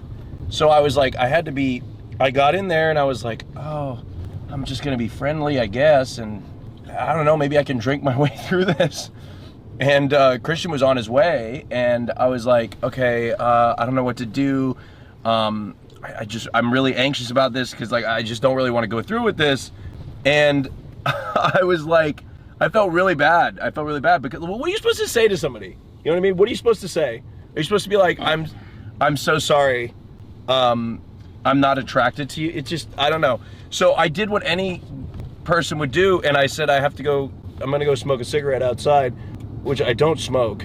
Did he know who you were beforehand? No. The straights are so not confused at all. Right now. It's sending me. And I was like, I have to go smoke a cigarette, and I got really anxious, and I was like, I don't know what to do, so I just started running. Okay. And that's it. I just ran away. I just left. All right, I'm gonna turn on the Bilibili stream and hopefully it doesn't shut down right now. Okay. I wanted to wait for your cool story. Oh, I see. Oh, I see. Got it. I wanted to make sure that it was like, you know, you're denying the Chinese audience. Well, I just wanted to make sure the chat got it before the stream, if it abruptly ends. So we're gonna try, and we're gonna try to see if it continues. And if it doesn't, then I'll quickly restart it. But here it goes. Let's see. Is it effing? It effed, yeah. It did? Or maybe they're lying. It doesn't look like it effed here. Oh, sorry, your chat lied. Are they spamming Fs? No. Someone spammed an F, but then they said no F. Okay. Are we still live? Just lied. Yeah, we're live. Here's the deal, though. This is what I want to say. Is like, I'm not the most attractive person either. You know what I mean? We just have, everybody's got a thing. You know what I mean? You're so humble. Everybody's got a thing, and like everybody's attracted to whatever, and it just wasn't what I saw in the photos. You know what I mean? Like it is what I saw, and I don't know. I think that, was I wrong? About what? To run? No. What do you mean? You're not supposed to be, what are you supposed to be locked in? I don't know. I felt like I had an obligation. That's crazy. To move through with it. You know? Why would you be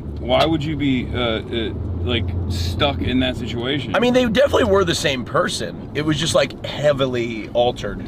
Just, you can say his photos were face-tuned. It's okay. Yeah, it was face-tuned. I was like, I didn't recognize them. I don't think you should ever feel bad for someone catfishing. I think even if someone is not catfishing you and you get to a bar and you're like, honestly, I'm not vibing. Yeah, what if you didn't like the vibe? You could just be like, I'ma leave. That's just consent. But the thing is, I probably should have said something bore I just ran. But the toilet god survived. This is the clip. Oh my God, you're running. God, it's the funniest thing I've ever seen in my yeah, I life. was running. Oh my God, it's the How was the nightlife in Hong Kong? They say it's like a major nightlife city. Okay, I will say I think we went to the touristy part, like last night specifically. It seemed very tourist trappy. Like there were a lot of people offering free shots, which felt very like Miami, like South Beach coded. So I think we just missed like the good nightlife. But I feel like the nightlife even in Chengdu, like that gay bar was so fun. Oh yeah, Chengdu was awesome. You know, but like, dude, Grindr's like high stakes gambling. Like this shit was crazy. I've never really used the app. I've used the app before, and I've had mostly success via the app. It's where I met Christian. I'm just kidding. We met on Instagram. But like it's just like it's high stakes. Like that shit's high stakes because like let me take you through the life of a gay man trying to get laid on an evening. Oh, we're live on BDBD as well, I think. You send multiple, like you don't know if you're trying to get laid, like you gotta send a few messages, and then you gotta wait, then you have your options, and then you gotta make sure like you don't know like what's gonna come through and what's not, and gays are flaky as hell because everybody is also playing the game.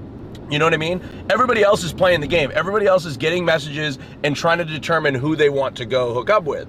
And so, gosh, it's honestly it's high stakes. But in a way, it's like I love the gay community for that. You know, it's almost charming. It's like yes. And then on top of that, there's an added element to you don't know what you're gonna walk into, and you have to make a decision. You know, there's so many factors. It's high stakes. It's too hard. It's high stakes. It's too hard. And sometimes you get burned. You have in the past literally said that as a gay man, it is easier to order dick than it is. It's faster to order dick than it is to order a pizza. I retract that statement. I think it depends on where you are. It depends. We are abroad. Like I think the language barrier and like some other aspects of like where we are like definitely play into making it a bit more difficult. Like I feel like, you know, if you're in WeHo, you can get dick faster than a pizza. It depends though. Like I think you get close to it a lot. I think you're just like sometimes the pizza guy is the dick. It's great. Yeah, I don't know. Anyway, it happens to all of us. I had to run very quickly. And the person like wasn't I feel bad because they seemed like they were nice. I went in, I ordered a drink. They had a friend there that they introduced me to, which was awkward. That they didn't speak any English. One dick, please, with nothing on it. Mush, mush. So they had a friend, and she was a white woman, but he said that she only spoke Chinese. You had a friend who only... He had a friend that was a white woman who only spoke Chinese. Okay. But she looked Russian. That sounds strange. Someone asked, based on this story, Austin, if we're just best friends. Oh yeah, no, BDBD chatters are like confused about you perusing. Well, you know, just get a gay friend, they'll explain it to you. You're their gay friend now. Listen, Billy, when a man and a man love each other very much and have been together for a little bit of time, sometimes you have to add a little bit of spice. Will, come meet us. Oh, come on. That is so typical Will Neff. If he's... He's in chat. He said, "What's up, gang?" I'm like, "Come meet us, King." Oh, okay. No, he's not. He's gonna go work out and shit. And let me tell you, how Christian and I operate our relationship is our business.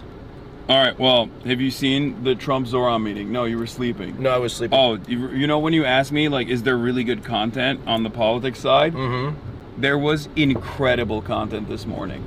Donald Trump met with Zohran Mamdani in the White House. Let me guess. Trump did what Trump does, and he loves somebody with success. Yep. I nailed it. And it was Trump defended him actively. Wait, what? Towards contentious questions from the media. That's crazy. There were people in the media that were like, "Oh, why did you fly here if you like buses so much?" And Trump was like, "Well, it's faster. Why would anybody use the bus to come here? Don't be crazy." Oh my God, that's so funny. Yeah, he said he straight up glazed Zohran through and through. And leading up to that moment, Fox News was like, "Socialism showdown at the White House. Trump is going to deliver the smackdown raw."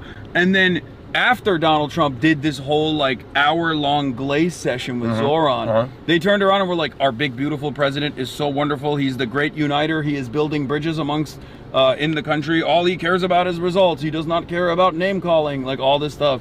And it's just so funny to see like that snap into action, going from this guy is like a Islamo-communist, you know, he's doing jihad, to like, actually, these guys are.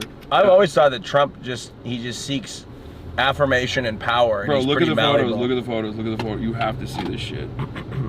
The photos are spectacular. He just seeks power. He's very malleable. Like I feel like he could. Trump could be anything you want him to be, as long as you give him praise and power. You know. Trump then posted on Truth Social, it was a great honor meeting Zohran. Oh my God. Like, you know he loves him. Look at that. No, they're like, That is so wild. they're the best of friends. That's crazy.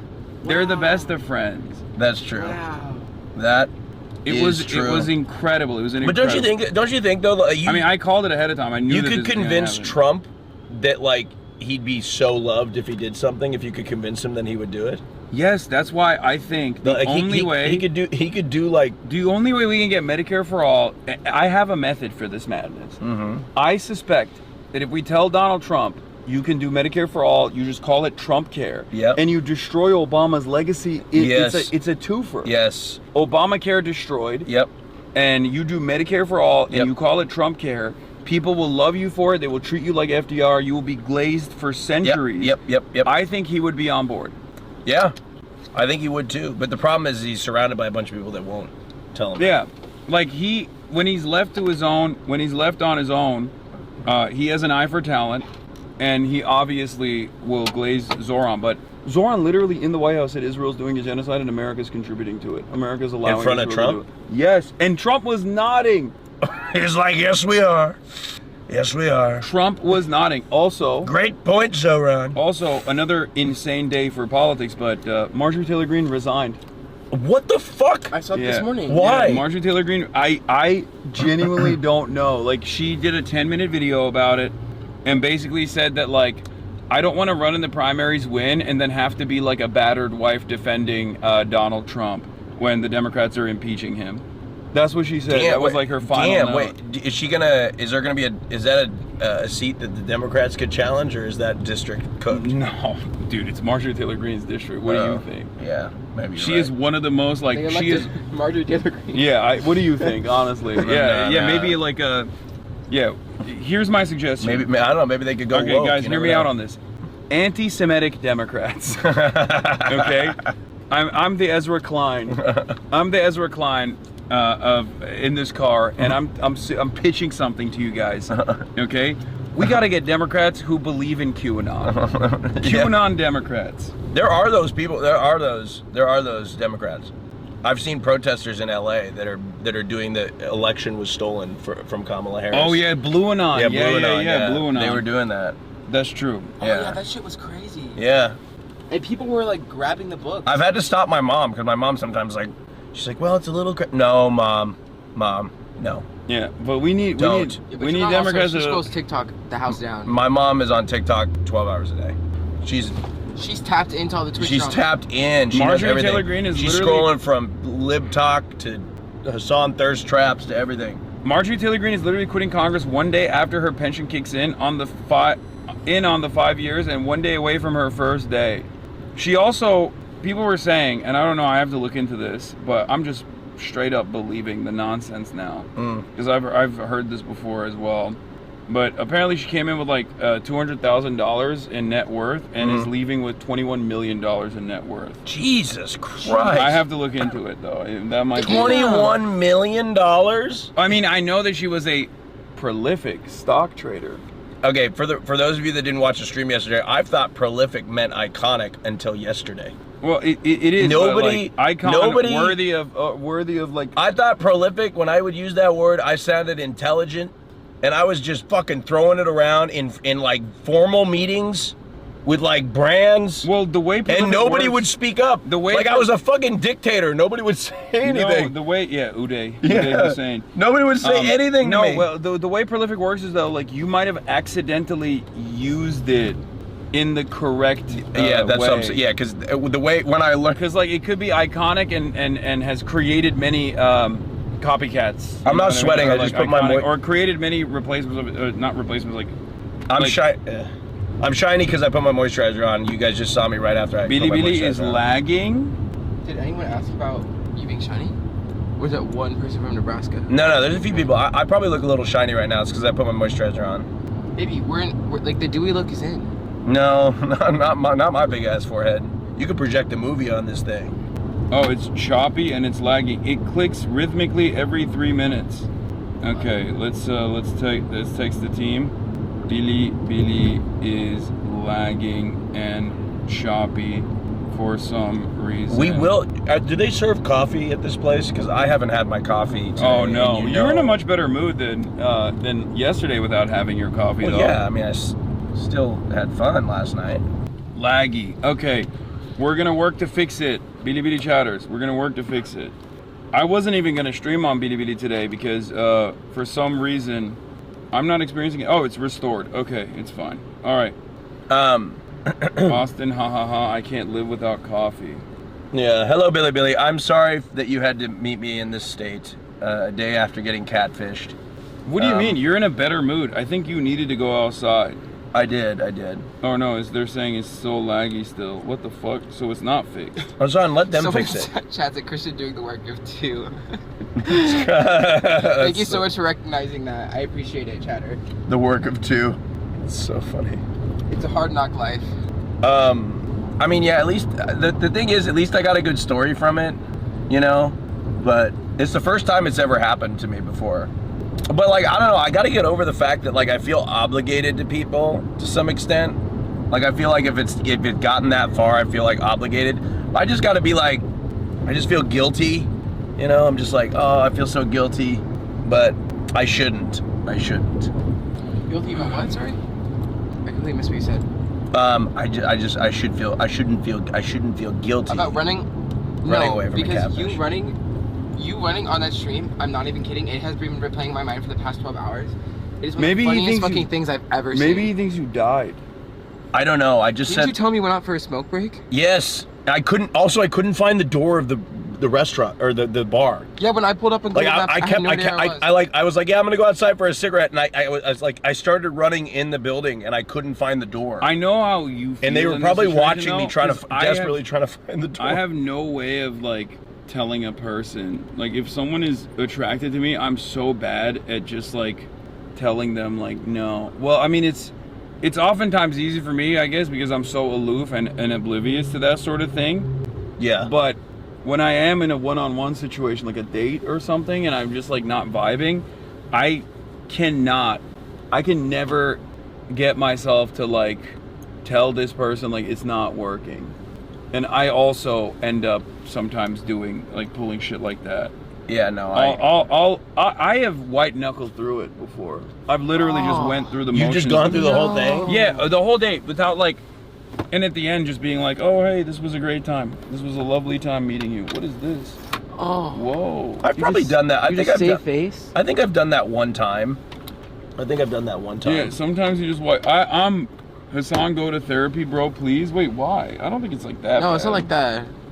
I mean, you know, I've been there maybe like once, and you just kind of. Christian told me, he's like, I got no problem telling somebody I'm not. But yeah, most of the time I don't really have an issue being like, I'm gonna be real, this is not working. Like I have told a man, I'm like, literally, like as he's at my house, I just don't think we're sexually compatible. I think you should just go home. That's rough. I feel like no, that's it's worse. just honest. Honestly, It's cold as hell, but I mean, it's honestly, you know what I mean? No, I honestly think rip off the Band-Aid. You know what I'm saying? Especially in the realm of that. I mean, you got to do it. You got to do it sometimes. I can't get those words out of my mouth. Like I can't just straight up. I can't just like straight up tell a person no. What's worse? Sugarcoat it? What's worse, telling them to their face or faking a smoke break and running? I actually don't know. I don't even smoke. Because like you're leaving on the one hand, when you actually tell them you're going on a smoke break and running, like they are still there and they're waiting, so that's like but wasting their time. they weren't coming out for me though. They were just out with their friends. Like I was meeting them, they were doing their own thing. I just was like meeting up with them. They weren't coming out exclusively for me. They were just out. People are saying lying is worse, but you're not even lying. Definitively right on. Oh. Really? He's right. I think honesty is way better. Well, because I feel like, honestly, for me too, I think it's best for both parties, right? Because the other person isn't like, you know, left in the dark on whether or not they did something. It was a catfish. What am I supposed to do? You don't think the best policy is to go through at least a date and then be like, oh, it didn't work out, you know? At the end. No, because then I feel like you're sacrificing your own personal needs. I will eat that. I will. If it was a catfish, what the fuck am I supposed to do? I'm telling you, I've done the thing. I've been in that situation, and I just like went through the motions of the date. And well, a date is one thing. I'm talking about like sexual intercourse. Also, this wasn't a date. This was a hookup. It was different. That's also true. True. This wasn't a date. A date's different. This was also a catfish. What am I supposed to do? Like I said, best case scenario, that person thought you died. I'm not saying you made the wrong choice. That person thought you fell and died, and now he's mourning your death. Yeah. And that is going to dramatically alter the trajectory of his life, and he's always going to forever remember that one grinder date he went on where, you know, his date just mysteriously vanished. I know he is after blasting dying. the one that got away by Katy Perry right now. Yeah. He's gonna think about you forever. Yeah. Are we here? Maybe he was relieved because he's like, wow, he did not look like he did in photos. Fast as hell. Yeah. Maybe it was. Yeah, exactly. Maybe I was the catfish. I don't think you catfished. Maybe the catfish was the friends we made along the way. What if we? So it's a really close angle of you. I started running, and then he was also running, and we were both running. Like, what are you running from? You, motherfucker! Damn, this is. I mean, I'm any mini, but my days. Yeah, no, I got blasted. Look how thin that is. Oh my god, it's so nice. How? Wow. Oh, this way to. Oh, this way. Okay. Let me see what it looks like real quick. It's a bit dark. Well, I guess ISO's on auto. We're fine. If it gets blown out, I'll just like find your face and it normally unblows out. How do we say hello in Cantonese again? Nguai? Leho. Leho. Nguai sai. Oh, thank you. Shishia. Is that what it is? Oh, Oh no, I was just looking. I wanted to see the park. There is a. I heard it. What's it called? Like the old Imperial offices still. Of the Kowloon walled city. So this entire thing used to be a mega structure. Yeah. Wait, is this near Kai-Tak? Yeah. This one's the basketball course. You want to see it? Yeah, I mean, I'll look at it in a second. The planes used to fly over here. Yeah. No, I mean it's fine. It's the wall city actually does have a connection to Kai-Tak, and part of the reason why they had to like destroy it was, aside from the fact that there was a lot of criminal elements and things of that nature. The other reason why they had to destroy it is because it was so. Austin has showed us a video about the planes deterring, and he didn't mention you once. What does that even mean? Why would he mention me? Hello? No way. What's up, man? I'm a local here. I live here. I don't really watch the streams, but I'm a Marxist-Leninist, and I know you're like You're a what? Marxist-Leninist. Oh, nice. Okay. I know you're a big leftist YouTuber, so I came to like see you. Oh, hi. Yeah, Nice are you to like meet just visiting around here? Because this is a pretty local area. Yeah, we wanted to see I wanted to see like the remnants, or if there's anything I can see of like what remains of the Kowloon Wall City. Oh, it's more in there, I think. Yeah, it's behind that part. Yeah. Oh, okay. Yeah, we can go walk. The government do some set up, you know, from defenses. Because that's a movie. Yeah. No, we can go this way. We can go this way? Yeah, we can. All right. I also have a gift for you. This is like quotations of Chairman Mao. Oh, It's wow. all from Beijing. It's Chinese though. Oh, I it's just want to all- give it to you. Wow, this one is new, huh? Yeah, it's a new and cheap. Because this has many different photos of the chairman in it. It evolved throughout the years. Like the first edition was like 1965. Yeah, I have the first edition. This is like the modern one. Yeah, this is sick. Thank you. Yeah. Can I get a picture? Yeah, of course. I'll take it for you. Yeah. All right. Okay. Give me a second. Yeah. This way, you want it? This way? Yeah. There you go. All right, thank you. You're welcome. Yeah. Bye. All right. So, right where these buildings were, Chad. Like what we're walking on top of is a mega city. Kai-Tak, the airport, right over those buildings, 747s, Cathay Pacific, turning, looking at the checkered board on the mountain. Low, most iconic approaches of all time. So not prolific anymore? Not prolific. Even though iconic. theoretically there's a lot of planes that landed, or? Yep. Most iconic approaches of all time. RW non-chatter. Yeah, totally different priorities. I mean, it is connected to one another because, like I said, part of the reason why they condemned the building was obviously because it had a litany of code violations, and it was causing a lot of trouble because it was like gang-led for the most part. However, having said all of that, it also was too tall of a structure, and it actually made this iconic approach that you're talking about, not prolific, iconic approach you're talking about, quite difficult for planes. Mm-hmm. Very difficult. Yeah. It's a very challenging approach, had to be done manually. There was no instrument landing system, obviously, due to the... Yeah, and cyberpunk worldview was inspired by Kowloon Wall City. Yes, Kowloon Wall City was inspirational for many different types of art. Like there's so many, there's a Batman city as well. Like anytime you see like a densely populated, like crazy mega city structure, it's usually tailored off of Kowloon Wall City. It's an architectural marvel as well. And it's, as I said earlier, testament to human resilience. Whoa. So Checkerboard Hill is nearby. Which is not a testament to human resilience. Yeah. No, it is, I think. The fact that you could put an airport anywhere. Okay. If there is land, we'll put a plane on it. I like that we just have we just have the two competing autistic interests. Right, no, literally. It's my last two brain cells. What is this? Is this like the foundation or something?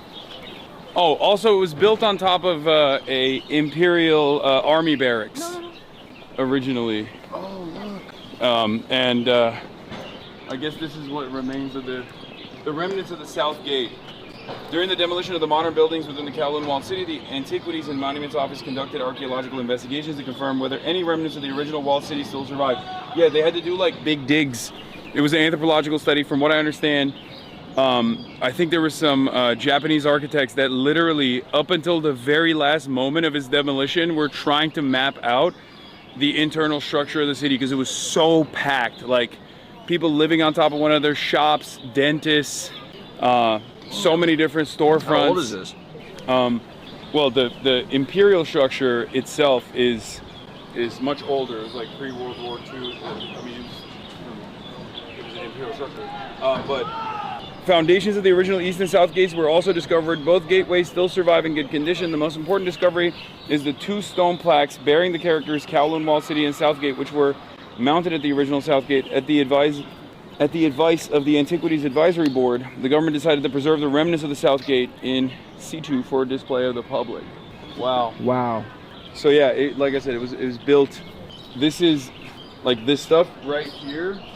When did it get demolished? This stuff right here in the middle is the foundations of the post-war buildings, and I guess like the rest of it is from the imperial structure. Wow. And I think that right there is the old. I think that, if I'm not mistaken, birds. It's a bit laggy on BDBD. I don't know what it is. Okay. So you just go to the set right there. Yeah. It's a former movie set of a very famous Chinese movie. Isn't there supposed to also be a standing structure that remains from the Imperial Garrison? Like the, what is it called? Like the Imperial Office? The Xiamen? Xiamen. Oh, yeah. How do you say it? Yeah, I think that might be a recreation, but like I've seen photos of like little kids playing with the cannons from outside of the, like they just straight up had the The cannon's out still. Yeah, Yamen. Yes, it's here. Yeah, this is okay. So this is the Yamen. Yeah. Display only, no entry into the cannon. Oh, they. Really? It's not a recreation, it's a restoration. Yeah. The cluster of buildings at the foot of the Lion Rock Mountain was the Kowloon walled city in 1870. Gambling was banned in Hong Kong Island in 1872. Thus, a lot of bankers gambled in the Kowloon walled city to avoid the restriction order. Okay. Oh, we can go in. All right, perfect. Sweet. Oh, he's guiding us too.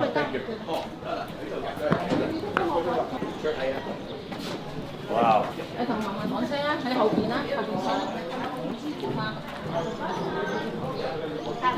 It's okay if we can't go inside. Oh, all right. So dark. Yeah, hold on. Yeah. I can see it. That's what you do with it. You just slide it. Yeah, I know. Did it work? Christian, okay. Oh, it's a little too bright.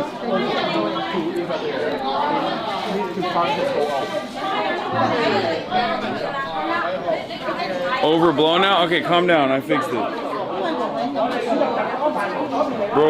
Bro said you can stream here. You seem excited for nerdy stuff?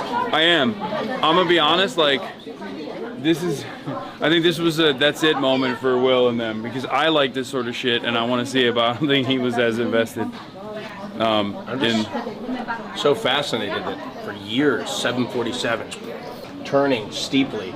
Look, everyone has a different thing that they're interested in. Imagine every few minutes. I love musical theater, you know what I mean? So we all have our So things. they told me, I learned that, you would think that because of the noise, people would be very upset with the fact that like Kai-Tak, an airport, was right here in a major city.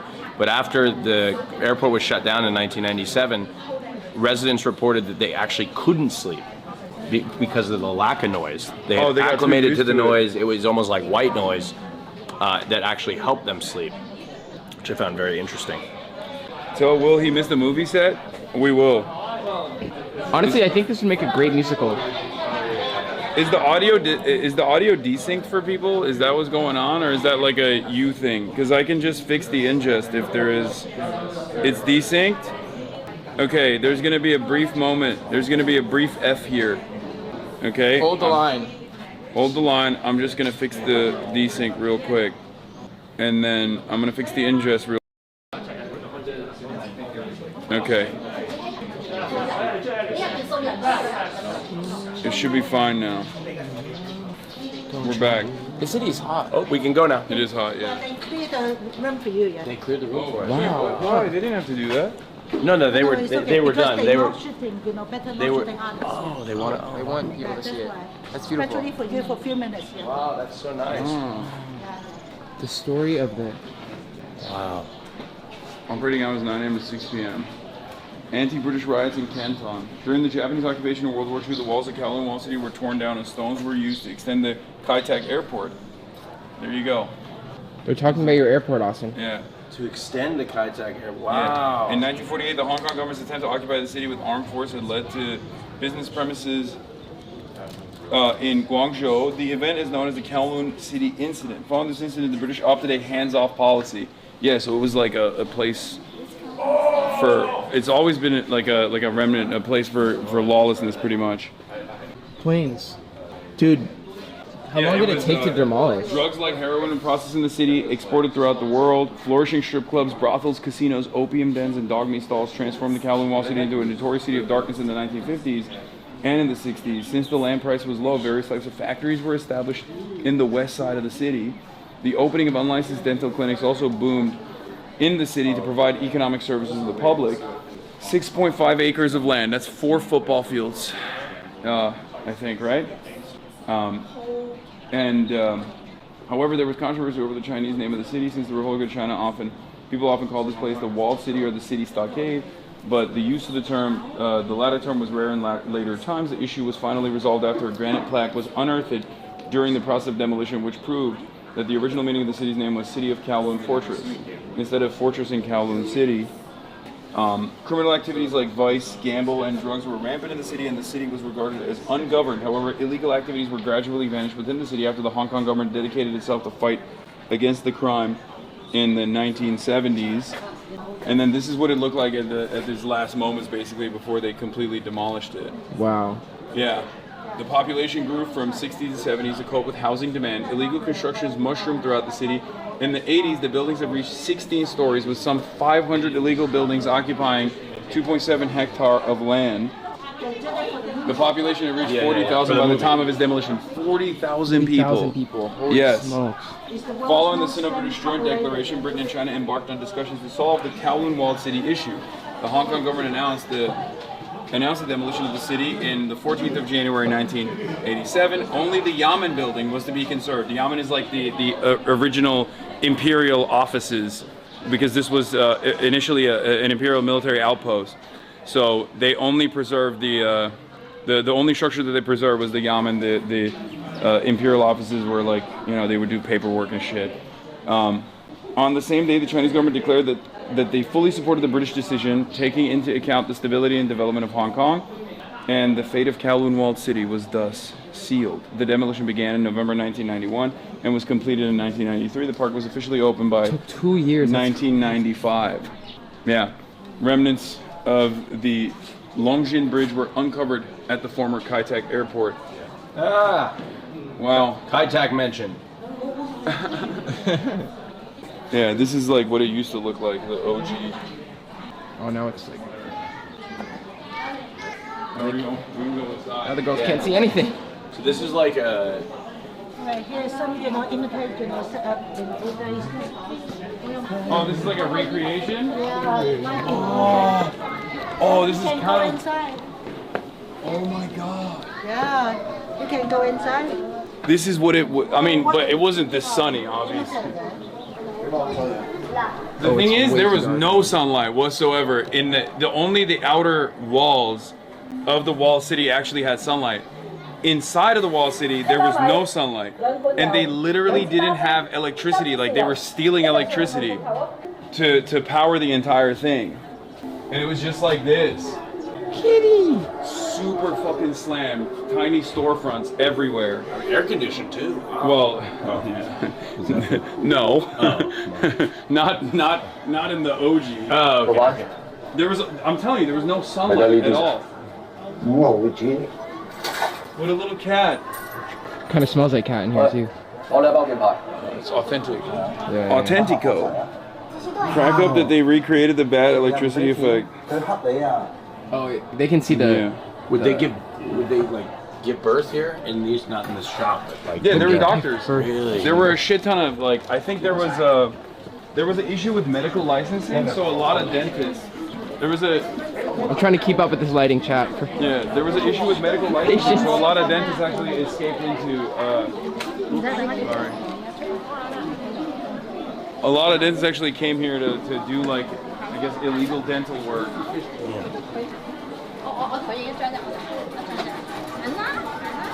At least it doesn't smell like fish. Dude, this is fucking fascinating. Like ladders everywhere, stairs everywhere. Everything's like compact and built on top of one another. No wonder it was so inspirational for. No wonder it was so inspirational for so many video games and movies and things like that, because it's like kind of cool. And the lighting effects in here are cool too. They ate this. Yeah, they ate. Wow. Wait, I'm so glad we came out. This is so cool. Hey, look at the shadowing. Looking to Christian, the shadowing there. Meant to look like steam, right? You know. Yeah, I showed it already. I talked about it. See, remember when I told you? I said that there's a lot of like, there was like a lot of illegal dentistry for people that didn't have their medical licenses. Like, they were actually dentists, but they just didn't have the license to operate. So they would just like open up illegal dental workshops. So this was even up until like what year was this active? Like unlicensed. Oh, until the 90s.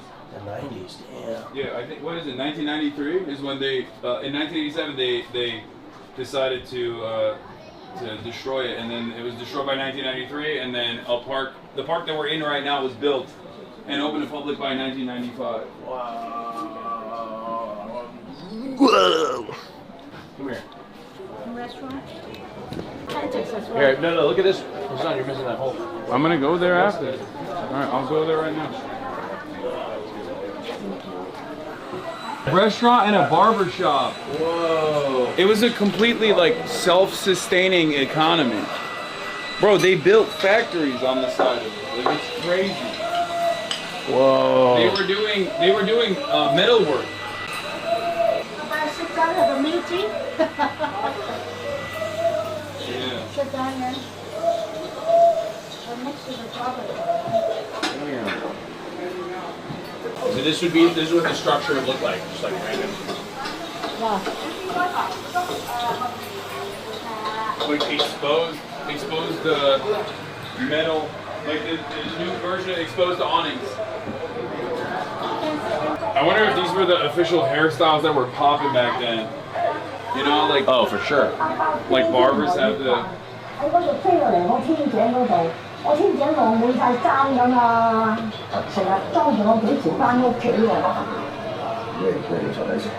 Low-key kind of sick, not gonna lie. I told you, dude. I'm telling you, it's sick as fuck. It's like straight up cyberpunk.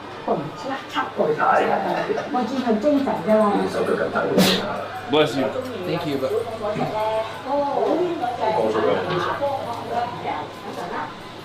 Oh, I guess this is like a movie recreation. So was this a movie set? Yeah. Oh, that's why they recreated it for a movie. What movie? Oh, Kowloon City Wall, the movie. This was the set. Whoa. That's why it's so, like, so cool. Look out, your head. Good job.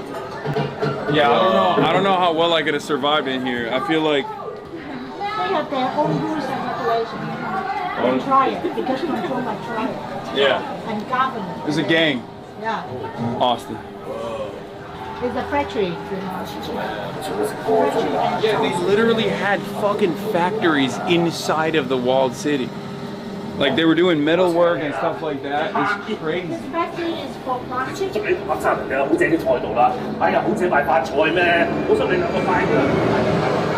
Austin, you hear that? You hear that? That's fucking Kai-Tak. Yeah, tailors, cobblers. Like, look at the space. Look at the space that they were working in. And like tiny ass spaces. And then, no, this is like, oh, it's like you sleep. Oh no, maybe this is like for packing. But I feel like you would sleep in something like this and then work down here. Oh my God, a picture of the airport. Oh, a video, an active video. So look here, chat. This is, well. Don't be bummed. Look at the fucking wall city. I know, but they just have. You can see the airplane go Yeah. through the building. Just wait a minute. What's up, man? So people listening. Yep. Oh yeah. No, look, there's oh, there you go. There's a. Yeah. That's not accurate. The landing gear's up and it just, never mind. It's all good. Bro. Oh, here's the airport. So you can imagine, right? Yeah. So there's Kai-Tak. So they would turn over that. Look at this. Something you're looking for. Yeah. Long time. See, they're showing the. Yeah, I know. Austin, this has something for everybody. I know. Wow. Wow. Feel it. You are at the top of the force. Yeah, and I'm looking down at Kai-Tak. You know, this is what is view, the checkerboard. Oh, if you were at the top, From the checkerboard view. Yeah. You are standing on the mountain. Well, that was the mountain. Oh, Yeah, okay. you are standing there and then watch out there. Yeah. Where would the checkerboard mountain be? Like up there on the other side of that mountain? At the other side. Yeah. And then with the. Dude, look how sick that would have looked, man. A documentary about it? Yes. We are, standing on the top of the checkerboard, and then not after that. Wow. Oh yeah, okay. Yeah, we're on Checkerboard Hill. Okay. So for those of you that, I said this a million times, but the planes they would use the checkerboard as a visual reference for when to make their 40-degree turn to that runway right there. So it was like literally in the official chart. You've never made this prolific landing. Yeah, right. Dude, that's such a good stream though for when you get back. They would look at this checkerboard as a visual cue, and it was in the airplane official, the airport's official chart. And when you saw that checkerboard, you would make your turn. Dude, this is fucking dope. It was that close. It was like 200 meters, right? Yeah. Like right above it. What's up, man? Hi. Nice to meet you. Is Austin here? Yeah. Hey. Oh shit. How are you, man? I'm good. Nice to meet you. What's your name? Jose. Nice to meet you. Jose. You want to take a photo? Want to take a photo? Yeah, sure. I think it's TikTok. Okay, we can do it outside. He spit it up. Sick fit. How long have you guys been here? In Hong Kong? No, in China. Or in this area. Oh, did you just have? Yeah, we just got. we just got here. Oh, okay. Cause are you visiting? No, I'm from here. Oh, hell yeah. I had an appointment in the morning. I was watching you react to Zohran and Trump. Yeah. And then earlier, like, you said you were going to come here, so I took a cab here like a Oh, nice. Hell yeah. People in Hong Kong love Zohran. The amount of people that have come up to me to be like, dude, I can't believe like Zohran is the mayor is so sick. People have been like, yo, we need fast and free buses here in Hong Kong. Bro, you are fitted up. At least No, dude, no. Nah, the yeah, ding you ding are. Is, well, not fast, but free. Oh, yeah, you guys took the Yeah, we took the ding I ding. don't know why you guys took it. Ding ding. I don't know, that's Wait, is for- it not called the ding ding? No, it is for like local people. But Yeah, because we're local. Yeah, we're bro. What do you locals. mean? The fuck? Yeah, I can fit it. The fuck? He said, Oh, no, my that's bad, for my bad. locals only. Here, get in the middle. Get in the middle. Oh, I might be getting a sunburn. Got it. Yeah, nice to meet you, man. Where are we going after? I don't know. We gotta get a coffee is what we need. Do you have any coffee recommendations nearby? You know you're in the middle of like a fucking huge ass park. Like, there's like There's nothing no around. coffee? No, there's nothing here. Or in January. Up there's like a huge, gigantic, I guess it's like a pagoda. It's like a huge pond in the middle with like a bunch of fish and stuff and birds. Like That's cool. I want to see that. I want to see that. I like coffee. I love ponds. I don't know, bro. Talk to them like other. No, it's all good. We'll figure it out. Thank you. Thank you. I appreciate it. Nice to meet you, Jose. Yeah, let's go in. Oh, we already went in here. It's the cafe and the barber shop. Wow. This is sick.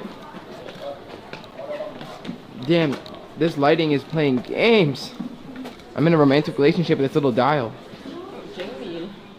Oh, look.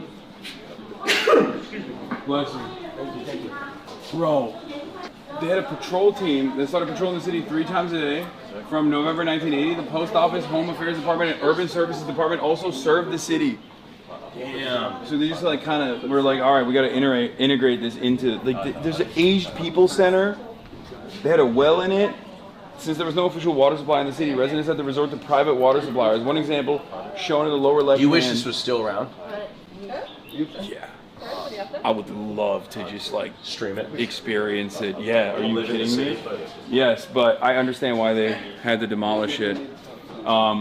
Dude, look at the fucking map of this thing. Look at this. The Longchun Free School building was built above the original Longchun Free School. They had a dentistry. Wait, Tung Tao Sun Road was known as dentistry because it supported over 100 mostly unlicensed dental clinics. And you have the photos of them too. Like they just straight up had all the gear and everything. Look at this shit. Registration and tax paying was not required in the city, which in turn attracted hundreds of factories. It said more than 80% of the territory's fish balls were made in the city. And the Hopley Food Factory, reputedly owned in the tallest chimney in the city, built in 1964. The chimney rose from the ground some 13 stories high. This is what a home looks like. These pictures show the residences of the 4 interviewees during their time in Kowloon Wall. City apartments in the city were about 200 to 500 square feet, with larger units usually shared by several families. Several families? Yes. Damn. Yeah, like I said, it's like fucking slammed. It represents the collective memories of the previous generations of the people of Hong Kong. They once lived and worked here. Not only did they earn themselves a living, they also contributed to the economic development of Hong Kong. The exhibition shares a slice of life of these former residents. They want to take a photo. Yeah. Could I also get another photo? Yeah, sure. Here, you want it? Let's do it that way. The lighting is worse this way. Maybe let's get in the dark. Actually, the lighting is too bright. All right, let's do it like this. Yeah. Okay, thank you. Nice to meet you. Yes. Go ahead. Thank you. Nice to meet you. Future of the Democratic Party. You guys doing this for YouTube? Twitch. Yeah, live streaming, yeah. Where are you guys from? US, Good? Los Angeles. What about you guys? Did it work? Oh, yeah, no, good. All right. Thanks so much for it. He was Have a just good there, one. like last year, I think. Okay. Very nice. That way? Okay. Yeah, take care, man. Yep. There's a lot going on. Yeah. Oh, thank you.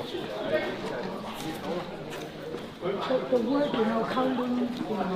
Kowloon Wall City, the rock there. Uh-huh. You took it or not? No, we shot it. You shot it already? Yeah. This is new, right? This is not like Yeah, this is new. all this stuff is just built on top of it in a park. Wow. So there is not a single like remnant of. Are there still any buildings that remain from the Kowloon Wall City? Only the wall. Only the wall, like not a single residence remains. Yes. Okay. I thought there was some. No. No. Okay. Yeah. Only the wall and you know the fort, the south door. That's the only left. What about the yamen? Oh, that's it. That's what it is. Who he set up is the old yamen. Oh, okay. So they. Oh, okay. So they. Do you remember in front there is two cannon? Yeah. Yeah. The fort. Okay. Yamen as well. So the official government building is what we were inside of, or the official imperial offices were in, is what they built the movie set in. Oh. This is sick. This park is also beautiful. Yeah. All right, can we go to the Australian Dairy Co. thing now? Yo! Is it walking? Yes. Yes. Yes. David wants the dairy place. David wants a coffee too. The Australian. Oh. Is there a place around? Yeah, but how are you in a jacket right now? It's so hot. Well, because I'm gonna put it back on the bus, but it's like there's nothing else for me to do with it now. Yeah. I didn't realize it was like this is LA weather. No, it's hot. It's actually perfect. It wasn't even cold that last night either. No, I think this has been easily the best weather, and it's not. They don't have close. Close. No, they don't have toilets. If you want to use the toilet. You don't have toilets? Oh, okay. I'll use the toilet. Yeah. Hopefully. Yeah, I wanted to go get like athletic gear again to see if I can actually go and play basketball, because Hong Kong is apparently, according to my friend who I did not know lives here for the past like 10 years almost, that I found out last night, one of my former co-workers from Al Jazeera, he now works for CNN, and he was giving me suggestions on like what we could do, and many of the things that he suggested we've already done. We did the Nongping cable car, right? Or no, maybe not, to the Big Buddha. I don't think we did that. Apparently this is the Big Buddha.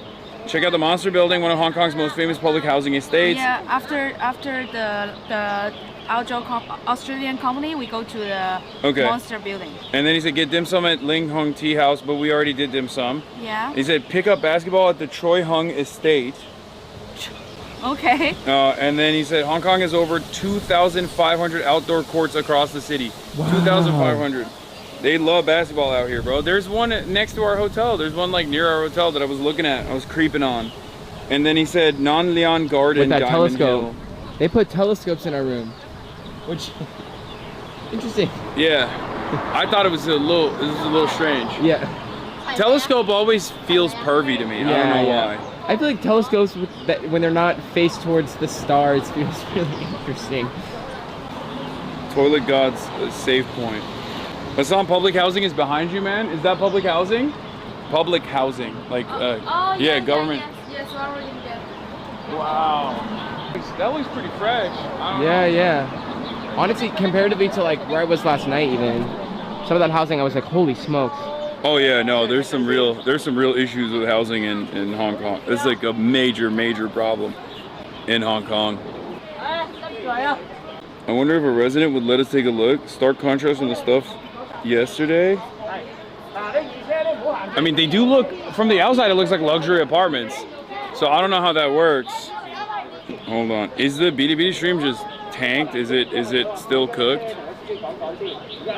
Is it still laggy? I don't know. I haven't looked at the BDB stream. There's a problem with the streaming on the BDB, but the catwalk is perfectly smooth. Someone just tagged me in a shirtless photo of you. Who did? Twitter is a fascinating place. Just opened up my phone to show this photo of Hassan and you in his bathtub. What? Yeah, I don't. Are you sure? Wait, was it Photoshop? Because we haven't done it in the tub yet. Yeah, I believe it's Photoshopped. Speaking of which, that's got to come up sometime soon. I mean, time is ticking. Yeah, that's serious. We haven't gotten in the tub in like months. I know. That's how my shows go. I have series that are never ending.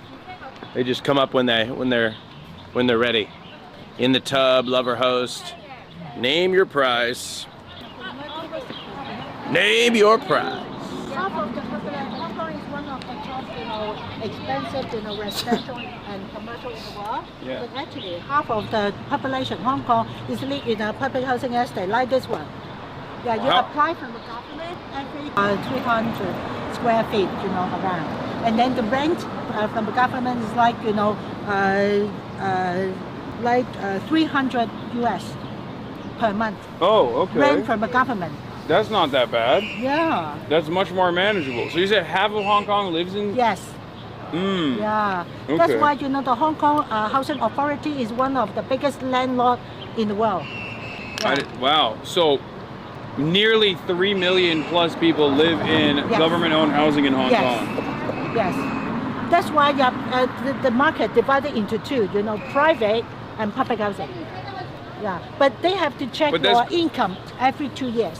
If you are rich enough, then move out, please. Oh, then you're cooked, because then there's like what we call it a fiscal cliff. Because if you go a little bit over that, then you're cooked, because the private housing market is insanely expensive. Exactly. That's why some of my friends, they just don't work to keep the income low. Ah, Because the house is more important than your salary. Yeah, because it's instant expensive in the private estate. The difference is far too Exactly. vast. That's why some of my friends like the husband and wife, right? And then the wife just not do it. Just quit the job to keep the house instead. Yeah, no, that makes sense. Exactly. Interesting. Yeah, that's how it works. Because every 2 years you have to, tell the government what is your latest income. If you're rich enough, move out, please. And then apply, it's like every, you have to, fulfill some requirements, like, what is your salary? I'm not a rich people, to prove it, like your income, your deposit, and then wait like, 4 or 5 years to get it. Ah, okay. Yeah, not immediately. Yeah. Interesting. Okay. Yeah, that is how it works. All right. Well, let's go to the Australian. Yep. Is the car coming? Yeah, the Australian, that restaurant is famous about lightning speed servicing. Okay. So, but the client at the same time also answer what you want, speed, lightning speed answering. Okay. This is my final boss. Yeah. Because it takes me a minute to decide at a restaurant. To decide. Wait, so you have to decide or they get mad at you? Then, and then Okay, how about vanilla I oat milk decide for ice, you? vanilla oat milk latte. Do they have that? Yeah. Wait. Do you have any recommendations? I feel like you have to Do I have any recommendations? from No. other people? No. You should poop in Victoria Park. Victoria Park? Yes. I'm a bit biased because I live in Hong Kong Island. Uh-huh. It's the best park. Okay. All right. Is there good games there? There's a lot of Single shot ice vanilla latte Okay, with oat that's milk. good to know. Victoria Park. How far is Victoria Park? Victoria Park? Yeah. Yeah, we'll go to Hong Kong after. Island. Yeah, I know. I'm just telling him. Yeah, you'll go to afternoon. Oh, okay. I want to bet. hoop there.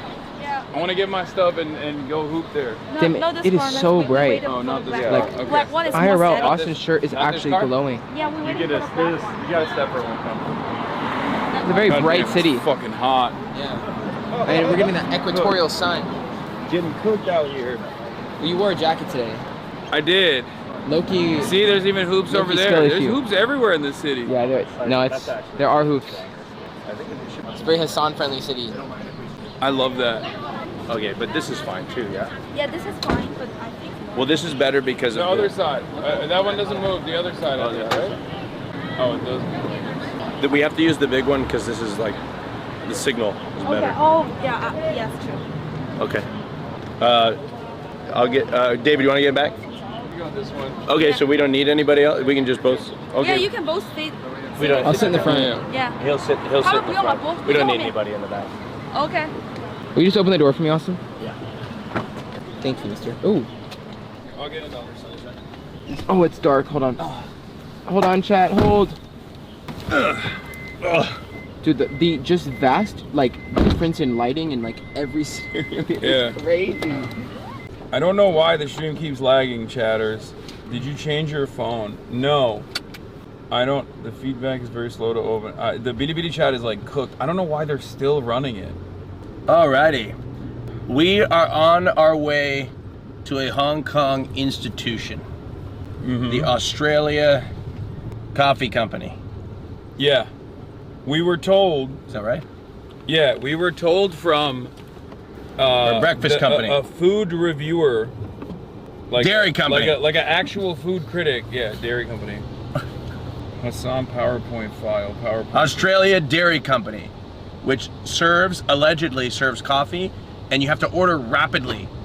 Order very rapidly. So you got to get coffee, like, the order has to go in quick, or they're just going to move on to the next one. I don't know if they have iced vanilla lattes with oat milk single shot. Maybe it's only hot coffee. Iced coffee, isn't iced coffee like a, is that kind of like a, it's not a foreign concept because they have them all over the world, but is that kind of a, in a way, like a very American thing to do? Like, obviously they have iced coffee everywhere. I know this. I've been everywhere. They have iced coffee everywhere. But isn't it like a very, no? It's okay. Italian. It's Italian? What's Italian? It's a Portland thing. Yes, it is. Any baristas? Any Portland baristas in the chat? What's Italian? I don't know. Iced coffee. Any Portland baristas in the chat? Why would actively that be Italian? Actively at the counter. Wait, there's no ice in Italy. That chatter just lied for fun. That chatter just lied for fun. War-torn Portland. A Democrat-run city. Very sad. Of course there's ice in Italy. No, there is ice, but like people, like my friends always complain when they go to like Italy and they go abroad that there's just never ice anywhere. Like you can get iced drinks. Well, you can. You just have to ask for it. They don't give you. They give you water without ice. Okay, I'm so gagged by lying. I literally love to lie. I'm gonna try once again to enable a different bitty stream, and it might actually end up cooking the stream again, but we'll find out. Just let it. Why don't we just let it go? I don't know. Just let it go. Let's see if it works. No. If it f's for a second, it's fine. It like will literally just very quickly restart. It's not a problem. I'm just giving them a warning that the stream might like f for a minor second. Tell them to come over here to Twitch, or they can't. Someone said the menu, but I can't read that. Someone said the what? The menu is not in English. Shit. What? It's called Australian. I would assume that it's in English. I don't know. I just looked at. Do they have iced vanilla lattes? If they don't, that's cool. I don't need an iced vanilla latte. They have an English menu. They have an English menu. Do they have food too? Apparently, Victoria Park is where a lot of famous people play basketball as well. Oh, really? Okay. Yeah. But I don't think you're invested in that at all. Wait, what's that like very quintessential Australian coffee beverage? Is it a flat white? Flat white? Let me look up this. All right, I'm gonna get a flat white then. Okay, I disabled the bitty stream. Australian Dairy Company. It's 4-star rating. They don't have a flat white? Oh man, this isn't even. Chat will help us. Chat is saying that they don't have flat whites at this Australian coffee company. Wait, they got good food too, so we're gonna eat there too, yeah? Oh, they have French toast. We should get French toast. Oh, we're definitely fucking up some French toast. Dude, honestly, I love breakfast food. I think it's my favorite food. It's my breakfast is my favorite meal of the day. I love to sit with a beautiful view and drink a cappuccino. I mean, they're just straight up lying. If they're lying, then beautiful, I appreciate that the girls are having fun. Just a beautiful view and a nice cappuccino. You are... What? You're a brown noser, Christian. For the girlies. It's not lagging now? No, I'm a menace, Hasan. I'm a homosexual menace. Fixed it? Bilibili stream. We fixed it. Refresh the live stream. Suddenly I'm better. Okay, there we go. We did it. Gay man loves brunch. Ford Fountain Kitchen. Okay, so I can confirm that they if she would have won, we'd be at brunch right now. They do, in fact, do not have a flat white, which is very funny to me. /J. Google is free, King. I mean, he's Googling. It's just not. Chat, I'm holding a camera. Wait, and also, not only is he Googling, but battery check. No, it should be fine for now. Me with my French vanilla Keurig pod and basic ass creamer and milk in the USA Sag. Fucking Australian coffee company. Australian Dairy Company. Just the name they serve. Hong Kong cafe. Righto. Popular dishes include scrambled egg sandwich toast, ham macaroni soup, steamed milk pudding, along with milk tea. Combo meals at the breakfast and lunch sets are also highly recommended, featuring items like scrambled eggs with toast, macaroni soup with ham, and a beverage. All right, I'll get a fucking scrambled egg sandwich. That sounds gas. Wait, that sounds really good. Wait, do they have French toast? Could I add cheese onto it? Ham and mac soup is a staple. Could I add bacon and tomato? Awesome. I don't know. You know what? I'm not gonna add anything. How about Also complains about me not being able to order jack shit. Try to do your very specific order. No, I think I should. In Cantonese, in a place that is apparently notorious for fast-paced ordering. I think I'm just gonna order what the menu says, and I'm just gonna. You know what? I need to work on this. I need to work on just letting go and letting go of my creature comforts, and just ordering whatever the local option is. Just as some, you know, it's a very liberating experience to order what the menu gives you. And you know what? I'm not gonna make a modification or anything. I'm just gonna fucking order it. No pressure. You're the only person. No stress. You're the only person I know. I'm just ordering what that considers what 99% of people do on the planet to be a liberating experience. Well, it is. It's freeing. It's freeing because because then when you order a specification, you got to be stressed that the specification is going to come out. Wow, Austin, that's so submissive of you. Submissive? You are very specific with your habits in general, even your food habits. So I accidentally ate octopus last night. Yeah, and you liked it, No. and then you were disappointed that you liked it. It was a very strange No, thing. I didn't like it because afterwards I was like, what is this? It's very salty. Yeah, I think it was takoyaki, or is that right? Yeah, he had takoyaki. What did you think it was? Like a rice ball? I was like, oh man, this looks like a nice dessert. Oh, you thought it was a dessert? Yeah, so I was like, into it, and I thought it was like a salty. donut hole. And so Wait, I was was this like, at the hotel last night? yeah. Wait, they had octopus? Yeah, they had takoyaki. Oh, you should have let me finish it, Austin. No. I down. love puss. You're like a garbage. Respect. Christian will eat anything. Okay, that's not true. I He don't will. eat fruit. I don't eat an entire you're right, you're right. subgenre of Please, guys, I need you to understand that the menu is traditional Hong Kong diner dishes. It's not a brunch spot. I got it. Sorry for mischaracterizing it. as a brunch spot. Takoyaki. Sorry. Takoyaki. It's not brunch. It's breakfast during the lunch hour. What's that condition that you get if you like don't eat fruit and you're on a boat? Or is it just in general? But the pirates used to get it a lot. Scurvy. Yeah, I think if anyone in the streaming community is to ever get scurvy, it'll be me. And Brooke AB. Because you're that afraid of lemon? I do. He will not eat fruit. I don't eat any fruit. I tease him. One thing, Christian gets so mad at me because I had a routine in Los Angeles where every night before bed I would order an acai bowl with peanut butter. No, it's actually. And he would get so fucking mad at me. He would like turn over and go, "Are you fucking kidding me?" And he would turn over, and then like not, and just like I'm just not a cannibal, stare at the wall. I'm just not a cannibal. But I take a vitamin C supplement, and I take a fiber supplement. I don't really know what else you get from fruit that you need other than that. I guess a bunch of different vitamins. I don't eat a lot of fruit either, to be fair. I eat a lot of veggies though. I do eat a lot of veggies, and I don't eat a lot of fruit. So I'm actually with you on that. But I'm not on a never fruit kick. No, yeah, I'm on a. Like in the hotel rooms, like they always have like a nice fresh plate of fruit. Ugh. And I always eat the grapes. I love the grapes. The grapes are cool. I'm on like my them. irrational fear shit. I'm not a big melon fan. I'm just afraid I don't of like it. any cantaloupe. I like I'm not water, a big fan of watermelon's it. fine. I'll eat it, but it's just like it's not my favorite. Grapes are definitely grapes clear. Grapes and bananas. Bananas are too many carbs. That's great. It's all carbs. It's fruit. Yeah, but bananas are particularly dense. I thought fruit It's was one of those things 100 you could calories. just- I thought like fruit was one of those things you could just eat whatever. I was like, I'm kidding. I love bananas. I love bananas. That was a joke. Oh, it's not? I love bananas. Fruit is less calories than you think. A banana is 100 calories. Bananas have probably like, I don't know, like. I know for a fact that has 100 calories. Wait, Yeah, so you can't just like it's eat all- an unlimited just amount like, of yeah, fruit? but it's about. No. What's 100 divided by 4? Yeah, it's about 25 grams. Yeah, 25. Sorry, 25 grams of carbs. Do you count your do you count your calories or do you count your carbs? Carbs, but carbs and calories. But I'm more into the macro distribution of those calories. So like how many proteins am I getting, carbs and fats? I don't just. Our macro distribution out here has been busted. Yeah, I'm not counting it. I'm just have given up on fitness until I get home to the States. Yeah.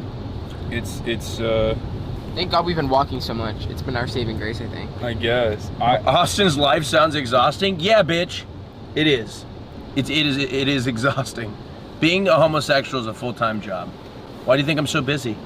Being gay? You're busy being gay? Yeah. It low-key is like very time and money consuming. Taxing. It's like, this is why I'm like, this shit is not a choice. It's not a hobby. It's somewhat of a curse. I do not call in complaints. Oh yeah, I read that too. Calling complaints I don't for call customer it. service is a full-time job. Okay, y'all self-proclaimed leftists are oddly. Love to suck Hold the on, wait. Oh, sorry. You are oddly often defending the interests of capital all the time. When you really think about it. Don't advocate for yourself. Just let it happen. Let that mega corporation exploit you. That's what they say. That's what you say. Loki, he's eating you up. I'm telling you, you are defending the interests of capital. Austin right-wing grift incoming.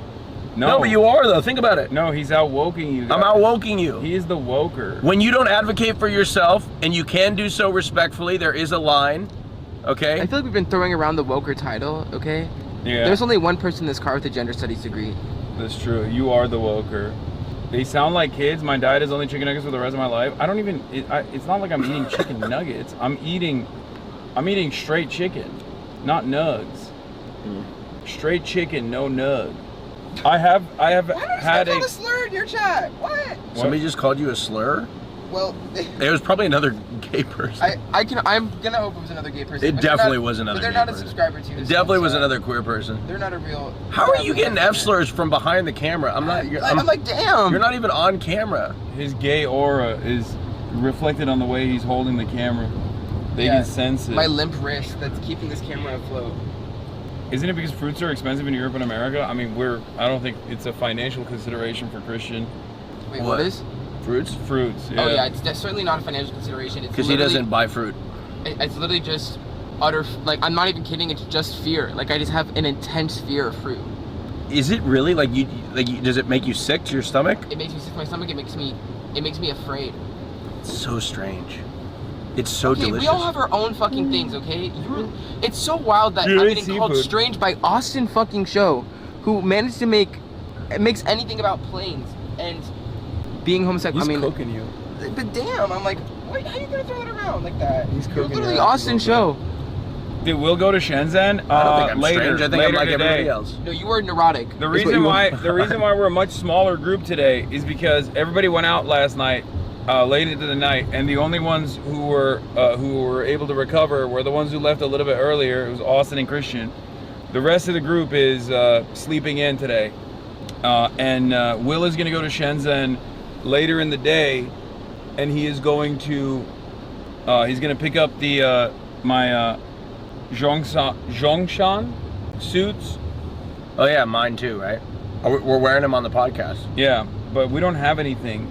It's not stuck now. How did you do it? Don't worry about it. I worked my magic. Shouts out to the Bilibili team on the back end. There's a bunch of other people working on the server side. I don't think he's gonna stream his Shenzhen trip. No, yeah. It's just like It's like they're making it. They're trying to streamline the process. Like they are making the quickest Shenzhen trip ever. And that's no shade to Shenzhen. They're just tired. And then we're we have to film the podcast tonight. That's why. Yep. Would you visit those skyscrapers? They're the modern Kowloon City. Where is the modern Kowloon City? I wish we could have gone to Shenzhen. Me too.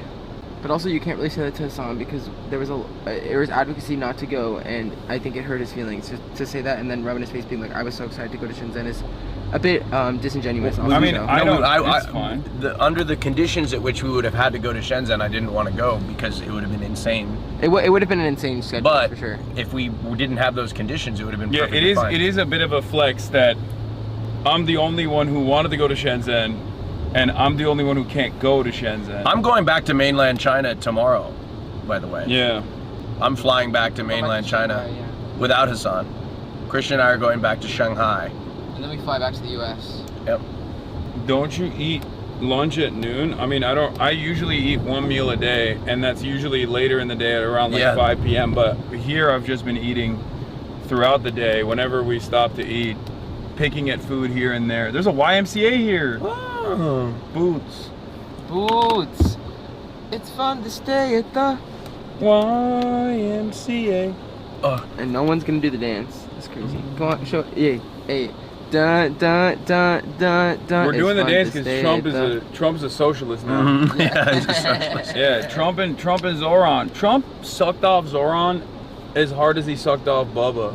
Yeah. Like he went down on him. Have they asked him a question about that yet? No. Oh God, I wish they would. I think the press pool is legitimately scared of Donald Trump at this point, or more so scared that they are going to lose access entirely. I was talking to somebody's got to ask him about Bubba, the throatus. Are Austin and Christian going to Shanghai tomorrow? Yeah. I guess, yeah. Shanghai. Do you know about the Dewan chicken? It's very cute.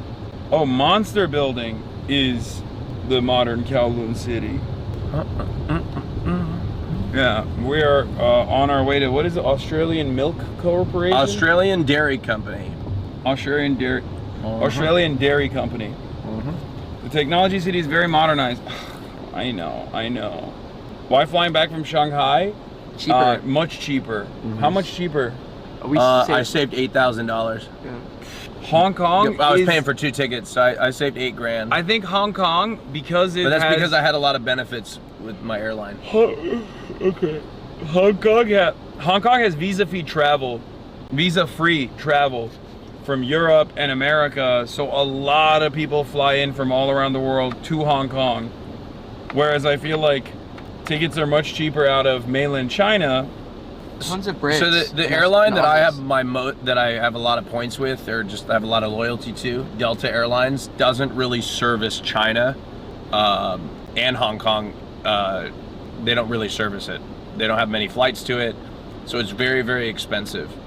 So the one city that Delta does service is Shanghai. United takes care of Beijing and Hong Kong mostly. They must be in first class, otherwise it wouldn't be so expensive. Yeah, of course. Flex No, on those. I'm not trying to flex on those Bilibili chatters. I'm saying, of course, not that I'm flying business class, but more so, of course. Tell them what's what, bro. No, Come no, on, go ahead. It's not, of course, that I'm flying business class. Talk it's, your shit. No. It's not, of course, that I'm flying business class. It's, of course, that is why it's more expensive. Bitch, you're in business class too. What the fuck? I don't know what you're talking about. I'm a man. I'm a pro. I'm a man No of the people. Hey, Zoran, he flew by plane to New York. Yeah, but he flew economy. Yeah, Zoran is also much smaller than me. I got a upgrade. I used my upgrade certificates, so I didn't actually pay for this business class. It was free via my upgrade I'm actually certificates. taking the bus back to America. I saw exposing Austin. I'm dead. I didn't pay for my ticket. I got it for free through my. It's true. Austin used an upgrade certificate because he spent a lot of money before this trip. What? Yeah, flying business. No. Flying first class. Free because Austin emits so many carbon emissions that they like him. No. Come on. No. I mean, yes. He's not. He's not flying private. No, I'm not flying private. This plane. Only sometimes. The planes I go on are flying anyway. He flies private every now and then. It's just like I've actually never flown private. It's only like a weekly thing. No. It's not that. It's not all. I've the time. never flown private in my entire life. It's only a weekly thing. I've been offered to fly private. He doesn't consider but I it. said no. The reason why he's saying that is because he doesn't consider it private unless it's a 747. That's. Everything smaller than a 747, which by the way is, from what Austin has told me, a much more compact and comfortable experience. Like it's cozier. Look, I have never flown private. On a 747. I just haven't. I'm a little afraid to fly private, to be honest. He doesn't own it. Oh yeah, no, you're right. It's a charter. He charters them. That's why he doesn't consider it private, because he's like technically chartering them from someone else because he doesn't own the plane himself.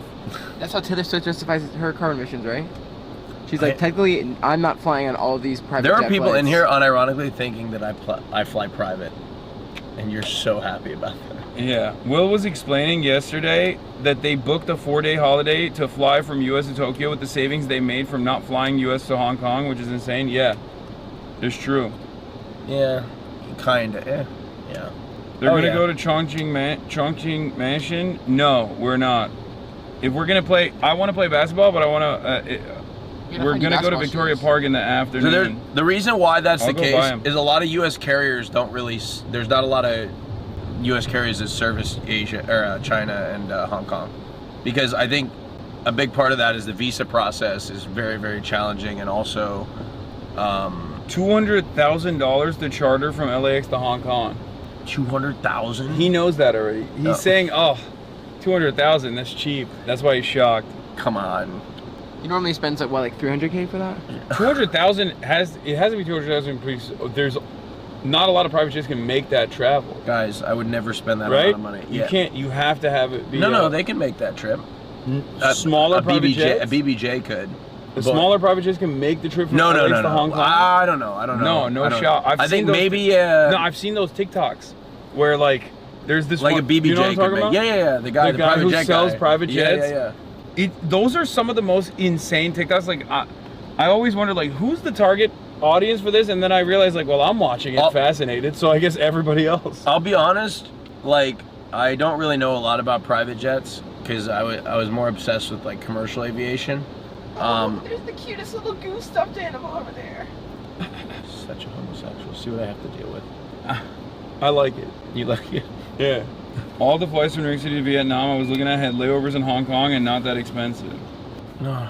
I'm the target audience, broke dudes? No, like we're not the target audience because we're buying fucking private jets. We're the target audience because it's fascinating that there is like an entire world out there that services the ultra wealthy, a handful of people that can like actually make these purchases.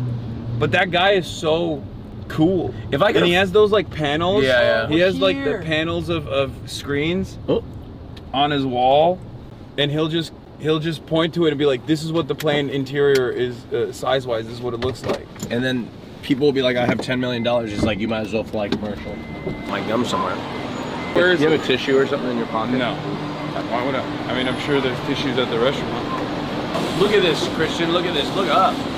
I'm looking up, but they can't see. Hold on. Very blown out. Wow. All right, come this way. Oh, they have a Circle K? Yo, maybe they have slushies. Wait, I would low-key fuck up a slushie. That's durian. What is that? Durian. Stinky. It's this fruit that smells really bad, but it has like a creamy. Smells kind of like. It has a what? Creamy. Doesn't smell great. No, it smells. It's notorious for smelling horrible, but it has like a sweet, creamy taste to it apparently. Dude, I'm so discombobulated that I don't even notice that the city's like traffic is the wrong. I'm like looking at the wrong direction. No, it's kind of tripping me out a little bit. Why? You're British. You're right. I actually think South should be everywhere. Yeah, this is the right way to do it. Right. It's the right way to do it. Literally, right. Like. Yeah, it's very nice. Feels like home. Whoa, look at that. What is that? That's where we were yesterday. The service is really bad though. I'm jealous. I'm not. I didn't know what nightlife was like in Hong Kong because I heard it's like sick, but I'm too old to participate in stuff like that. Bro, he's too young. I'm too young. I'm way too young. His bedtime of 10:15. Oh, okay. No, pedestrians? Nah, that's good. I just walked. That's what you gotta do. Like New York. What's the population of Hong Kong? 7.5 million. Yeah, but half is migrate from China after 1997, and we also have 500,000 domestic helpers. Okay. Oh God, you can't escape LA, even in Hong Kong. Beverly Hills Polo Club. Yeah, we saw this last night on stream. Get me away from LA. I don't want to. I'm sick of it. Oh, I didn't realize how close we were to this cafe yesterday. I've been in Asia for 2 weeks and I don't miss LA in the slightest. I do miss a little Portland though. I miss Portland. A little bit. I'm sad that we're gonna go back and there's gonna be no leaves. Wait, I'm gonna go inside real quick. Oh yeah, they've been on a definitely. desperate search for deodorant. I mean, I'm leaving tomorrow, but I want to see. You have deodorant? Deodorant? Oh, you do? Oh, they do. Wow. Hi there. 35. Maxine. Yeah, very good. Good. Some. Okay. Oh, he pays. Let me tell you, Christian. I just called Hasan Christian. He is going to bankrupt the entire city of Hong Kong with how much deodorant this man needs to keep it. Hey, Hasan, would you buy me some chapstick? As I was saying, he's going to. What? What? No, I didn't. What? He thought that I was complaining. Bro's yelling at you now. He's yelling at me. Whoa. Excuse me. My lips are so chapped, as you can tell. Yeah, they can see it on camera. Yeah. I'll stand here. They look flaky. Yeah. Here, I'll get a better angle. You want me to be a bit further from you? No, it's fine. No. You just don't want to get too close, or? I can hear. No, Christian, don't do the bit where you go really far away. All right, go ahead. Where he goes really far away. No, go ahead. What? Oh, get. 24-hour moisture. You don't gotta buy it for me, Hassan. Come on. You don't gotta buy it for me, Hassan. Can I use my card, my credit card? I'll get it. I'll get it. Don't worry about it, Hassan. You don't have to buy it.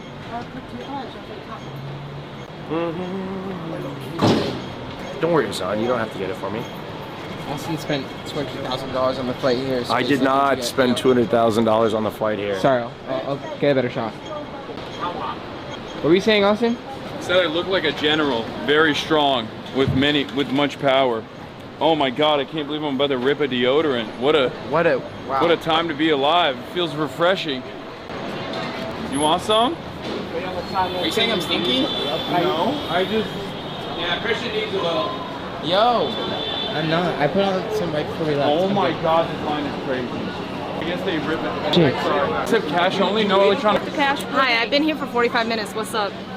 I'm at the front W of the line. Are you serious? That's oh clutch. my God. We were not going to wait in this line. No, yeah, I knew. That's why I got here, and I was like, I'm going to wait on the line for Thank us. you. Thank you, Stella. I've been here before. It's pretty sick. Go inside.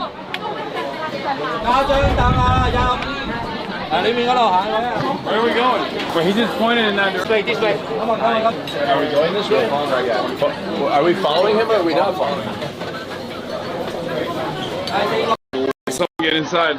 I just realized I can't. Oh my.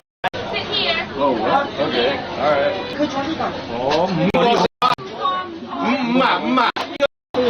Hello. Wow. Bars in here. Too dark. 你先起身先啦。係啊，兩個。Is it still effing? 過嚟啊，唔該晒。Save. We're back. They're saying some people. You sit here. I'm gonna go out. 兩位。You sit there. No, don't sit on the stool. No, it's fine. I'm comfortable. No, he's in. I'm comfortable. They told me to sit here. I'm sitting with Hassan. 阿姨跟我们坐。 I'd like an iced vanilla. Just I want scrambled egg sandwich. Yeah, it's good for me. I heard it's a scrambled egg sandwich. Yes, that's the number. Oh my gosh, look who it is. You guys waiting that whole line? No, I did. Stella was. You're a champ. I know. You might have spawned in. Yeah, we can buy some. Spaghetti. Oh, ham and yeah. Spaghetti with char siu. Okay. Soup, in soup. Wait, why don't we just order 1, 2, 3? No, actually it's more or less the same. Okay, we'll get Okay, that. so let's get- We you wanna both do want.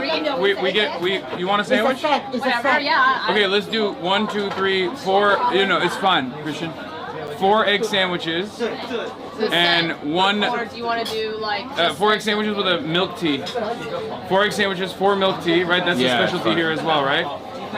Coffee, cappuccino. Okay, coffee. No cappuccino. Yeah, only one kind of coffee. What is it? Just cappuccinos?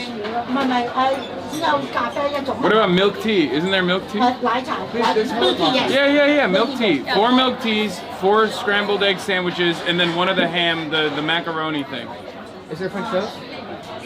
Oh, and then 1 French toast. Actually don't. 一個多士4個咪中間嗰個咧炒蛋4個炒蛋多士啊？我覺得係4個炒蛋多士。Milk tea's fine. I can handle that. Milk tea hot or ice? Hot. 1 ice, 3 hot.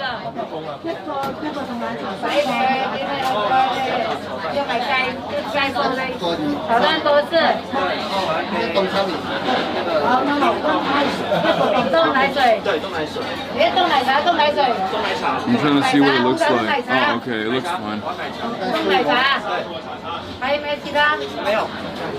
I think I might need to. They have butter toast, square bread, whatever. Wait, can we get? Can we get the? Wait, it's on this side, right? Wait. Number 2. Excuse me.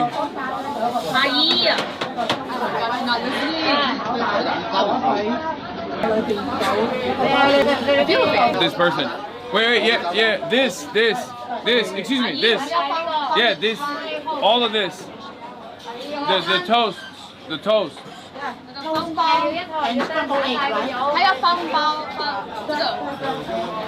Will wants 5 of these sandwiches to go. No, I don't think we can do that. Like, that's insane. What is it? Can we get him to go as well? Can we get? No. We're not doing that. We're not doing that. Actually, that's fine. Okay. Dude, come on. I was just reading the text. He's being insane right now. It's crazy. This is the most chaotic ordering experience of my entire life. Yeah, let's just. I've been here before, but yeah, it's like this every single time. It's like a very intense, aggressive system. I didn't do any modifications. I just took it as is. No, you didn't. You did great. I took it as is, even though also it's cash only, so we have to pay with cash. Who has cash? You are literally sweating it? We're not sweating it at all. They're making it unnecessarily difficult.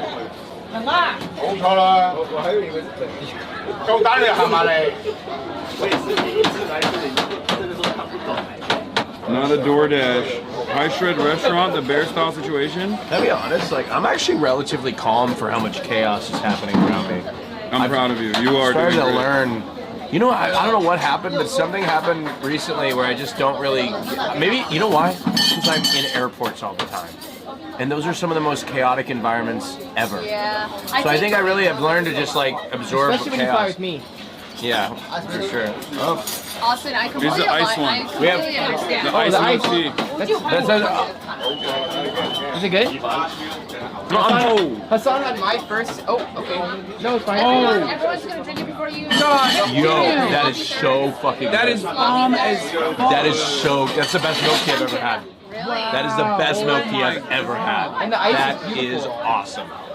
That was awesome. Okay, that was worth it. That was even that alone is That worth stress was worth it. Whoa. Yeah. Austin, I completely Thank understand you, what you're thank saying you. about letting everything else happen around you and not letting go of control. Because I think the first half of the trip, I was just panicked the whole time. Yes. And now I'm just chilling. Now I'm just. Wait, how come ours happen. isn't sweet? Yeah, wait, yours is so much better, Christian. What the fuck? I'm literally him. I don't know. Oh wait, hold on. Is this sugar? Please tell me it's sugar. Yeah, fucking sugar. Let's go. That's crazy. Wait, Christian's is so good. I'm gonna put some sugar in mine. I'm sorry, y'all just don't do it like Is that too much? No, I don't know. Why are you asking me, bro? Do whatever you feel comfortable with. Is that a lot of Watch out, sugar? watch out. Here. Oh yeah, please. Wherever. Awesome, take it. Oh. Hello.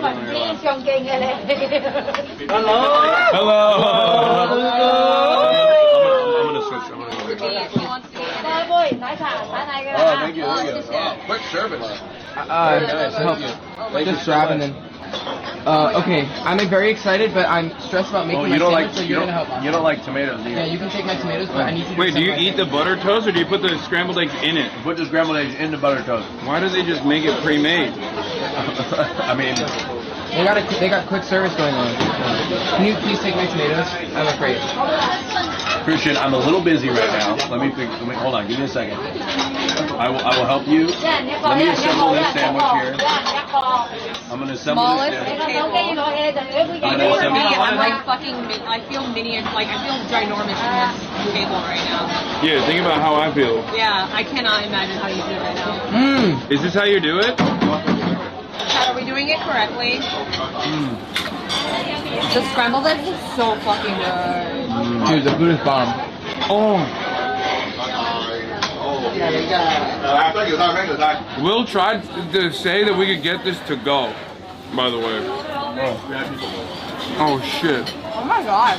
They only gave us one thing of napkins. You have to rip it off in Hong Kong. Oh, fuck. Dude, the toast is puss.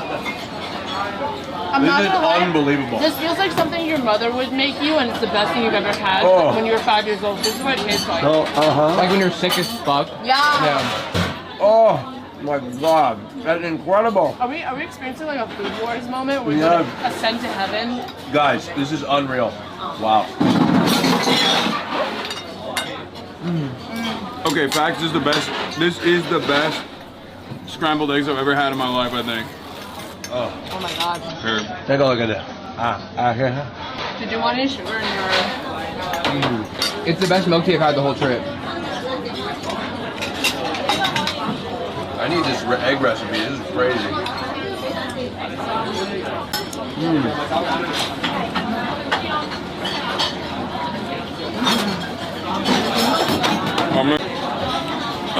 Let me help you.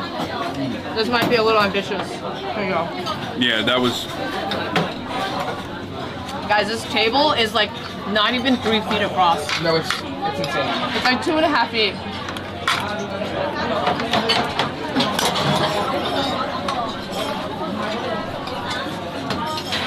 That was audacious. You're right. Good word. No, that's mine. Here, rip it from here. You took the one discolored, scrumpled up napkin. Yeah, I know. This is communism in a napkin right now. You gotta share it, equals pieces. Period. This is a prolific table. It serves so many people. Look at the bread, chat. Call it the Australian. It's literally the best company. butter toast I've ever had. Like, the texture of the toast is insane. Yeah. Your milk tea is the best milk tea I've ever had. And I'm British. We eat butter toast every day. We need good butter toast. Hey! I'm taking your tomatoes. You don't want them. Christian, you don't want your tomatoes, right? Eating experience I've ever had. In this kind of environment. Everything is so... Everything in Hong Kong is so on top of one another. And so fast-paced, and everybody yells at each other. Yeah. She was beeping with the guys that we were taking the order from.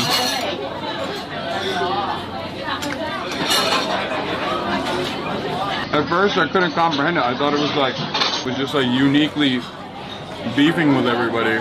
No. And now I realize, like, no, that's Hong Kong culture, I think. New York people are like that too. No, not to this degree.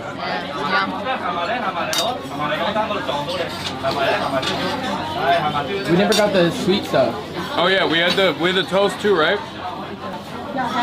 What kind of toast? Oh, the sweet toast, like the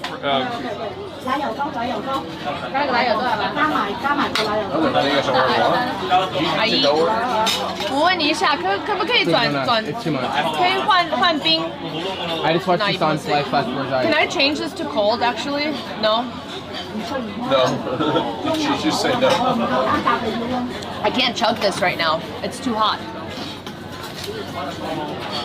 You're not eating your ham? Austin. Say by him. Started with milk, Japan milk. Yeah. You're not eating this?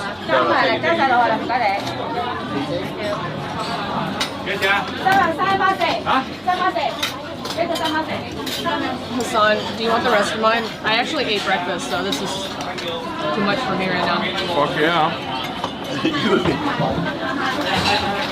Hey. Wait, this is like what we had yesterday. Sweet and condensed milk toast. Let me take a little bite out of this. Rip it. Rip it. Oh, cute. Just a table. Toast, but Mom used to make me toast like this. Oh yeah? Butter? Oh my god. Toast maker. Yeah. She made a lot of toast. Oh, it's filling. You'll be a lot. Yeah. Thank you. You have some? So good. No? Yeah, I had some. That's so bad. I love condensed milk. That probably has condensed milk in it. Oh yeah. Oh, that's probably why it's so sweet. Chat, I can't order to-go sandwiches. I can't. I'm sorry. Are you guys on fucking crack? Do you not see the environment here? Is that what's going on? There's some left, right? Anyway. Get something for Will. Get something for Will. Suck my fucking dick. Look at this situation. We can't even fucking... I don't even know what's going on. There's so much going on. This place is insane. I mean, anyone who visits Hong Kong... Experience.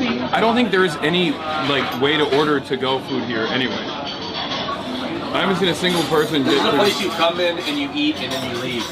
It comes out so quickly. It's practically like practically. Someone's like, Stella can't even get her drink iced. I know that. The way the waitress was like, no. Like, not even like, oh, sorry, we can't do this. Like, no.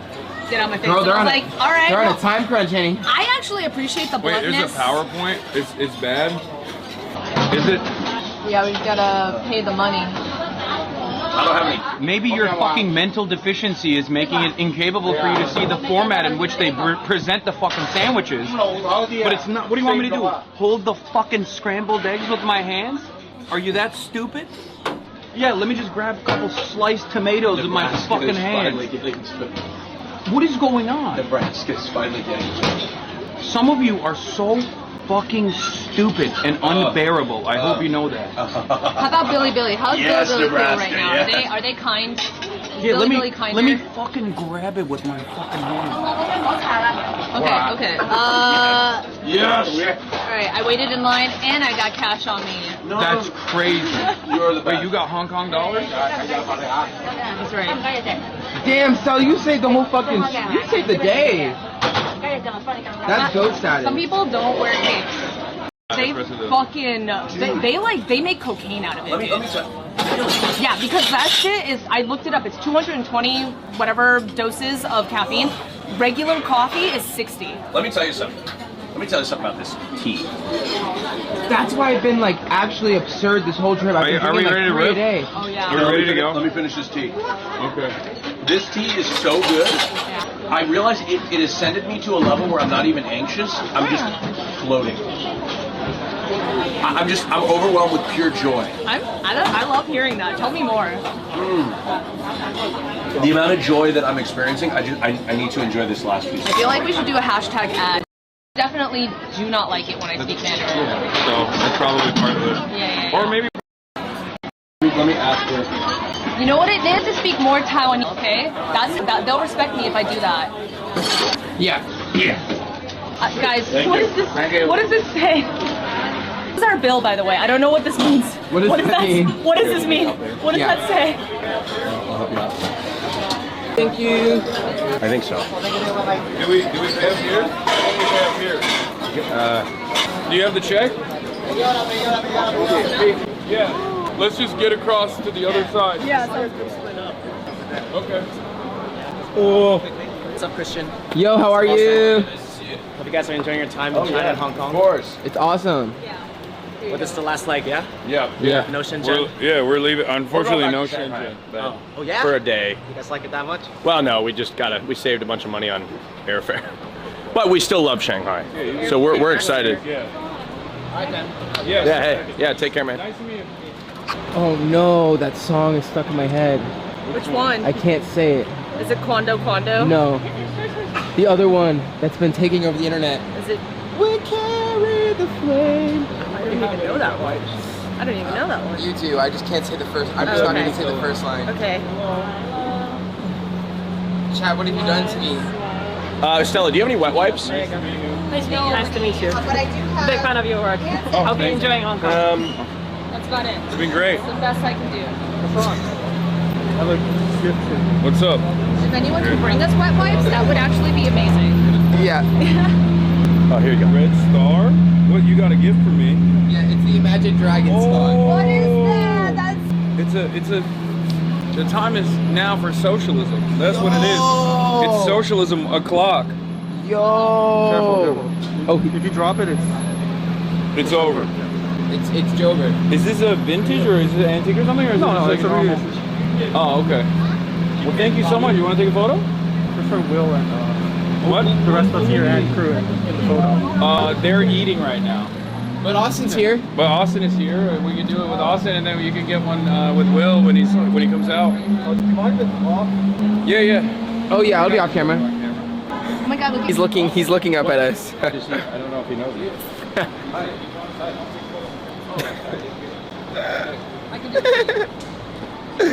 We carry the flag. I'm gonna wait for this family of 10 to come by. All right, ready?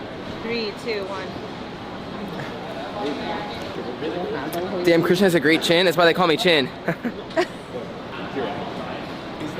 Oh my God, are you singing? No. I'm not singing it. Are you singing the Charlie Kirk song? No. Oh my God. It's stuck in my head and it's your fault. I didn't get it at first and now I got it. It's your fault. Yeah. Wait, don't show him on camera. Oh shit, sorry. Austin. That's my favorite one. He played on his stream and I was watching, you know, getting my morning politics in. It's not my fault. It's not my fault. And God, it's just so fucking funny. Christian looking so good. OMG, I'm straight, by the way. Does it like a crap? Me too. Okay. Give me my nickname, Mr. Grill. Sorry, I'm not trying to hijack the stream. The girly pop who's taking a photo doesn't want to be on stream. So you're just getting Christian Cam. Hi. And Stella Cam. What else does chat want us to do today? Christian always dripped out. Actually, I got this shirt here in China. I'm obsessed. Well, it's nice to meet you, man. Thank you so much for watching. We love your chin. You for us. Also, Jenner from In Care Saves Lives. Yes? Chatter had a couple nicknames for me. Number one, Austin Grow, because I'm a grower, not a shower. The other one was Mr. Krabs, because number one, it's a double entendre for number one, my financial proclivities, I guess is what he said. And then also my, what's up? Oh. And then also the way in which I'm positioned on the podcast. Now you're doing the 6'7" pan, sorry. I look like a crab, I guess, I don't know. Then the third one was Guantanamo speaker, because I torture people with my singing. Guantanamo speaker. Yeah. Is crazy. Hey, thank you for being so patient, brother. We appreciate you. Don't film him, don't film him. Oh, sorry. Yeah, he doesn't want to be on camera. He just wants to take a photo. You want us with all of us now, or do you Will now? Yeah, we already got one. He already snapped one with you. Oh, this is a great quality photo, man. Holy shit. I got a few. Oh, you don't want all of us in the same photo? No. Oh, I thought that's what you wanted. My bad. No, he wanted one with you as well. Stella POV. It's probably terrible with the light, with the Did you not sun. get us extra egg sandwiches? There was no. I want you to put your head in there for 1 second and take a look at the sun. You didn't say sandwich to go? I tried. Hey, son. That's all I do for them. I'm gonna kill every chatter in a video game. And you What did they say? Hey, how are you? Shit. Nice to meet you. Yes. What's up, brother? I'm Will. Nice to meet you. What's your name? I'm Julius. Julius. What's good, man? Yeah, how you doing? So you're seeing you guys in Hollywood. Oh yeah, dude, you it's know, cool we're to be enjoying here. it. Oh. We are enjoying it. Nice shirt. Oh, thank you. Where'd you get it? Oh. I had a handsome gay friend tell me. You ended up picking up the black one, huh? Yeah. Bro. You guys are the yin and yang of my life. Will was on the front lines of my catfish situation. Oh, I thought we were saving it for the pod. Well, I kind of told it, but no, I'm not going to talk about it anymore because your interaction on the pod will be. No, Okay. don't say anything more. I just want to give a preface. I was 10 drinks deep. I was 10 drinks deep, and I saw a message on Christian's phone that just said, I've been catfished. I need to run. I'm running. And partially, I was like, this is great content. But partially, I was like, my Austin is in danger. And we took off. Because I thought something crazy was happening. Oh, no. God, that image of Austin running around the corner is the funniest thing. The funniest thing was, it was like the most dutiful. No, I'll tell you what, chat. The moment that I realized that when I stepped out of that building that I had free will was so over. I was like, wait, I don't have to do anything. I can run. Chatters, can we get that moment of him running with the soundtrack from Chariots of Fire? Bum bum bum ba-dum. Dun, dun, dun, dun, dun, dun. Oh, shit. What's up, brother? He wants to say something to you. Dude, that was the moment that I had free will, that I determined that I could run, was so liberating. You've been having a lot of liberating moments. I don't know. I was like, I don't have to do that. I have no obligation. I can go. The free will situation, the fact that you couldn't order your highly specified Baconator. Yes, Baconator. You know, whatever you wanted. They keep saying we are Charlie Kirk. It's not my fault. It's your fault. This is your impact. You are Mr. Politic 127, not me. You put it on your stream, and it's been stuck in my head ever since. It's a great song. It's honestly a bop. It kind of is. Hold on, let me see. It's AI. Probably. It's AI vocals. Did Austin grow up somewhere? Yes. No, he came out like. No, I was born at 32 years old. You're 31. Oh, you're 32 now. Christian. Ooh. Why you gotta say it? Sore like spot. That's No. Why you gotta say it like that? Okay, I'm 24. What? Oh, that's doubly fucked. Don't You fucking say that. He's like, apparently AI generated song honoring Charlie Kirk goes viral. That's what it is. Yeah, damn. I found it.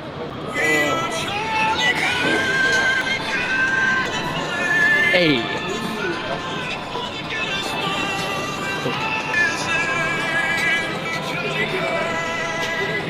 No. I'm gonna go finish my food real quick. I'll be out in a second. All right. He's not up there. Oh. Okay, you're pushing it now. You're trying. Oh yeah. What a. Yeah. Let's stand right. Maybe this is a foot massage place. I know, but we can at least like hang here when it's away from the sunlight. Baby, how am I supposed to live without you? Someone in the comments said of this YouTube video, and people will still listen to Taylor Swift. That's crazy. Someone said, I can't breathe. Charlie Kirk's last words. Oh my, okay, it's so much worse than, the comments get so much worse. No, I think, dude, Gen Alpha, the way that they have, that could be an entire dissertation. The way that Gen Alpha has like understood like the. They are zero chill. Yeah, they have no chill. Because they're raised by, who's Gen Alpha raised by? Like older Gen millennials? Z. And older Gen Z. No. Yes, my friends have kids. What? Yes. Fuck. That's crazy. Dude, every time I open up Facebook. When my mom was my age, she had 4 kids. That's fucking crazy. Every time I open up Facebook, I see another friend getting married, another kid I went to middle school with having another child. Like, it's crazy. When I was my mom's age, I was alive. That's crazy. Yeah, someone in my chat said, I have a Gen Alpha child. No, right. Raised by Gen Z was cooked and hate millennials. But also, I think they were just raised by the internet. That too. They're like raised by TikTok. Like people think it's like these guys are dark woke, but honestly they're just dark. Yeah. I don't even know if they're dark woke. They're just. I hope they're at least a little woke. Yeah, they're mean for the sake of meanness. No, they love being mean. Yeah. But I think that's just how kids are in general. Like, you know. Yeah, I'm definitely the exception. I was like I goody two shoes. I cried at, fucking. Like, what's that one movie? Kids are just fucking evil in general, and I think on the internet they get to roam free and they get to expand their reach. And a lot of people I think don't understand that you're like talking to a kid half the time. Like on the internet, when you get like a mean comment, you're like, it's anonymous, so you just assume it's like probably an adult when there's a fairly decent likelihood that this is a child. Yeah. That's typing that. And typically it's a projection of their own insecurities. Yeah, and also parents need to stop fucking giving their children unbridled access to the internet. I'm like, why? What? My mom, I think my mom was a fantastic mother. I mean, look how I turned out. Not so close. My mom used to tell me, she said, if you ever bully anybody, I will kick your ass. If you ever pick on anybody. Austin, you don't have the capacity to bully anyone. I know, that's because my mom taught me not to. She said if you... Yeah, They're that's saying it. on BDB they call him neck bro.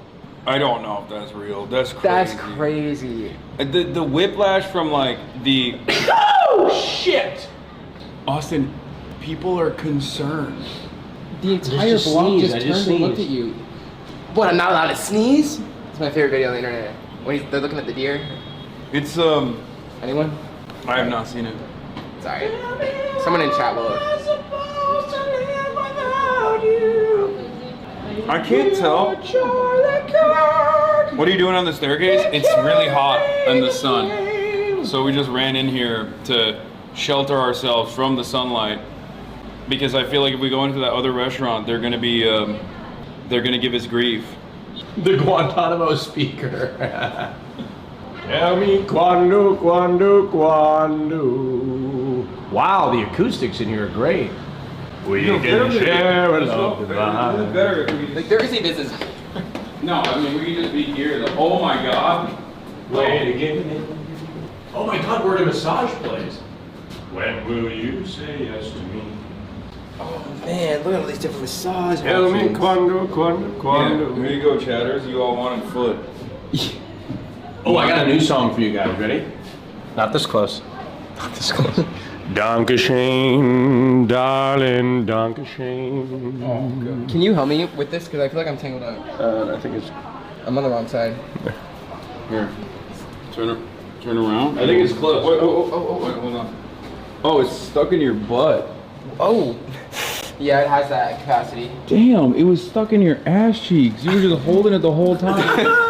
He was gripping it with it. No, I'm telling you. God damn. And you see, it was instinctual. My body just did it unconsciously. Is that gum? I got that gorilla grip. He does. Yeah, you were just, you weren't even aware that you were just gripping it with your ass, with your butt cheeks. Thank you. Do you need help? We just got a text. Said, Wait, can I have some of the gum, please? Yeah. Would you just give me the gum in your mouth? No. Come on, huh? They just kissed. They just kissed and gave. No, I didn't know. I gave him a gum. Apparently it's effing a little bit. Okay. We should go back outside. Let's just go to the restaurant. Let's just go to the restaurant. God, it's bright as fuck in this city.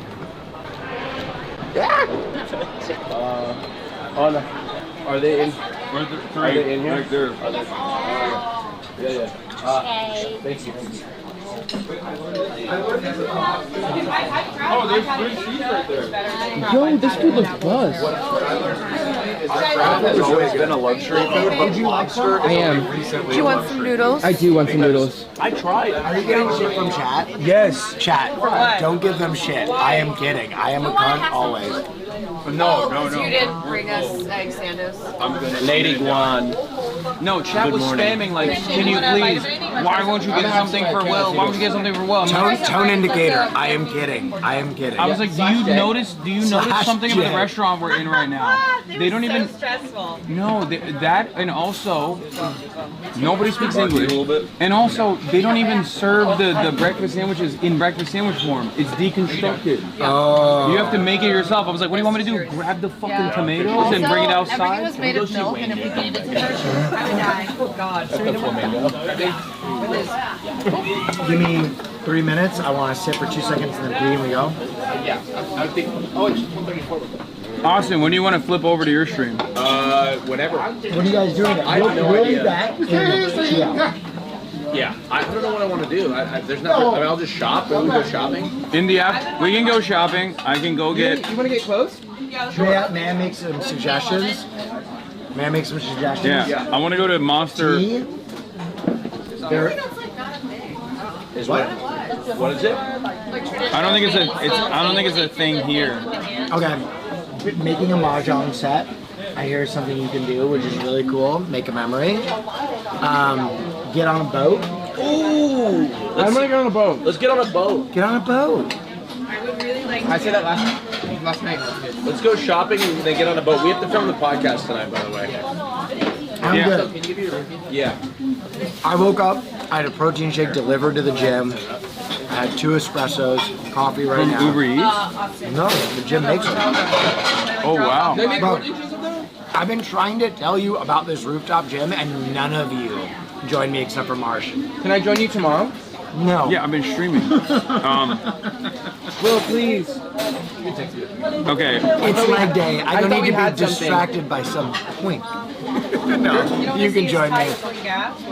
You're just scared that I'll lift you, huh? Here are some things. You can join me, but I think we should do a ping pong tournament on camera tomorrow. Here's some things. Here's some things we can do. That sounds like an awesome idea. Here's some other things that we can do. There are a couple places. There's like the newer version of the Kowloon Walled City, which is called like Monster, I think. Oh, the Monster Building. Yeah, Monster Building. That's what they were saying. Is like it's like Kowloon Walled City basically. Oh, okay. And there's also we could recreate the Mondo Grosso music video. I just need orange pants and suspenders.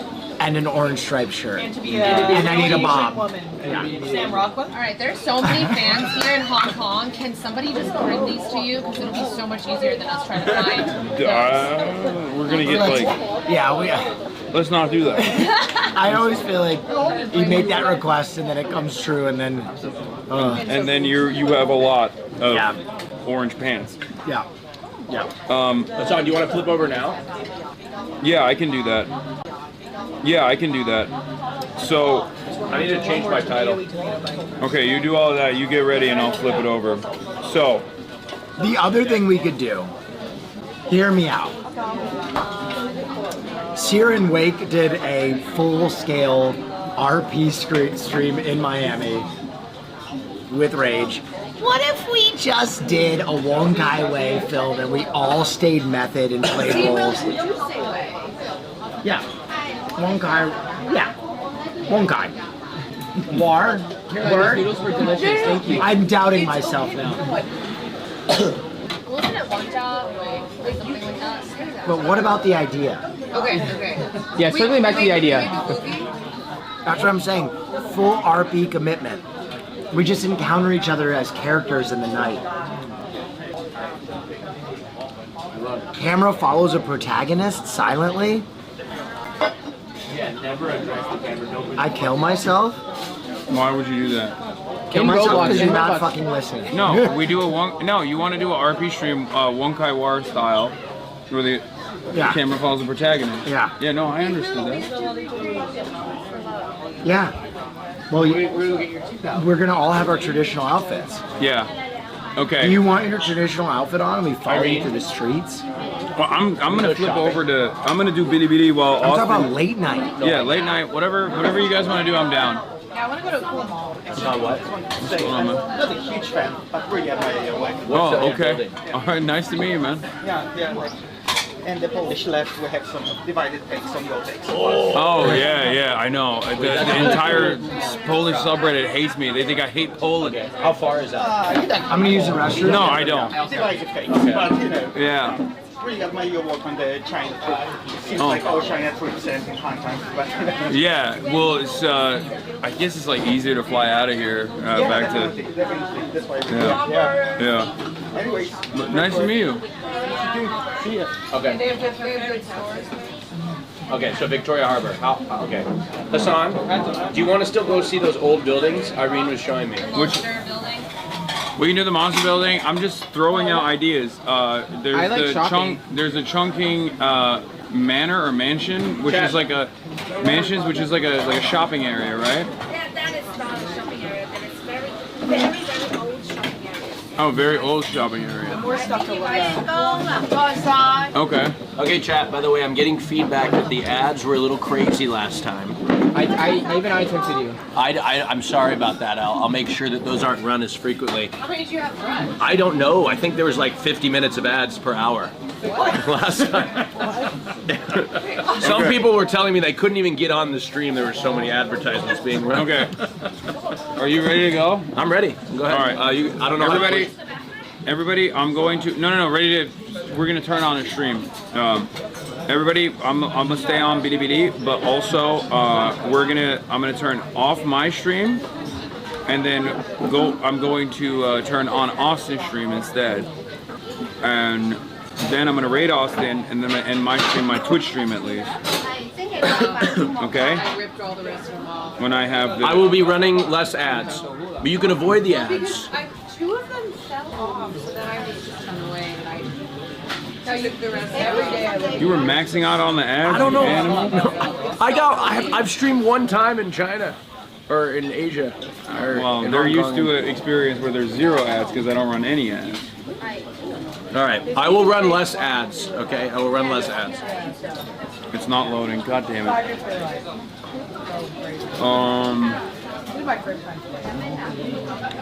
Austin was streaming 50 minutes. An hour.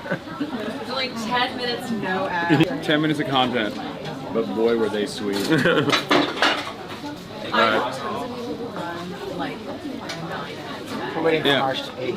So that's every 10 minutes you're doing a full. Okay. Like a minute and a half per. Okay, so you guys are going to Shenzhen. Yeah, it's picking up your That's suit. old network TV. Well, also you're going to get fitted for your suits. And we're picking up Austin's suit. And also the Keep House. Yes. Okay. And, what was I going to say? Okay, so you guys are going to do that. My only thing was that, I mean, I don't even know if we can. Okay, destinations are on. My only thing was that I wanted to go to Victoria Park to play basketball in the afternoon in Victoria Park, if possible. Go play now. Or play Marsh and now. I, it's gonna take us 2 hours. But Austin doesn't want to. Bye bye. I just need a pair of shoes and I'll jump in the court. Okay, we can go grab some. What size are you? 10 and a half. You want to wear mine? They're 11s. I have docs on. No, we can go buy them. I'll buy you your shoes. We'll buy some shoes. Okay. We'll go shopping and then we'll go play basketball. Where they like get everything loaded up. All right, chat. And it was like Okay, I'm starting your stream off. actually the perfect time to play out. Okay. It should start right now. Okay. Tell me when we're live.